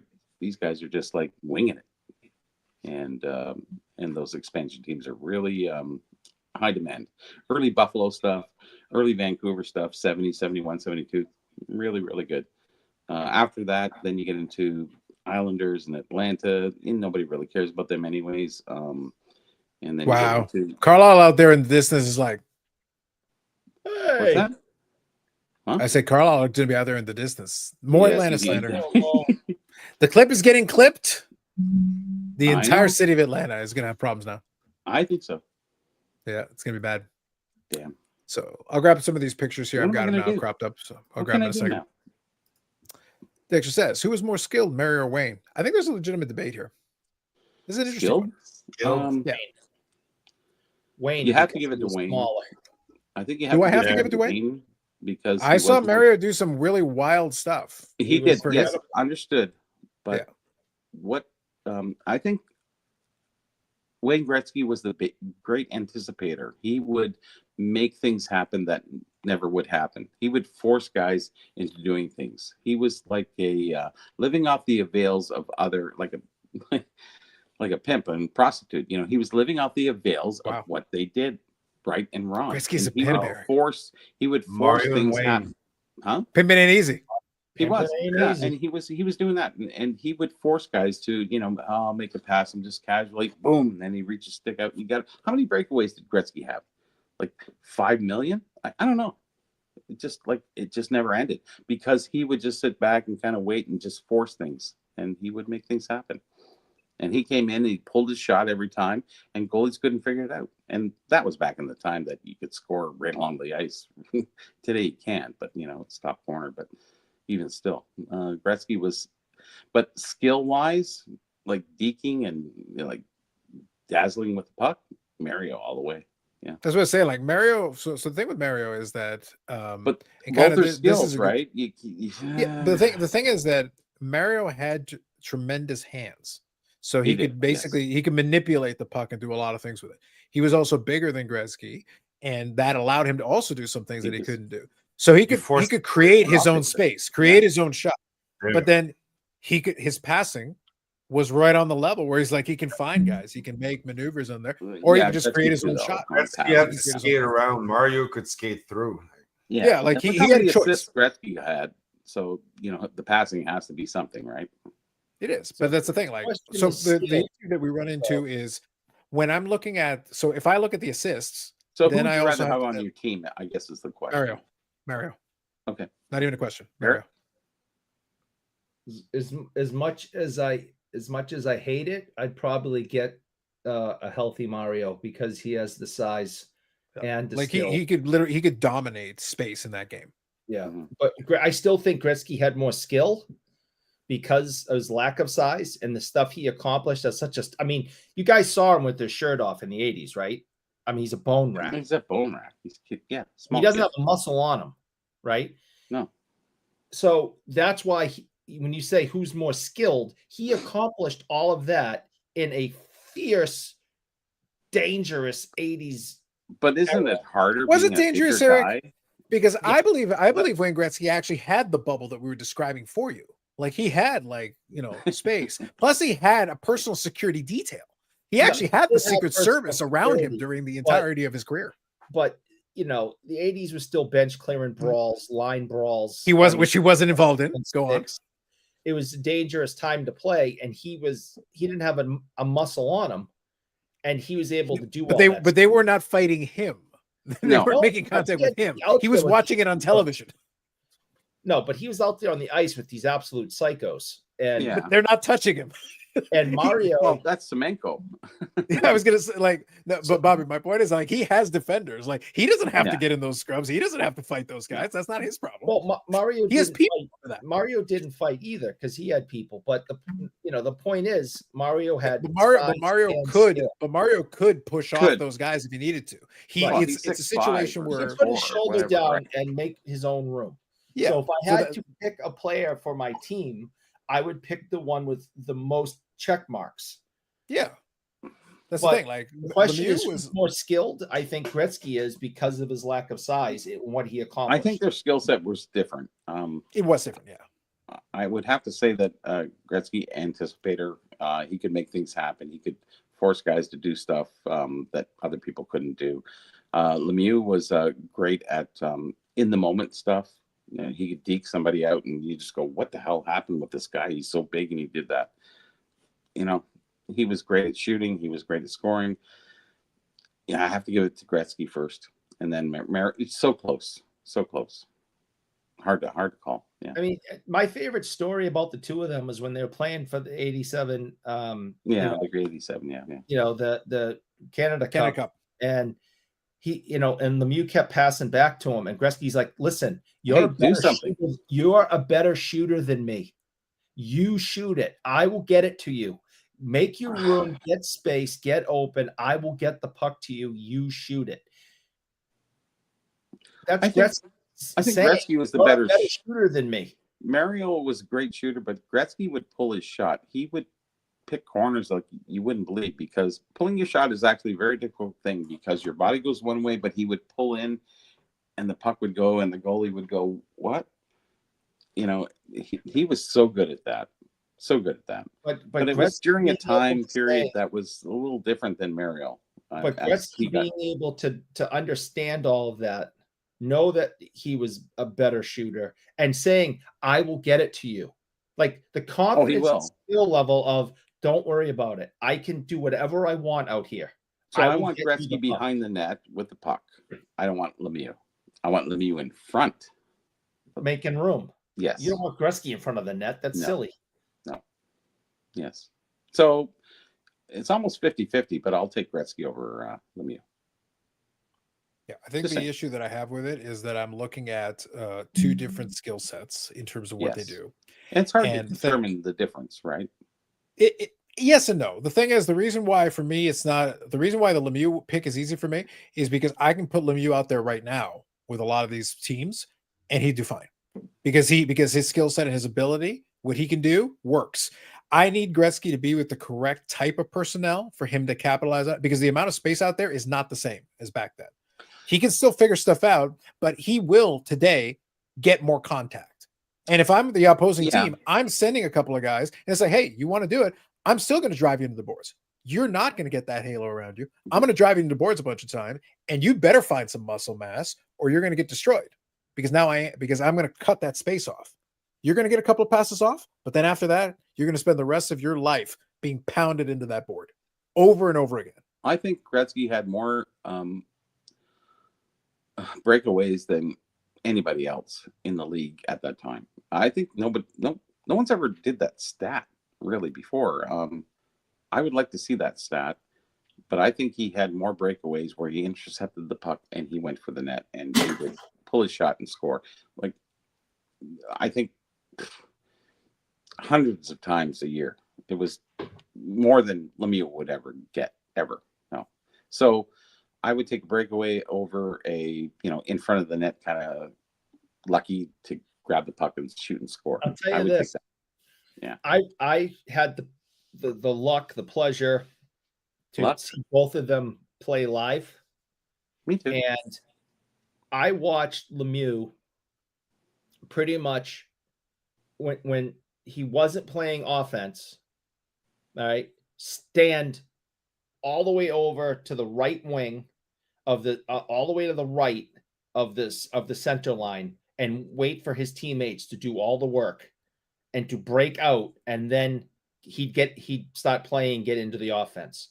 Gretzky would circle back in and do circles and come back and at least come over the blue line and stand up top. And not that he was playing defense. Let's not, I'm not saying the guy was Ray Bork or something, and played the entire sheet of ice. Bork, come on. Anyways.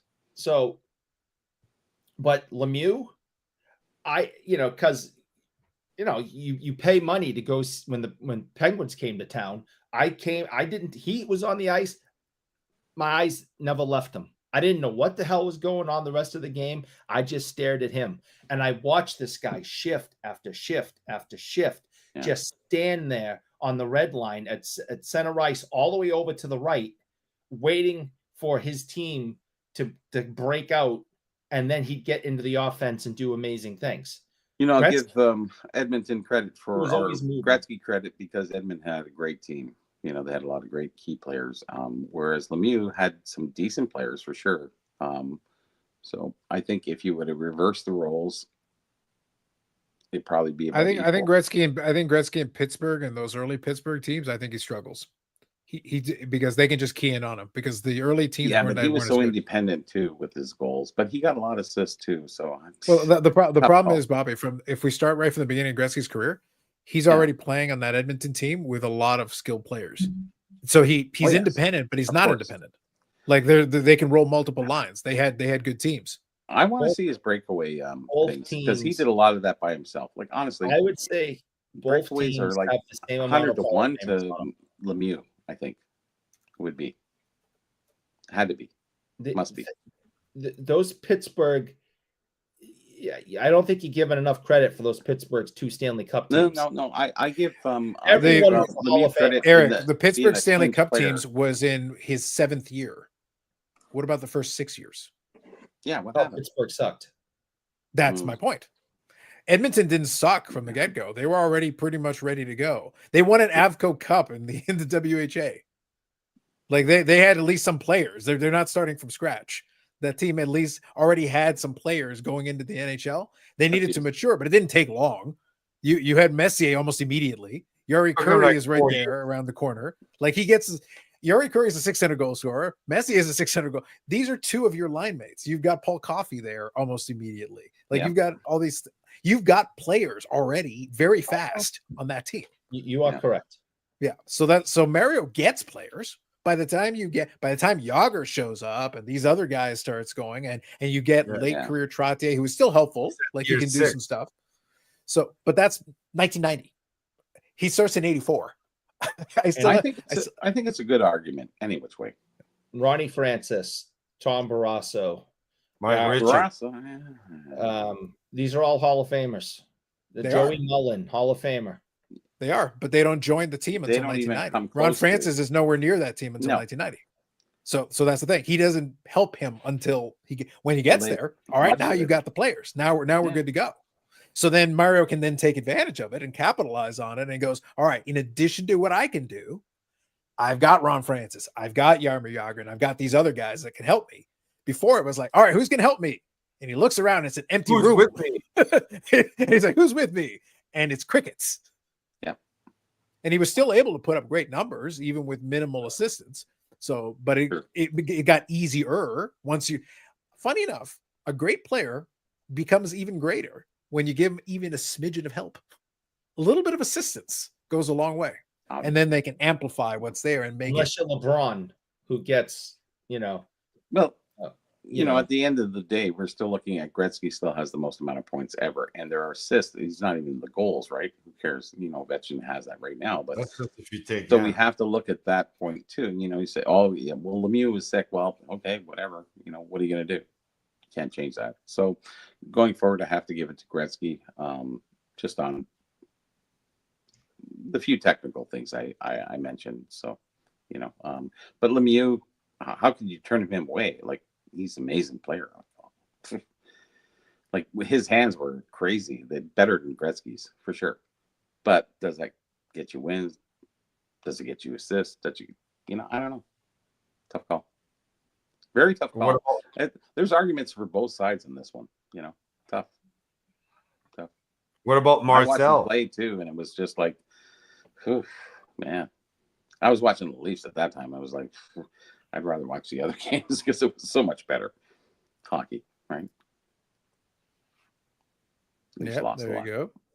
Marcel would have been incredible on a better team. Can you imagine with a team? Like how many years he had with Zimmer and Taylor? Yeah. Oh, That's it. Taylor was a great player. The rest of his career, the guy pretty much played by himself. Yeah, I know. Yeah. You know? And But he's that's, still you in know, that that's conversation we're having, just the fact that how many points he's got. You know, we can't give what ifs though, right?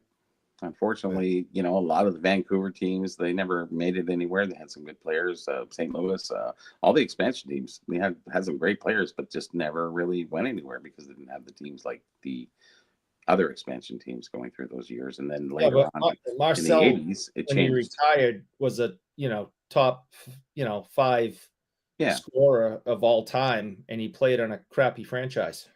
Yeah. Imagine if he played in a decent franchise. Imagine if. Well, we're not imagining because we're dealing with actual, not fantasy. So but can you imagine? AI all that. What's fun about sports is imagining. Imagine the point totals and goal totals he had if he was in Montreal playing with Guy Lafleur, or if he was in Edmonton, or if he was in Pittsburgh, or what. Well, what if the Leafs didn't give up Randy Carlyle and he went to Pittsburgh and became the captain and didn't really, there's so many what ifs. I just leave it as whatever we're dealing with right now. We'd look back and say, yeah, what are you going to do? I'll take Gretzky. So I was taking a look here. I just wanted to see it. So I went into Hockey Reference and to check and see what I could locate here. So I was kind of curious. I wanted to also kind of follow up because I was going from memory and I wanted to make sure. So Mario didn't make the playoffs with the Penguins until his 5th season because that's how poor the Penguins were. Oh, they were coming out of the block. How did he do for stats though? Oh, stats. He had 100 points his first season. Oh, he had 19. He had 100 points and his team was garbage. Yeah. Who was on? I think Eric was playing with him on the list wing. of who was on that Did team? he score like his first shot? Yes. Yeah, I think. First shot. Yeah. Against I'll pull up the roster here, but before I do, I wanted to pull up. So for contrast, kind of for what I was talking about. Sure. So Edmonton. So joins the NHL. 79-80 is the first season they're in the NHL.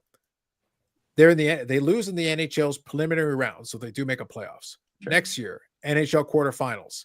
Next year, division semifinals. Then they lost in the Stanley Cup final, won 2 Stanley Cups, lost the division finals, won 2 Stanley Cups, lost the division semifinals, won another Stanley Cup, and then lost 2 conference finals. The last 2 of these, the last 3 of these things, the last 4, were without Gretzky. So they won 2. So they won the Stanley Cup and were in the conference finals twice without Gretzky. Yep. And they were in the playoffs every single year that he was there right from the first season. Mm-hmm. So that team was already at least solid. It was a good team. Yeah. Grant so now Fuhr I'll pull up in his prime. Yeah. So now I'm going to get the Pittsburgh one. Andy Moe. That here. So for Pittsburgh, we're going to go 84-85, and we're going to get the Penguins here. So that team had 53 points. They finished 6th in the Patrick division. Let's see what we got here. So let me go here, pull up the stats. All right. So Mario leads the team with 43 goals and 53 assists, 100 points. Next highest scorer on that team was Warren Young, the great 30. Warren Young. Then Doug Shedden. Oh my God. Yeah. Mike Bullard. We're full of the SP signature legends here. We're full of the SP signature legends here. I think Bullard played for the Boston at one time, right? Wayne Babbage. Yeah. John Shabbat. Really? Mo Matha. Oh my God. These guys are nobodies. That's the point. That's the point. Yeah, that's who he's playing with. And he had 100 points. They're somebodies, but nobodies. You know what I mean? Yeah, but they're SP signature legends is what they are. Yeah. And the thing is, and he had 100 points with that team. Yep. Understood. So that's very impressive. Looking what's around you is that's a bare cupboard right there. That's a bare cupboard. We can talk about divisions. We can talk about. Yeah. I don't think anybody's arguing. Those were your top scorers, by the way. I went from your top scorers on down. So when I got to Mantha, he's like their 5th or 6th highest scorer on that team. What happened to Kehoe? What's that? That's amazing. What happened? His card is worth 0. Yeah. So the point is that team needed a lot of work to get better. When they did get better, coincidentally, then all of a sudden they're contending Who's for in net Stanley there? Cups. Sorry about that. Who's in net? For that year? Hold on, I'll pull it up again. I think there was a good goalie in there, though. Wendell Young? No, not him. Let's see here. Pittsburgh. Oh, Pittsburgh, Dion. Pittsburgh. Dion. Marcel Dion. No. Maybe if Marcel had played gold, that could have helped. No, Hey, Dion. Dion. Dion. All right, so I'm looking here. Give me a second. I'll find Celine it. Dion. Celine. Listen, if Celine had been there, that would have been even better. Bonjour. Michel Dion. But that wasn't who played. Yes, But that wasn't who played the most. The goaltender who played the most games was Dennis Herron. Heron. Yes, he came from the WHA. Yeah. So followed by Dion. He was by Roberto Romano. I don't know him. No, He played for the Bruins for a minute. probably. He did play 30. He did play 31 games. He was 9-17-2. Well, A solid 445 goals against. Let's go, buddy. Not a good team, Eric. Not a good team. No, they were horrible. But Dennis Shockingly, Heron was not a a good good goalie. He was a very good goalie. Yeah. So that's kind of the thing. So when I'm trying to compare the two guys, I'm looking at a situation where it's like you're starting off from like we got nothing here, man. We got nothing. We're trying to figure it out. We're trying to figure something out. Like, hold on, Mario. We'll figure something out eventually. It's almost even in the sense of, the talent is kind of this way and his talent is a little bit this way. You put those two guys together, that's why the All-Star game was so amazing, right? Yeah. But look, to be honest, like here's the thing, Eric, to be fair. Mm-hmm. To be fair. Indeed. I would have loved in 84 when Mario was still 19, even again with all the deficiencies and everything, again, 100-point season and everything. Could you imagine if I had given him a month on the 84 Oilers? Oh, give him a month just to run with that crew. By the way, the 84 Oilers by that point are like challenging for Stanley Cup finals. At that point, like I think by 84, they won the Stanley Cup. Yeah. So they had finally beaten the Islanders. So imagine that 84 team, which won the Stanley Cup. But Gretzky got the most amount of points in that year too, 83-4, right? Thereabouts, yeah. Yeah. Yeah. But what I'm getting at is that I would love to have seen what it would have looked like if I just put Mario in that spot, in that lineup for a thing, a different style. But imagine what he can do along with the complementary, who are obviously talented complements, who are great players in their own right, and let him do some of what he can do with what some of the stuff they can do. That would have been very interesting. Yeah, it is really hard to compare different players, different teams, who was with who. The greatest goalie is the guy with the best defense. The best goalie in the league can be on the worst team and still be the worst goalie in the league. So many different factors in there. It's hard to compare eras between how everybody played. But going forward, I think you pick who you think would be best for you. And I would pick Gretzky over. It's not like I have a preference for Gretzky. I'm just thinking, watching him play all those years. He was so good at anticipating what was coming. I called him a great anticipator, but he made things happen. He forced defensemen to, pass over to the other guy, and he would come in between and just, have a breakaway. It was just like, don't do that. And I'd see I'd be watching the Leafs play and I'd go, please don't pass it because he's going to, and he did. He intercepted and then he'd go in and score. 93. Well, I don't want to talk about 93 anyways. So Eric, listen, that's a sore point. I think you'll agree, Eric, that we have had a very passionate debate on this issue, but we've been limiting ourselves to the two players. It's a debate. I think it's just a reasoning. Everybody's got their opinions, and I don't think anybody's really right or wrong. Well, I think what I'm getting at, Bobby, is Bobby, is we were limiting ourselves to two options here. And the truth is, and we know this, deep in our heart of hearts, we're all wrong. Both those options are wrong. The correct answer is Hellef and Gill. Damn it. I knew it. Like, we were sticking with the parameters offered. We were sticking with the parameters offered. Garden path.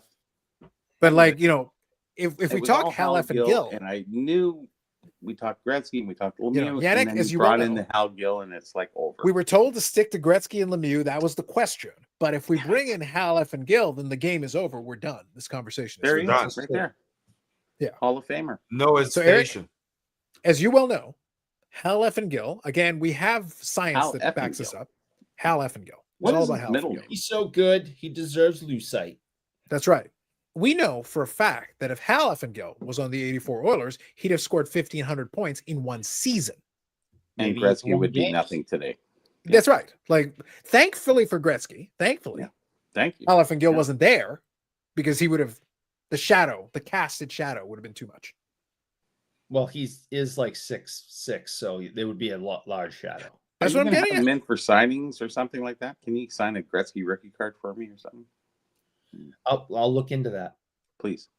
I don't think. Well, he's I think you should do signing it. in our area. I'd be interested to see if we could get him. That would I be think, hey, Eric, if you ever met the guy, you should have a conversation of how I we think have, we have raised him into Don't tell him to the watch this legend. show. The legend.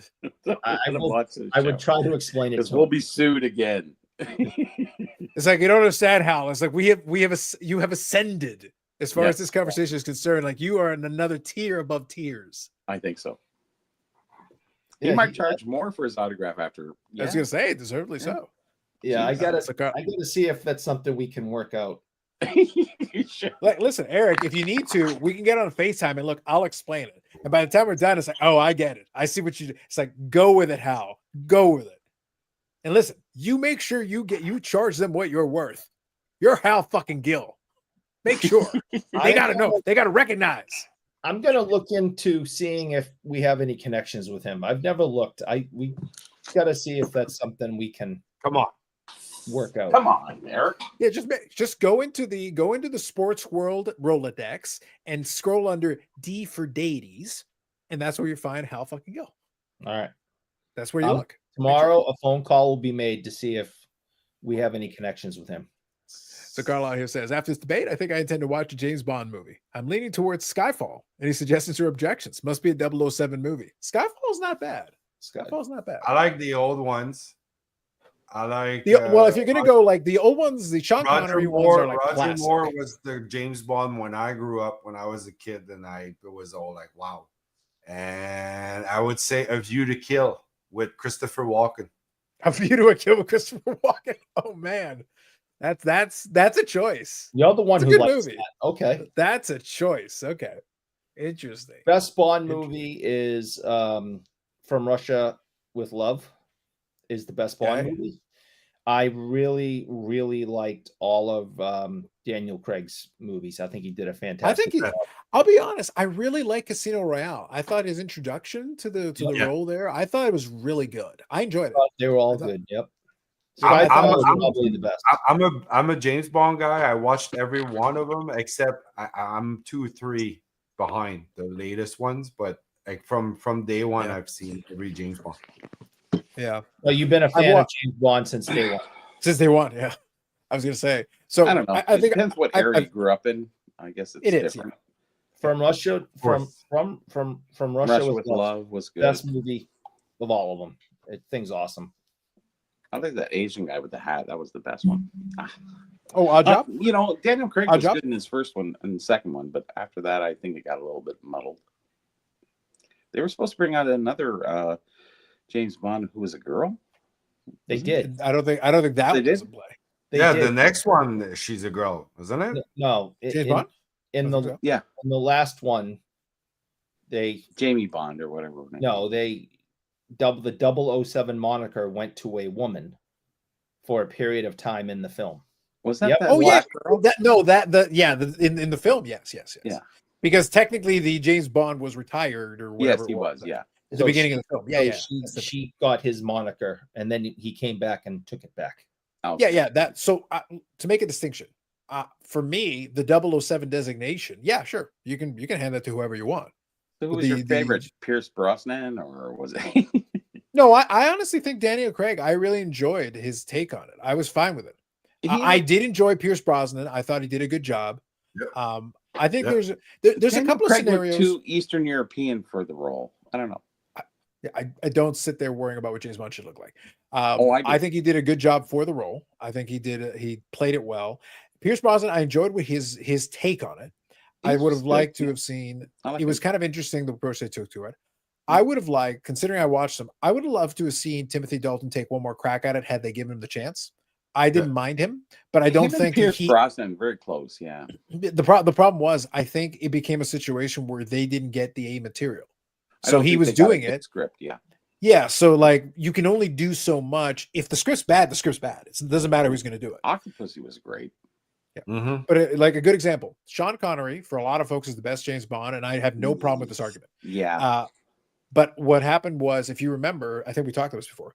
In '83, they released 2 Bond movies: the official canon James Bond, and then the one where Sean Connery came back to the James Bond role, but it was the Never say unofficial James Never Bond. say never again. Yeah. that's what So it was, yeah. the important thing is Sean Connery is still Sean Connery, and there's certain, but the script was kind of trash. And he You had know, a they bad- kind of tried Yeah, to but Sean remake one Connery of, can make a bad script good, you know. but no, it didn't. Like it was fine, but it Eh, wasn't good. Everybody likes Sean though. That's his problem. But the movie He was had to still kind of talk. meh. Dude, just shut The the movie word. was still meh. It didn't change the fact the movie Yeah, was still and he meh. had a bad wig. But Yeah. you know, we're coming of age to a different time period, and you know, better scripts, better you know, scenery. The thing though CGI is and that stuff that like particular one, I believe, if memory serves me, someone can fact check me on this, but I believe that movie was basically they redid Thunderball. They basically tweaked the Thunderball script slightly, and then that's basically what you got. So, but the problem is the tweaks you made didn't make it better. No. So it's a situation where you've got a guy who's perfectly capable of doing this, even at the advanced age and everything. He still could have done it. Obviously, like what's his name? Roger Moore. Roger Moore was like 147 years Jaws. old in the last Bond. And then he had Jaws with him too. Yeah. There, Yeah. the tall guy. Yeah, but at the very end of his run, That was a he was good like one. 147 years old. So He he was quit. super Yeah, old. true enough. He quit because he thought it was getting creepy that he was having these love scenes with 20-something-year-olds. So he's like, I don't He want was right about 2 films prior to And that. there's but something yes. wrong with that. I don't know. No, he's the one that said, "This is ridiculous."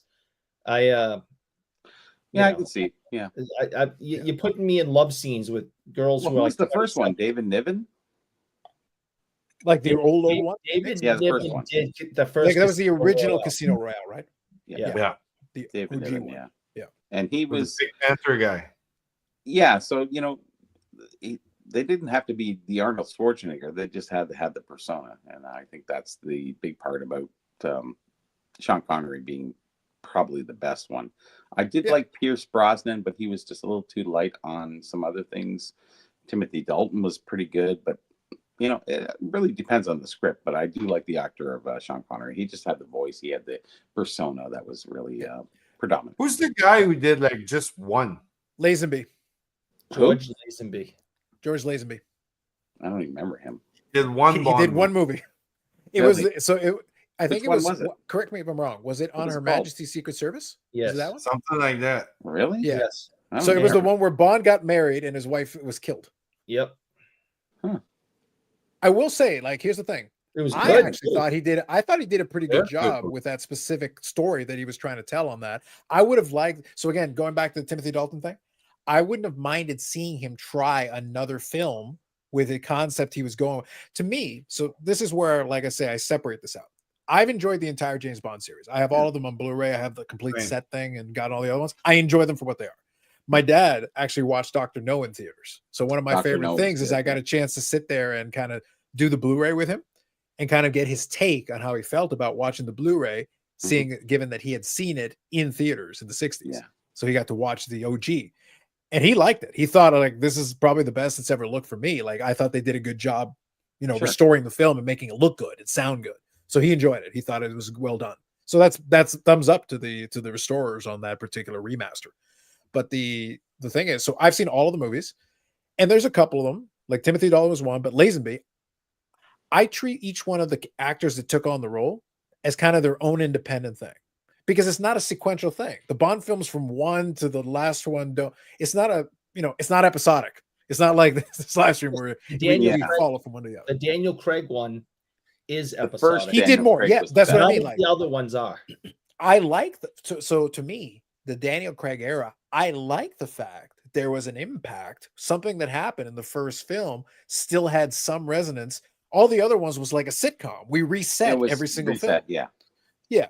So even And though Daniel it's even though Craig did a Sean great Connery, job in each the Sean first Connery one. you can watch in isolation and it doesn't matter. You didn't miss anything.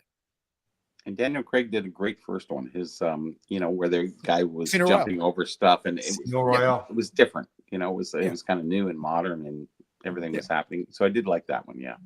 Yeah. So most of the Bonds I have some appreciation for. Roger Yeah. Moore, I Great. didn't enjoy him, but I respect what Yeah. he did. I I respect him. respected, but I didn't enjoy it. Yeah. I enjoyed the Sean Connery ones. I enjoyed Yes. the Pierce Brosnan. I enjoyed the Daniel Yes. Craig. I thought Lazenby did a good job with the one shot he took at it. I would love to have seen him try one more just to see. He didn't have to do 100 of the films, but I think he could have done a second one, and I think it would have been good. I thought they tried something different with that one, and I like the fact they tried. Again, the character's been around so long.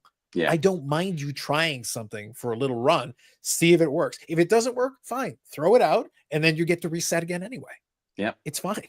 You can reset the character as many times as you like. Well, actually, Bond is probably one of the biggest resets there ever was. It was constant reset. It was always something new and different, new actors, new whatever. Yeah, it was good. It could work. It worked. It worked for how many? 40 this years? particular 50. This particular franchise allows you that option. If for some reason you don't get it quite right, no problem. Reset. Just reset. You're allowed. Like it's been done, and it'll be done again, and that's fine. It's not like Terminator because you can't reset Arnold. No, you can't replace him. Yeah. So with this one, you've already had multiple actors who've done it.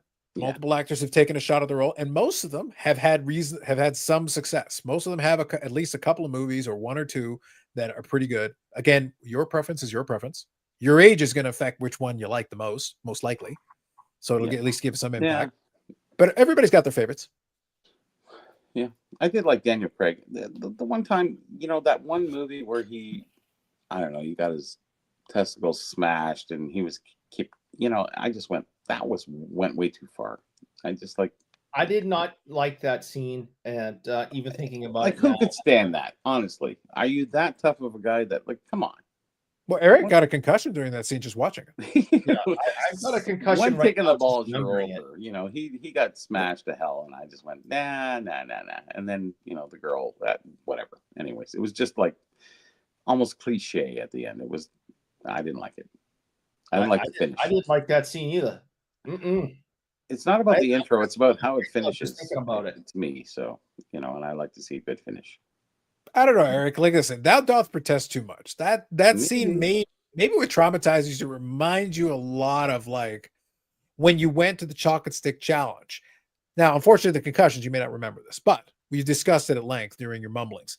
The reality is, the chocolate stick challenge was a thing brought on by Dunkin' Donuts, where very similar to some of those extreme contests where keep your hand on the car, the person who holds the hand on the car the longest gets the car, and things like that. They're really stupid things and no one should do because you could possibly die doing some of these things. It's not healthy, is my point. So the contest was, what would you do for a chocolate stick? And Eric's answer was, no cost is too great. And he basically lived that entire scene. That scene was based on Eric's entire experience to get the chocolate stick. Now, unfortunately, because of the concussion, doesn't remember. Was it worth it? To this very day, Eric's voice was actually several octaves deeper before the contest. He never fully recovered, is what I'm saying. Happens. It's truth. I don't know what to tell you. Fortunately, Eric, you should feel blessed that I am here as the keeper of the records to inform you of your own backstory and history when your concussions do not allow Somebody has to. Right? I appreciate it. I do. Yes. I was a history major. So as a historian, this is what I have to do. Yeah. Set the record straight. The facts of history. Yep. Dr. Evil is not the correct answer. Who is the best Bond villain? Jaws. All right. You like Jaws? Not Odd Job? At that time, we didn't have the Arnold Schwarzeneggers, and we had this guy who was 7 feet tall, and he had metal teeth. It was just cool. And then you had, I think in the same one, did they not have the Japanese guy with the helm? With the Odd Job. Odd Job. It's Odd Job. Yeah. So here's the question, though. But when we're saying villain, though, here I'm going to make a distinction. Eric, let's make a ruling on this. Those ones qualify certainly, but what about somebody like Blofeld? There are villains, and Goldfinger. There are villains, and then there are the henchmen. Oh, it says Bond villain. It doesn't say henchman necessarily, but a henchman Mine can is, obviously be a villain. It's part of that too. My favorite is Rosa Klebb. Who? Rosa Klebb from Russia with Love. She was the one of the bad guys who worked Oh, for. she was so bad. Yeah. Blofeld, I think, was the one in Yes. charge, but she was like second in command, and then she's the one that trained Robert Shaw, who was the henchman that was out. Oh to yeah, kill yeah. Bond. Yeah. But Rosa Klebb was She was good. was brutal. Yeah. Oh yeah, she was good. Yeah. She went through a grueling time there. Yeah. Remember, she put the brass knuckles on and hit Robert Shaw in the stomach, and he didn't even flinch. Mm-hmm. Good. Get him dressed. He's ready. Yeah, that was a different one. For I sure. think the correct I like answer, that if you're gonna go with the more kind of henchman standpoint, the correct answer is obviously Xenia on the top. Well, I will say that Femke Janssen is an all-time favorite of mine. So, Well, look, Eric, no one said anything about criteria. It says best Bond villain. yeah, big fan of Famke. Big fan of Famke. And Eric, it should tell you something. This is important. It should tell you something that my ability to look past people's flaws, because Famke is Dutch. Despite this, you really went there. Look, Wow. I'm just saying, Eric, I'm just speaking facts. So the Dutch lives in Carlos's. No, Famke. Like, Oh my God. Famke is allowed. Like, Famke the rest of y'all are like, we can't talk about this. We're not having this discussion. Jeez. No, you're out. Keep your clogs at home. Somebody clip this clip, and we're gonna. Yeah. Go ahead. I stand by everything I said in the manner in which I said it. Except all of my words are facts. Okay. Famke in the original X-Men movie. Oh my good God. There you go. I didn't ask which Bond villain you would most want to be killed by. No, your question was who's best. Best is subjective, my friend. The best is the best. The best is the best to you at that time. Yeah, there you go. It was open-ended. You want a more specific answer, you got to be more specific in your question. Yes. Facts. All right. So we made it to 4 hours. Still 4 minutes left in the third period here in the Dallas game. So I'm going to watch that. Is there anything else anybody wants to touch on before we call it an evening? Nope. I just want to point out that there is 4 minutes, 11 seconds left in the game. Mm-hmm. And Dallas, they put him back in. A second ago, they had pulled their goalie. So we're talking with, just under 5 minutes left. They do down that now. 3-0. They It's pulled crazy. their goalie. Oh, yeah. They'll pull the goalie whenever. There he goes now. again. Like, yeah. So at this point, Eric, you're down by 3. You got to score a goal. No, It doesn't matter if they score. I'm just commentating. I'm just letting people know what's. Yeah. You pretty much have to go for it. So I'll That's tell you only what happened we'll the do. last couple of years now is they never did it other than a minute and a half, 2 minutes max. And now it's 3 or 4. All the way down from behind the blue line. The puck, Really? all the way down into Like the Bobby Orr. That puck could not have traveled any further. That thing just all the way down, right into the empty net. All the way down. Yeah, it's 4-0. Yep. Wow. Now, unfortunately, that's the end of that. So, who did I guess again? Oh, hold on. Winnipeg, right? Holy Jesus. Is that dead center? No, a little bit to the right, but we're talking, from goal line to goal line. Wow. Now, Eric, though, don't bury the lead here. Based on that replay, it looks like an errant Jason Robertson pass deflected off of Rupe Hintz. And that's what led to the shot going down the other way. And Ellers turned around and fired it. I don't know. That's the Jason Robertson's letting us down again, Eric. I think so. Sorry, Bubbles. Yeah, they got the goalie back. They got what's his name? Ottinger. Ottinger. I have a hard time saying his name. I know that's why they call him Otter because it's easier. Yeah, I was gonna say like that guy. You're saying Ossinger and then you call him Otter, so I don't know where the S and the T comes in, but anyways. There is no S in his last name, so that's step one. Just Step one. Ottinger. Ottinger. Yes. He's from Boston. What do we expect? So needless to say, Chad, you're welcome to throw anything in there if you want to ask anything or any comment. Well, I'm just watching the end of this game. I figured since I'm still on, may as well. I'll prepare my snack after that. That'll be What my is the plan. snack of this evening? I'm gonna make a sandwich. I got some That's not fresh snack. cold cuts. That's like a meal almost. No, for me, a sandwich is snack. Okay. Yeah. Enough said. But it'll Like a ham and cheese, egg salad. I got German salami and a couple of other cold cuts. German salami. German I salami. always want to eat Is it German? after the show, but it's Yeah. not good to eat this late at night. Why is it not good? Your body doesn't have time to burn it off and you get fat. That is true. Not But supposed if to you're be still that up for late. several hours after that, plotting evil. If you Then, didn't eat dinner and you ate that If late, you wanna doesn't matter. lose a little bit of weight, don't eat after 7 p.m. What if But you're on What Japan if you time? didn't eat before 10 a.m. the next day? So Don't eat after 7 p.m. okay. That's what they'll tell you. Well, Dr. Eric Who's is giving they? us a prescription. I Them. still need to know who they Them. Eric, are we following the voices in your head again? Mm-hmm. I tend to ignore the voices in my head because if I listen to the voices in my head, I wouldn't be here Well, doing Bobby, this. so what I'm getting from this is that Eric is like, he's hearing, it's like, what is he hearing? Oh, he's hearing, it's like, remember, don't eat before 7 p.m. or you'll get fat. Also, murder everyone. Okay. That's about Interesting. right. Okay. Okay. You know, there's two prescriptions there. Yeah, think that's so. a lot of instructions. That's a lot of instructions there. That's two very distinct One is directions. Prozac. Prozac is the murder one, yes. And Don't feed Eric after midnight. please Yeah. do not Well, feed so the Yannick, animals. the thing is, what Eric's murderous voice is saying is not completely inaccurate. You know, there is some science to that under the red circle. But what kind of messes with it is if you're in Japan time and you're going to be up for hours and hours and hours after that plotting evil. Yeah. Then you're burning those calories anyway. Sure enough. Now, if you go to bed right after, then I kind of see your point. If you go to bed immediately, you know, and you're just laying there, yeah, sure. Aren't you going on Amanda's show?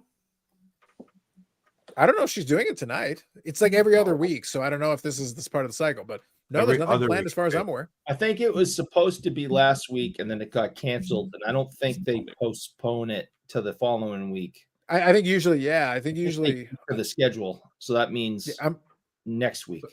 I had yeah, I a think present this week it's for her, but here I we go. guess, Yeah, here we go. only Amanda's got the answer right there. It's off week. So that's what I figured. Yeah.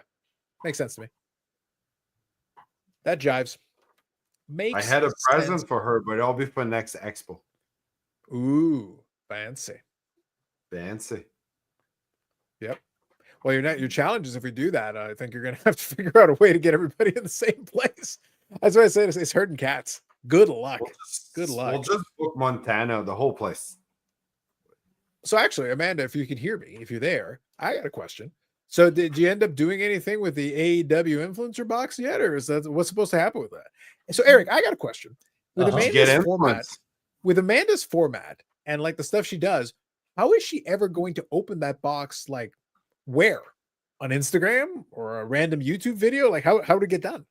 No, I don't think she can open that box in public. I think she's got to do it secretively, and then all the huge hits that she's going to get, I think she has to kind of work through a third party to move them because they can't. Well, listen, as long as I trace get them. my Britt Baker one of ones that are coming out of that box, it's fine. Yeah, Zach they here can't says. trace back to her. It just wouldn't look good for her or up a deck. Mm, So yeah, she's never going to open that in public. mm. Zach got- says, you what if got Eric that- loves Mayo and has That- forgotten that because of the dark room concussions? somewhere. Zach's asking a valid question.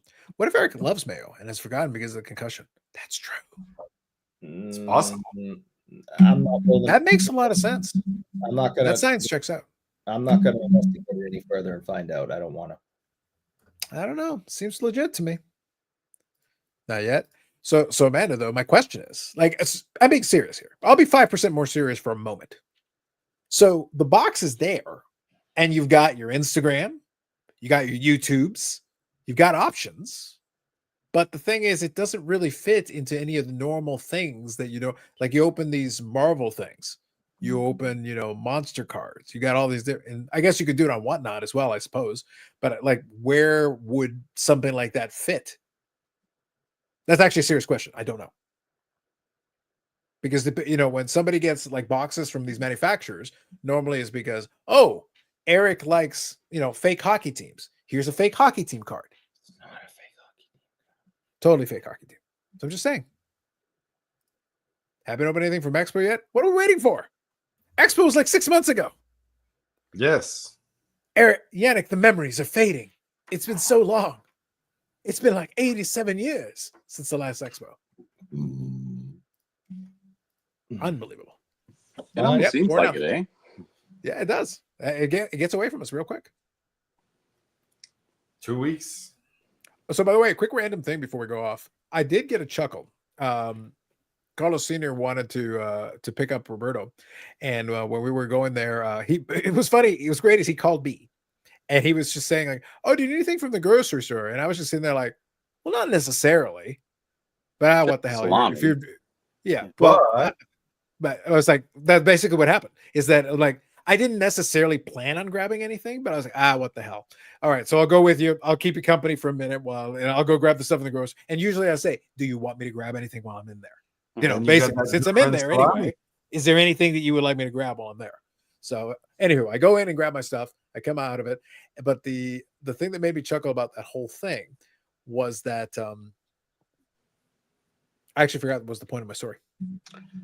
Grabbing food with your dad. I don't know. German salami. No, there was just before that we was getting to the we was talking about the Amanda thing, and then I forgot where I was going to go with that story. That's okay. That's okay. Getting old sucks, doesn't it? Oh no, I remember now. On the radio station, he listens to a radio station based out of Vancouver, and it actually struck me as kind of interesting because the guy started. Yeah, don't ask me why. Okay. So anyway, they're based out of Vancouver, so for sure they are. Whatever. So anyway, so they start talking about a couple different things, and then the guy goes like and do this extended monologue talking about the BC Lions, and apparently, and I always forget because for the calendar in my mind, but yeah, we're only I think the Lions are apparently supposed to start in June, so already somewhere around there. For living in Saskatchewan for 4 years, the CFL season is about to get together preseason, basically by 20-some June, the season starts or so. Exactly. So that was the thing where it was like he spent about like 5 years. He was promoting the hell out of the BC Lions thing though. But apparently last year, the year before, they had 50 Cent in there as a musical accompaniment. So that's basically what his point was. He was saying like, hey, the tickets are about to be, they're going to announce who the musical act is going to be for the BC Lions home opener. Hey, go down to the dome and check it out and hang out. But then at the same time, I was like sitting there like, yeah, you're right. We're in May. So yeah, that's approaching rapidly. So the CFLs are going to be around the corner. So yes, the CFLs. So it'll be enjoyable listening to the thing. Although we were laughing because where I am at the GO station, if the Argos are there, it's always fun seeing the handful of folks there in Argo gear that you'll see. It's like, adorable. I never experienced anything before I lived in Saskatchewan for 4 years. Like it's a whole other religion. Well, Saskatchewan's like a different level. Dude, like they have pancake mix that is green. Yes. At the co-op. Because everyone shops at the co-op. The co-op, that's where you actually that's the supermarket. But Yannick, did you ever go to a game and wear the watermelon on your head? Oh, the watermelon, the foamy finger, like everything. Like me personally, finger was foaming. I used to go shop or go out on game time because basically you go to Costco and no one's there. Yep. That's true. Yeah, they basically shut down the city at that point. Yeah. But it's a whole other planet there. Yeah. It is, but so that was I got distracted by the shopping trip and the questions on that. But no, it was the radio station listening to it on the way back. Is that they started talking, and I was like, yeah, you're right. CFL season is around the corner. I'm not going to watch any of it. It's not my deal. Nope. But Eric, you see, now we got to compete with Friday Night Football. Yeah, it's frightening. Like this is tough. People are really gonna leave us to go watch the CFL. Listen, Eric, it's all about the Rouge. It's all about the Rouge. It's the Rough Riders against the Rough Riders. Oh my God. Oh yes. It's the Rough Riders against the Rough Riders, and then the following week it's the Rough Riders versus the Rough Riders. Yeah. Yeah, but Paul like says one this. of the Rough Riders has a space in between the Rough right. and the Riders. Listen, And then listen we have Eric the is not blue all about the blacks. grammars. Like We the have the maths, blue Eric is not blacks. about the grammars. Mhm. So Paul No here says, math, wait, have we, no grammar. no math, no grammar. Eric says, Paul here says, have we done a road to the expo video yet? So I did enjoy, by the way. The next Scott. expo or this expo? Oh, next expo. Oh, So okay. I enjoyed though that Scott was kind of alluding to somebody talking about doing a video. Someone we may know, floating head, doing something Mhm. associated to a a road to the national, right? Oh, And yeah. I understood what Scott's point was. I got his point. But going back You to what I got it. said earlier about nobody owns a time slot for a live stream and all that. Road to is like the oldest thing in the world. There's been road to Super Bowl whatever going on years and years and years. Road to WrestleMania has been going on for years and years and years as years. Mhm. Yes. So like that's not a new concept. The road to whatever. We could start doing road to Eric. Let's get the segment going. Road to the expo. Road No, to the let's fall not. expo. Get the countdown timer going, Eric. What's the new count? Call the lawyers. Yeah, Road call all to the lawyers. Eric's next concussion. Yeah. Dexter says, Carlos, do you collect any Tony Stark? I have a handful of them. Most of them I end up selling them because I know there's some fans who like to collect it. It makes more sense for me to sell the majority of them. I do keep the odd card though, but I've got my characters that I collect, but the rest of them I sell them off. That way you get your money back. It's the better way to approach it, and then keep the pieces you like, and then that works the same thing for the other sports as well. Do whatever you want, but I like to sell off the majority of them, and that's how I get the money back for those. 2 weeks ago, we were all having the time of our lives. It's true. Not all of us. Yeah, well, you kind of suck though. The brain chip is defective. Unfortunately, it's getting a little defective, but I did bring it back. I found it. I was able to locate the memory that I was looking for. It is Rouge season. Yannick's been a Riders fan since day one, since he started wearing bunny hugs. I don't know what bunny hugs are. Bunny Hug is a Saskatchewan hoodie without the zipper. I was going to say bunny hugs sounded an awful lot like a maneuver that Eric could use while watching Emmanuel in space. The Saskatchewan hoodie is called a Bunny Hug. That is Really? so stupid. Oh For my real. god, you people are so stupid. That's It's even bizarre. in the Oxford Dictionary. I was Yes. like, That's okay. weird. That's Yeah. weird, man. Like people. we're learning all the things so now, stupid. Bobby. We're Yeah. learning things tonight. I did not know this. Yeah. This I did not. I was not aware. You'll say, I'll go get a Bunny Hug for sure, eh? Sure. Eric is all about the bunny hugs. Paul says maybe we can be Expo Nation. Ooh, dare we? No listen. nations. No nations. No more nations. Dexter wrote to fill in my pockets. Fair. So there you go, folks. We've learned a lot tonight. That was so. quite the thing. And as far as I can tell, Eric, I have to fact check us on this. I don't think we've said anything that is going to get us sued or No, I think we're safe. clipped. Did we more or less avoid it tonight? Like, are we okay? I don't think, I better I not don't give think him a any phone feelings call. were hurt tonight. No. I better I was not gonna say, get Eric- a phone call like I did earlier this week. From who? Were you not here at the beginning of the show?